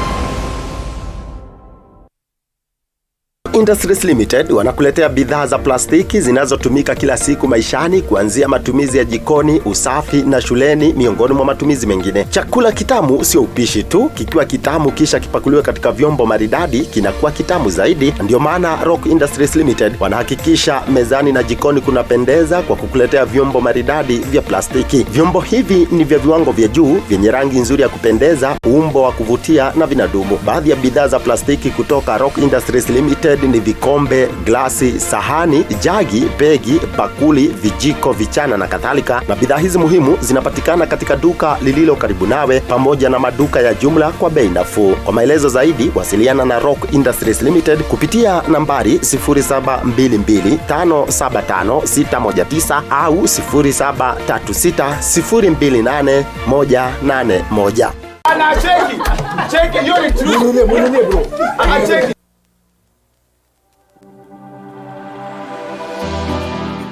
How well do you know what's happening around you?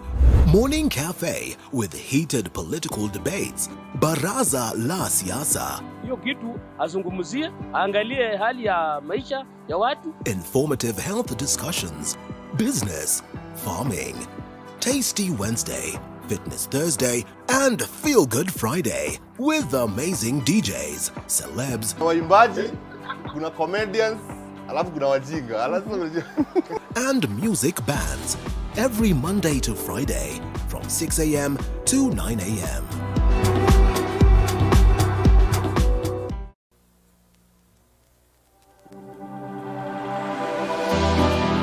How well do you know what's happening around you? Morning Cafe with heated political debates.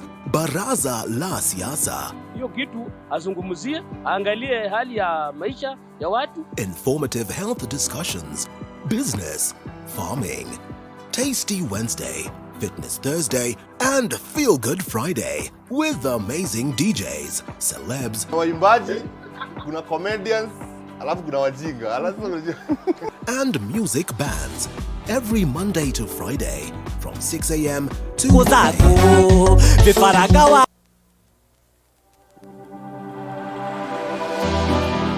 How well do you know what's happening around you? Morning Cafe with heated political debates. Baraza la Siasa. Hiyo kitu azungumzie, angalie hali ya maisha ya watu. Informative health discussions. Business, farming.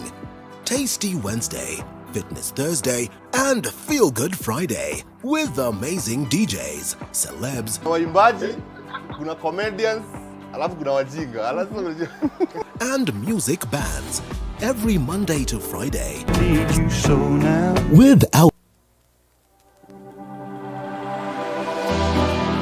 How well do you know what's happening around you? Morning Cafe with heated political debates.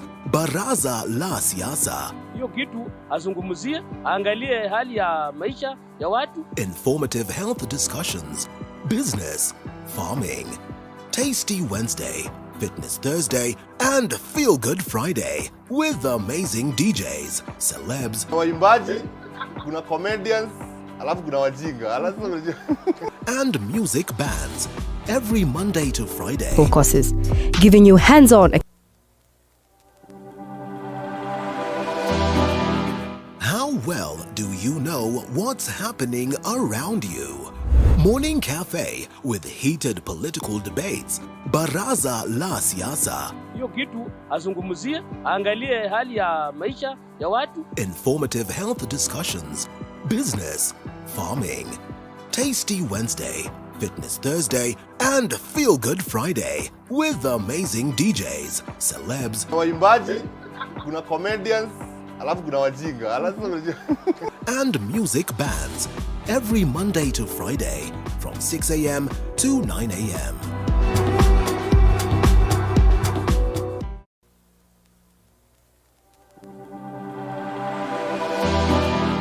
How well do you know what's happening around you? Morning Cafe with heated political debates. Baraza la Siasa. Hiyo kitu azungumzie, angalie hali ya maisha ya watu. Informative health discussions. Business, farming. Tasty Wednesday, Fitness Thursday, and Feel Good Friday with amazing DJs, celebs, waimbaji, kuna comedians, alafu kuna wajinga. and music bands every Monday to Friday from 6 a.m. to 9 a.m.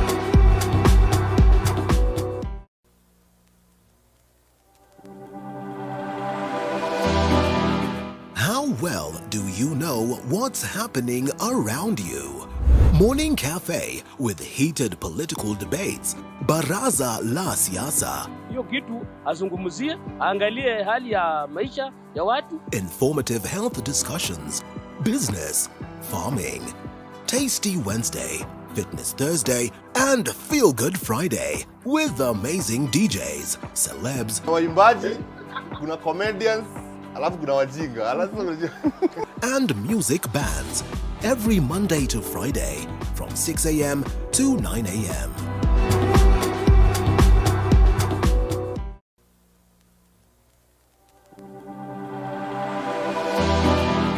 How well do you know what's happening around you?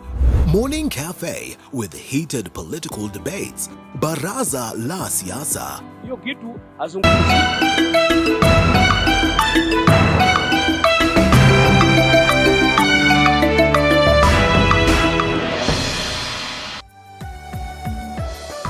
Na mubashara mtazamaji kutoka hapa katika chumba cha matangazo, ikiwa ni tarehe 18 Oktoba mwaka 2022. Mie ni mtangazaji wako Paul Kirobi. Karibu kwenye taarifa za mwendo wa saa 7. Bila shaka leo ikiwa ni tarehe 18, bado shughuli nzima ya kuwahoji ama kuwapiga msasa wale mawaziri wa teule tayari ndani ya serikali ya Kenya Kwanza ingali inaendelea, na kufikia sasa ni mawaziri wawili tu ambao tayari wameshapigwa msasa. Kwa hiyo baada ya bunge kuelekea katika mapumziko watakuwa wanarejea kuwahoji mawaziri wengine watatu, ikiwemo Davis Kimutai Chirchir ambaye ni waziri wa kawi na petroli. Pia vile vile kuna mbunge Aisha Jumwa ambaye ni waziri mteule wa masuala ya jinsia na utumishi kwa umma, na tunaye mbunge Moses Kuria ambaye ni waziri wa biashara na masuala ya uwekezaji. Kwa hiyo bunge likirejea litakuwa linaendelea na mchakato wa kuwahoji hao. Tayari Profesa Kithure Kindiki na Profesa Njuguna Ndung'u ambaye ni waziri mteule wa masuala ya hazina ya kitaifa wameshahojiwa. Lakini tuking'oananga kwenye taarifa za mwendo wa saa 7, waziri mteule wa usalama wa ndani Profesa Kithure Kindiki ametoa hakikisho kwamba tatizo la utovu wa usalama linalosababishwa na wizi wa mifugo litazikwa katika kaburi la sahau ikiwa ataidhinishwa kuhudumu kama waziri wa usalama. Kikao cha Profesa Kindiki cha usaili na kamati ya bunge pia kilishuhudia machozi kutoka kwa baadhi ya viongozi wa maeneo yanayokabiliwa na swala la wizi wa mifugo ambao sasa wanataka kubuniwa kwa mbinu mbadala za kukabiliana na swala hilo. My net worth, Mr. Chairman, honorable members, is 544 million Kenya shillings. I intend to vigorously fight for the welfare and improved terms of service for police officers as well as prison officers because of the critical nature of the role they play in securing our country. The honorable leader of majority asked me whether I would be proud and arrogant. The answer is no. I believe that the ultimate trait of leadership is humility. And most people tend to confuse humility with cowardice. The two are not related. I'll be humble but extremely firm because this docket is extremely sensitive and all the other sectors of the nation rely on a safe country. Nominee, I am tired. I am honestly tired. And Kenyans are tired. What do you intend to do differently from your predecessors, away from the usual rhetoric and threats? Perhaps you need to come and live in Kurkur, Pora, Longewan, Losuk, incognito for only 1 week. Come and stay there. What strategy or are your thoughts do you have to end this menace once and for all, so that as a leader I can execute my other national duties and not concern myself only on matters security? I will not be sharing operational issues here, but one of the challenges we have is the lack of operational capability for our officers who are serving in those areas. I have requested for facilitation so that we are able to improve the existing capabilities both for air and land mobility, but also for protection of officers to ensure that they keep the peace there and deal with that issue. We will also have to invoke the provisions of the Constitution and the National Police Service Act to ensure that we actually energize the community policing program to make sure that we don't just rely on soldiers, on officers who are just posted there and they do not even understand this terrain, so that the community helps the officers to be able to track the criminals. Na mtazamaji, tukiachana na hayo, kwingineko ni kwamba mwili wa Travis Maira, mtoto wa miaka 2 aliyepoteza uhai wake baada ya kuchomwa kwa jembe kichwani juma lililopita, umewasili nyumbani kwao kijijini Ndula tayari kwa mazishi. Madhila ya Travis na kifo chake kiligongwa vichwa vya habari huko hospitali ya Kenyatta, ikilaumiwa kwa kile kinachodaiwa kuwa utepetevu. Ambao wananisikiliza waone kweli sisi tunafanya kazi pale mashinani, lakini hatujali. Hakuna mtu akutujali. Sisi tunafanya kazi, wale wanapata mishahara mwisho wa mwezi, na sisi tunawafanyia kazi hapa mashinani, na hao wanapata nini? Mishahara. Tafadhalini mtujari. Na nijue ikija, wacheni kuipiga, sababu hao ndio huwa wanatupatia kitu kidogo, wanatupatia angalau hata ikiwa ni ngiri mbili, tunaweza kujifanya nini? Kujisukumilia. Lakini sasa tangu corona ilipoingia hata hatuwaoni. Na wanataka kazi tufanye nini? Tuwafanyie. Tafadhalini. Tuko na wenzangu ambao nimewaona hapa ma-CHV. Hilo jina tafadhali naomba tuondolewe. Ati CHV, ati volunteer. Hiyo jina tafadhali, hiyo ndio imetumaliza. Tafadhalini. Wale ambao wananisikiliza na wale ambao watapeleka hiyo ujumbe imesikika, tafadhalini tujulikane sisi ni akina nani pale nini mashinani. Na sasa nikimalizia, tafadhalini, maandiko inasema hivi, kila jambo kina sababu yake. Na katika kitabu cha Yeremia 29 mstari wa 11 unasema, Mungu ana mawazo ambayo anatuwazia mawazo mazuri, lakini hatuwazii mawazo manini? Mabaya. Kwa hivyo tunapokuwa na huzuni ya kuachwa na mtoto wetu, tuwe Mungu anatujali, na Mungu angali ako pamoja nasi tukiwa katika familia. Na mtazamaji, ni mojawapo ya taarifa ambayo tunazidi kufuatilia kwa undani zaidi, tujue ni kipi ambacho kitakuwa kinajiri mwendo wa baadaye. Lakini kwa sasa tuangazie taarifa nyingine, leo ikiwa ni tarehe 18 Oktoba, ambapo shughuli nzima ama mchakato mzima wa kuwahoji ama kuwapiga msasa wale mawaziri wateule inaendelea. Kesi ya mauaji inayomkabili waziri mteule wa utumishi wa umma na jinsia Aisha Jumwa imechukua mkondo mpya.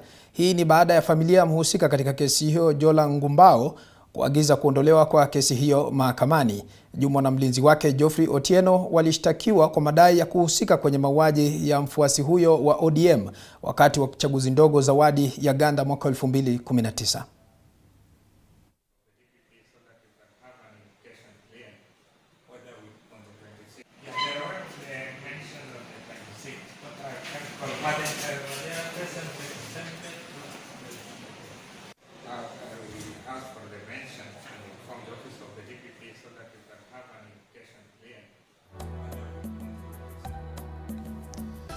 Na mbali na hayo mtazamaji, makundi ya kutetea haki za kibinadamu sasa wanasema kuwa haitoshi kwa serikali kuvunjilia mbali kikosi cha polisi kinachodaiwa kutekeleza mauaji ya Wakenya kiholela, bali sasa wanataka maafisa waliohusika kuchukuliwa hatua kali za kisheria. Makundi hayo yakiongozwa na Haki Afrika wanasema kuwa zaidi ya watu 639 wamepoteza maisha yao tangu mwaka 2019 hadi mwaka huu. Sasa namtaka Rais William Ruto kuhakikisha kuwa familia zilizoathirika zinapata haki, kando na kuvunjilia mbali kitengo cha maafisa maalum wanaoshughulikia masuala ya mauaji hayo.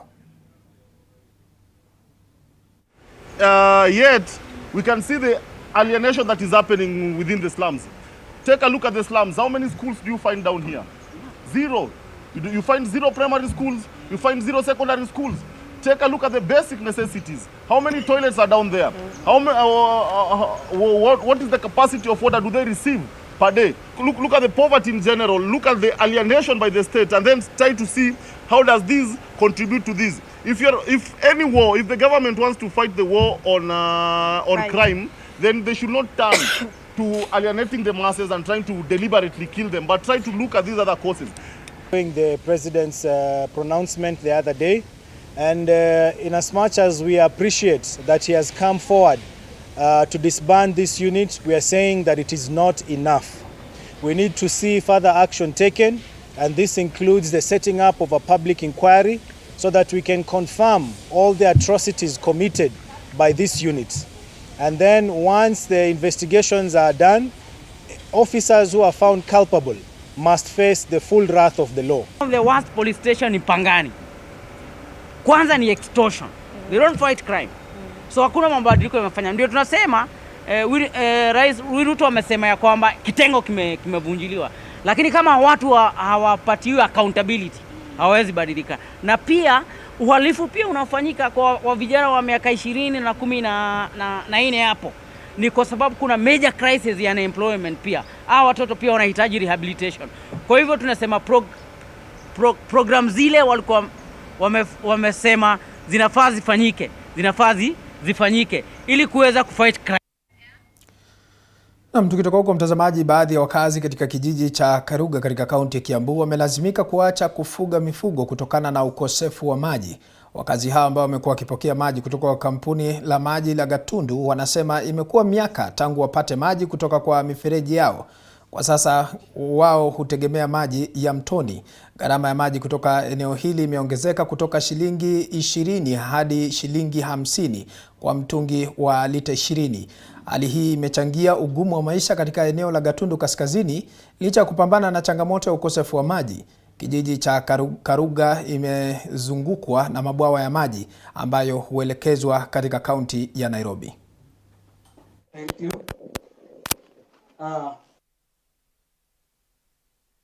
Watu ya kuchota maji wanakosa. Kwa sababu zamani walikuwa na tuitisa mtungi moja 20 shillings kuchota kwa mto. Saa hii wanaitisa 50. Sasa hiyo 50 inakosa.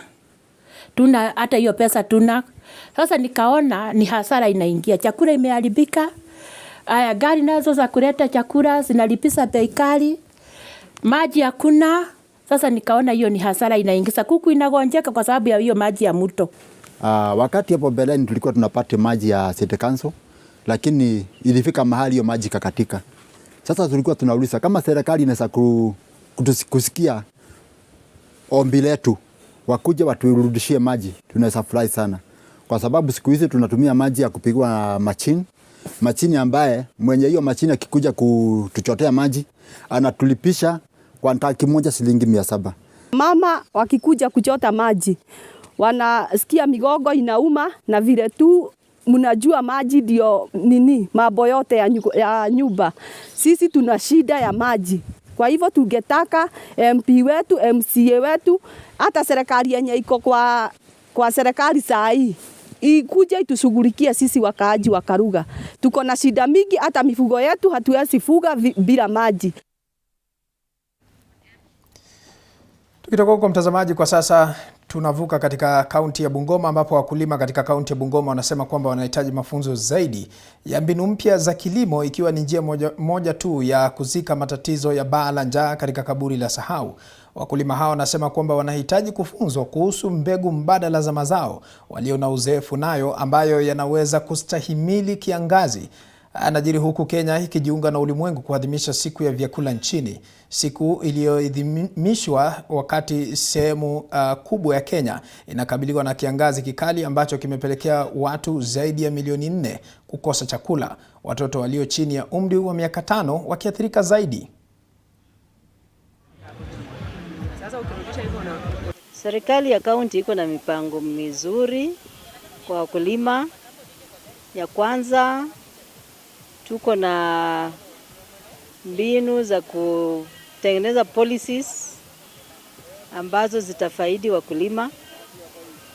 Ya pili, tunataka tuweze kufundisha na kupeana mawaidha kwa wakulima tukipitia maofisa wetu wa agriculture, wa livestock, wa irrigation, fisheries, cooperatives, veterinary. Kitu nimeona tukiendelea kufanya hivi ndio kuwa na field days kama hizi, at least tutafanya vizuri kuwaelimisha wakulima wetu na kuincrease food production kwa kaunti yetu ya Bungoma na country yetu ya Kenya. Mimi nimekuwa mkulima wa mimea tofauti, lakini nimekuja nikakuwa na interest sana kwa mhogo sababu manufaa ya mihogo ni mingi sana. Responsible for food production. We have had consistent rains. We have not had any drought in any part of Bungoma, and that we thank God for the type of climate we have. Mtazamaji, tukitoka kaunti ya Bungoma kwa sasa tunaelekea Kajiado ambapo kwa sasa tunapozungumza Rais wa 5 wa Jamhuri ya Kenya William Ruto kwa sasa anaongoza uzinduzi wa mpango wa serikali wa nyumba za bei nafuu katika eneo la Ongata Rongai, Hebu tuvuke moja kwa moja tumsikilize. I am open. We need to work together for the benefit of the great people of Kajiado and our great nation of Kenya. So asanteni sana watu wa Kajiado. Nitarudi tena hivi karibuni na tuko pamoja. Thank you very much. God bless you.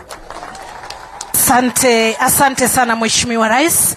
Tafadhali kwa ruhusa yako ningeomba ukaribie kwa kipindi cha pili cha kuwapokeza baadhi ya wamiliki wa nyumba hizi funguo. Wa kwanza ni Mildred Ochieng Obura.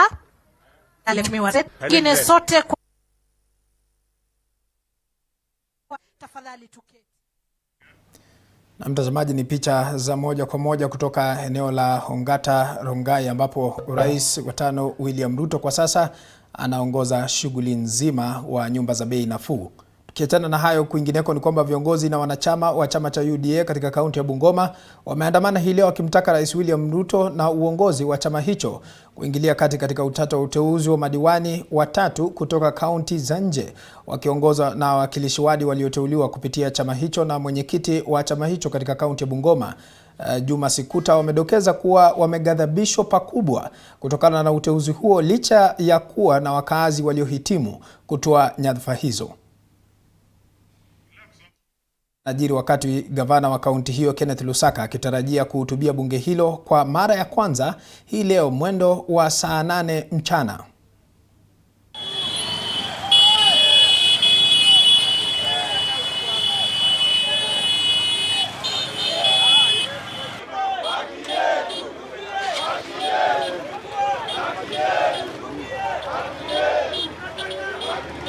Nomination is a resource.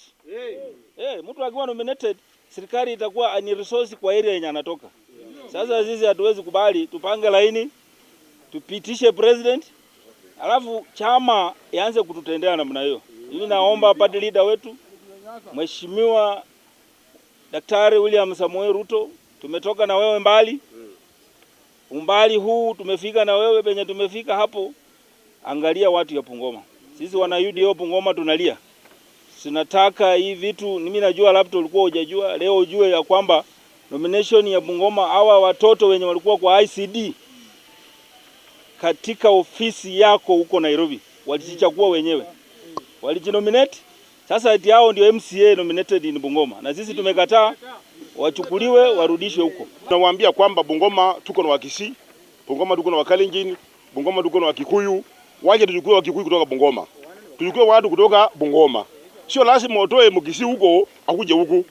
Na kama unataka girlfriend ama boyfriend, tuko na wasichana wazuri kuja mdongoza Bungoma na muwape kidi huko Nairobi. Sio mlete hapa. Tunawaambia kwamba kama chama tulifanya kazi na tunasema mrudishe mkono kwa chama watu wa Bungoma. Sasa kuanzia leo wale watu watatu watoke kwa assembly, ama hivyo ndasukuma hiyo magari nje ya compound na kuyafunga kabisa nje, watu ingie kwa hiyo compound. Bumula walikuwa MCA 3 walikuwa na lazima wapate nini nominated mmoja kutoka Bumula. Bumula wako na youth, wako na wamama, wako na bodaboda wako. Hata walemavu wako. Kitu cha kushangaza katika Bungoma County. Katika Bungoma County walemavu hawajanominatiwa. Sisi hatujapakua ati nani atoke wapi ama kutoka. Sisi tunataka mtu wa Bungoma. Lakini mtu ambaye hatutaki yule mtu ambaye anatoka nje ya Bungoma. Tukitoka kwa mtazamaji, kwa sasa tunafululiza hadi katika kaunti ya Kiambu ambapo mzozo unaendelea kutokota katika kijiji cha namba 10 wadi ya Sianda katika kaunti ya Kiambu kutokana na utata wa umiliki wa ardhi eneo hilo. Wakazi wanadai kuwa kuna watu fulani wana njama ya kunyakua vipande vya ardhi ambavyo vinamilikiwa na kutumiwa na umma. Mbunge wa Kiambaa John Njuguna amependekeza utaratibu mwafaka wa kutatua mzozo huo. Namba 10 hakikisha ya kwamba shamba ya watu wa hapa namba 10 imebaki kuwa shamba yao, ndio tuweze kujua jinsi ambavyo tutakavyoanza kuitengeneza na kuleta shule hapa na kuleta police post hapa ya kuchunga na pia mahali pa watoto kuchezea. Tukitoka kwa mtazamaji, kwingineko ni kwamba wakulima kutoka kaunti ya Meru wamelalamikia ukosefu wa mbolea katika bodi ya nafaka na mazao iliyoko katika kaunti ya Meru, ambapo wanadai kuna ulaghai unaoshuhudiwa katika uuzaji wa mbolea hiyo, ambapo wanashutumu uongozi wa bodi hiyo kwa kuwanyanyasa wakulima. Jonjava Kiania amezungumza na wakulima hao. Nama, asante sana na kupata vyema hapa katika kaunti ya Meru, na bila shaka niko katika afisi za bodi ya mazao na nafaka NCPB hapa Meru, na kikubwa ni kwamba kumekuwa na lalama kutoka kwa wakulima mbalimbali kuhusiana pia na mbolea ambayo iliweza kupunguzwa bei katika uongozi wa Rais William Samoei Ruto, na kikubwa hapa kuna wakulima wengi sana ambao wameweza kufika mahala hapa kuweza kuchukua mbolea yao, lakini kulingana na vile kunavyoonekana kwa sasa ni kwamba hali imeweza kuwalemea kwa sababu mbolea imeweza kukatika, na wakulima wameweza kuja hapa kuweza kuleta lalama zao, na bila shaka pia kumekuwa na lalama kutoka kwa wawakilishi wadi ambao wameweza kufika maeneo haya kuweza pia kuleta hisia zao, wakitaka pia bodi hii iweze kutatua mzozo huu ambao unazidi kutokota kila siku. Kwanza niko na mmoja wa wawakilishi wadi hapa, labda unaweza tuambia jina lako na tatizo hapa ni lipi? Mimi naitwa Zipora Kinya, mwakilishi wadi wa kaunti ya Meru. Tumefika hapa leo kwa sababu ya tatizo ambayo tumesikia kwa wakulima wa kaunti ya Meru kwa sababu ya fertilizer. Unakumbuka rais wetu alituletea mbolea ambaye iko na bei nafuu kulingana na vile ilikuwa inauzwa hapo mbeleni. Na tumepata malalamiko ya kwamba wakaaji wa Meru wale wanakuja kutafuta mbolea hapa hawapati mbolea, wanapanga foreni masaa mingi hapa kwa kaunti, na tukakuja kuangalia ni kwa nini wananchi wetu wa Meru wanateseka bila kupata suluhu ili waende wakapanda, na unaona mvua ni kama imeanza ama iko karibu kuanza. Kwa hivyo nataka kuuliza ofisi ile iko na mamlaka ijaribu ichunguze management ile iko sahihi. Asante sana, asante sana. Labda tupate kauli ya mmoja wa kiongozi hapa, labda unaweza jongea hapa ni TV47, labda unaweza tuambia labda tatizo ni lipi, na wewe kama kiongozi hapa unahisi wakulima wananyanyaswa kivipi? Tumekuja hapa kama County Assembly ya Meru kuleta msimamo wetu kuhusu uuzaji wa mbolea hapa. Tumesikia malalamishi kutoka kwa wakulima na wakaaji wa Meru ya kwamba fertilizer inakuja hapa na kulikuwa na msimamo wa serikali kwamba itauzwa 3,500. Lakini mwisho hapa kumejaa mabwenyenye, brokers, wale ambao wako na interest zao za kibinafsi, wanafanya collusion na management ya hapa, na inakuwa ile mbolea haifiki kwa 3,500, inafika na 4,500, 4,800, saa zingine 1,500, na inaenda na milango ya nyuma. Ukienda vijiji huko Meru, market mbalimbali utakuta kwamba hiyo fertilizer inauzwa na bei ambayo haiko recommended na serikali. Tumalize ya mwisho kabisa kwa kifupi, labda unaweza sema ungetaka labda uongozi wa bodi hii ufanye vipi? Okay, asante sana. Kwa majina naitwa Sara Gaki. Mimi kwa hii vile ningependa hii poti iendelee, kama watu wataendelea na kilio venye wanaendelea nayo saa hii, wale wakulima wadogo wanasema hawapati fertilizer, mwenye wa mifuko 3, mifuko 2 wanasema hawauziwi, na ni kwa kweli tumeona kuna watu walilipa fertilizer last month na mpaka waleo hawajawahi pata fertilizer. Tunaomba sisi kama bunge letu la kaunti ya Meru, na tumekubaliana hii kilio ikiendelea tena na tukisikia tena, tukikuja hapa tutaomba bondi ichenjiwe yote ili wakuje watu wenye wanajali maslahi ya mwananchi wa kawaida.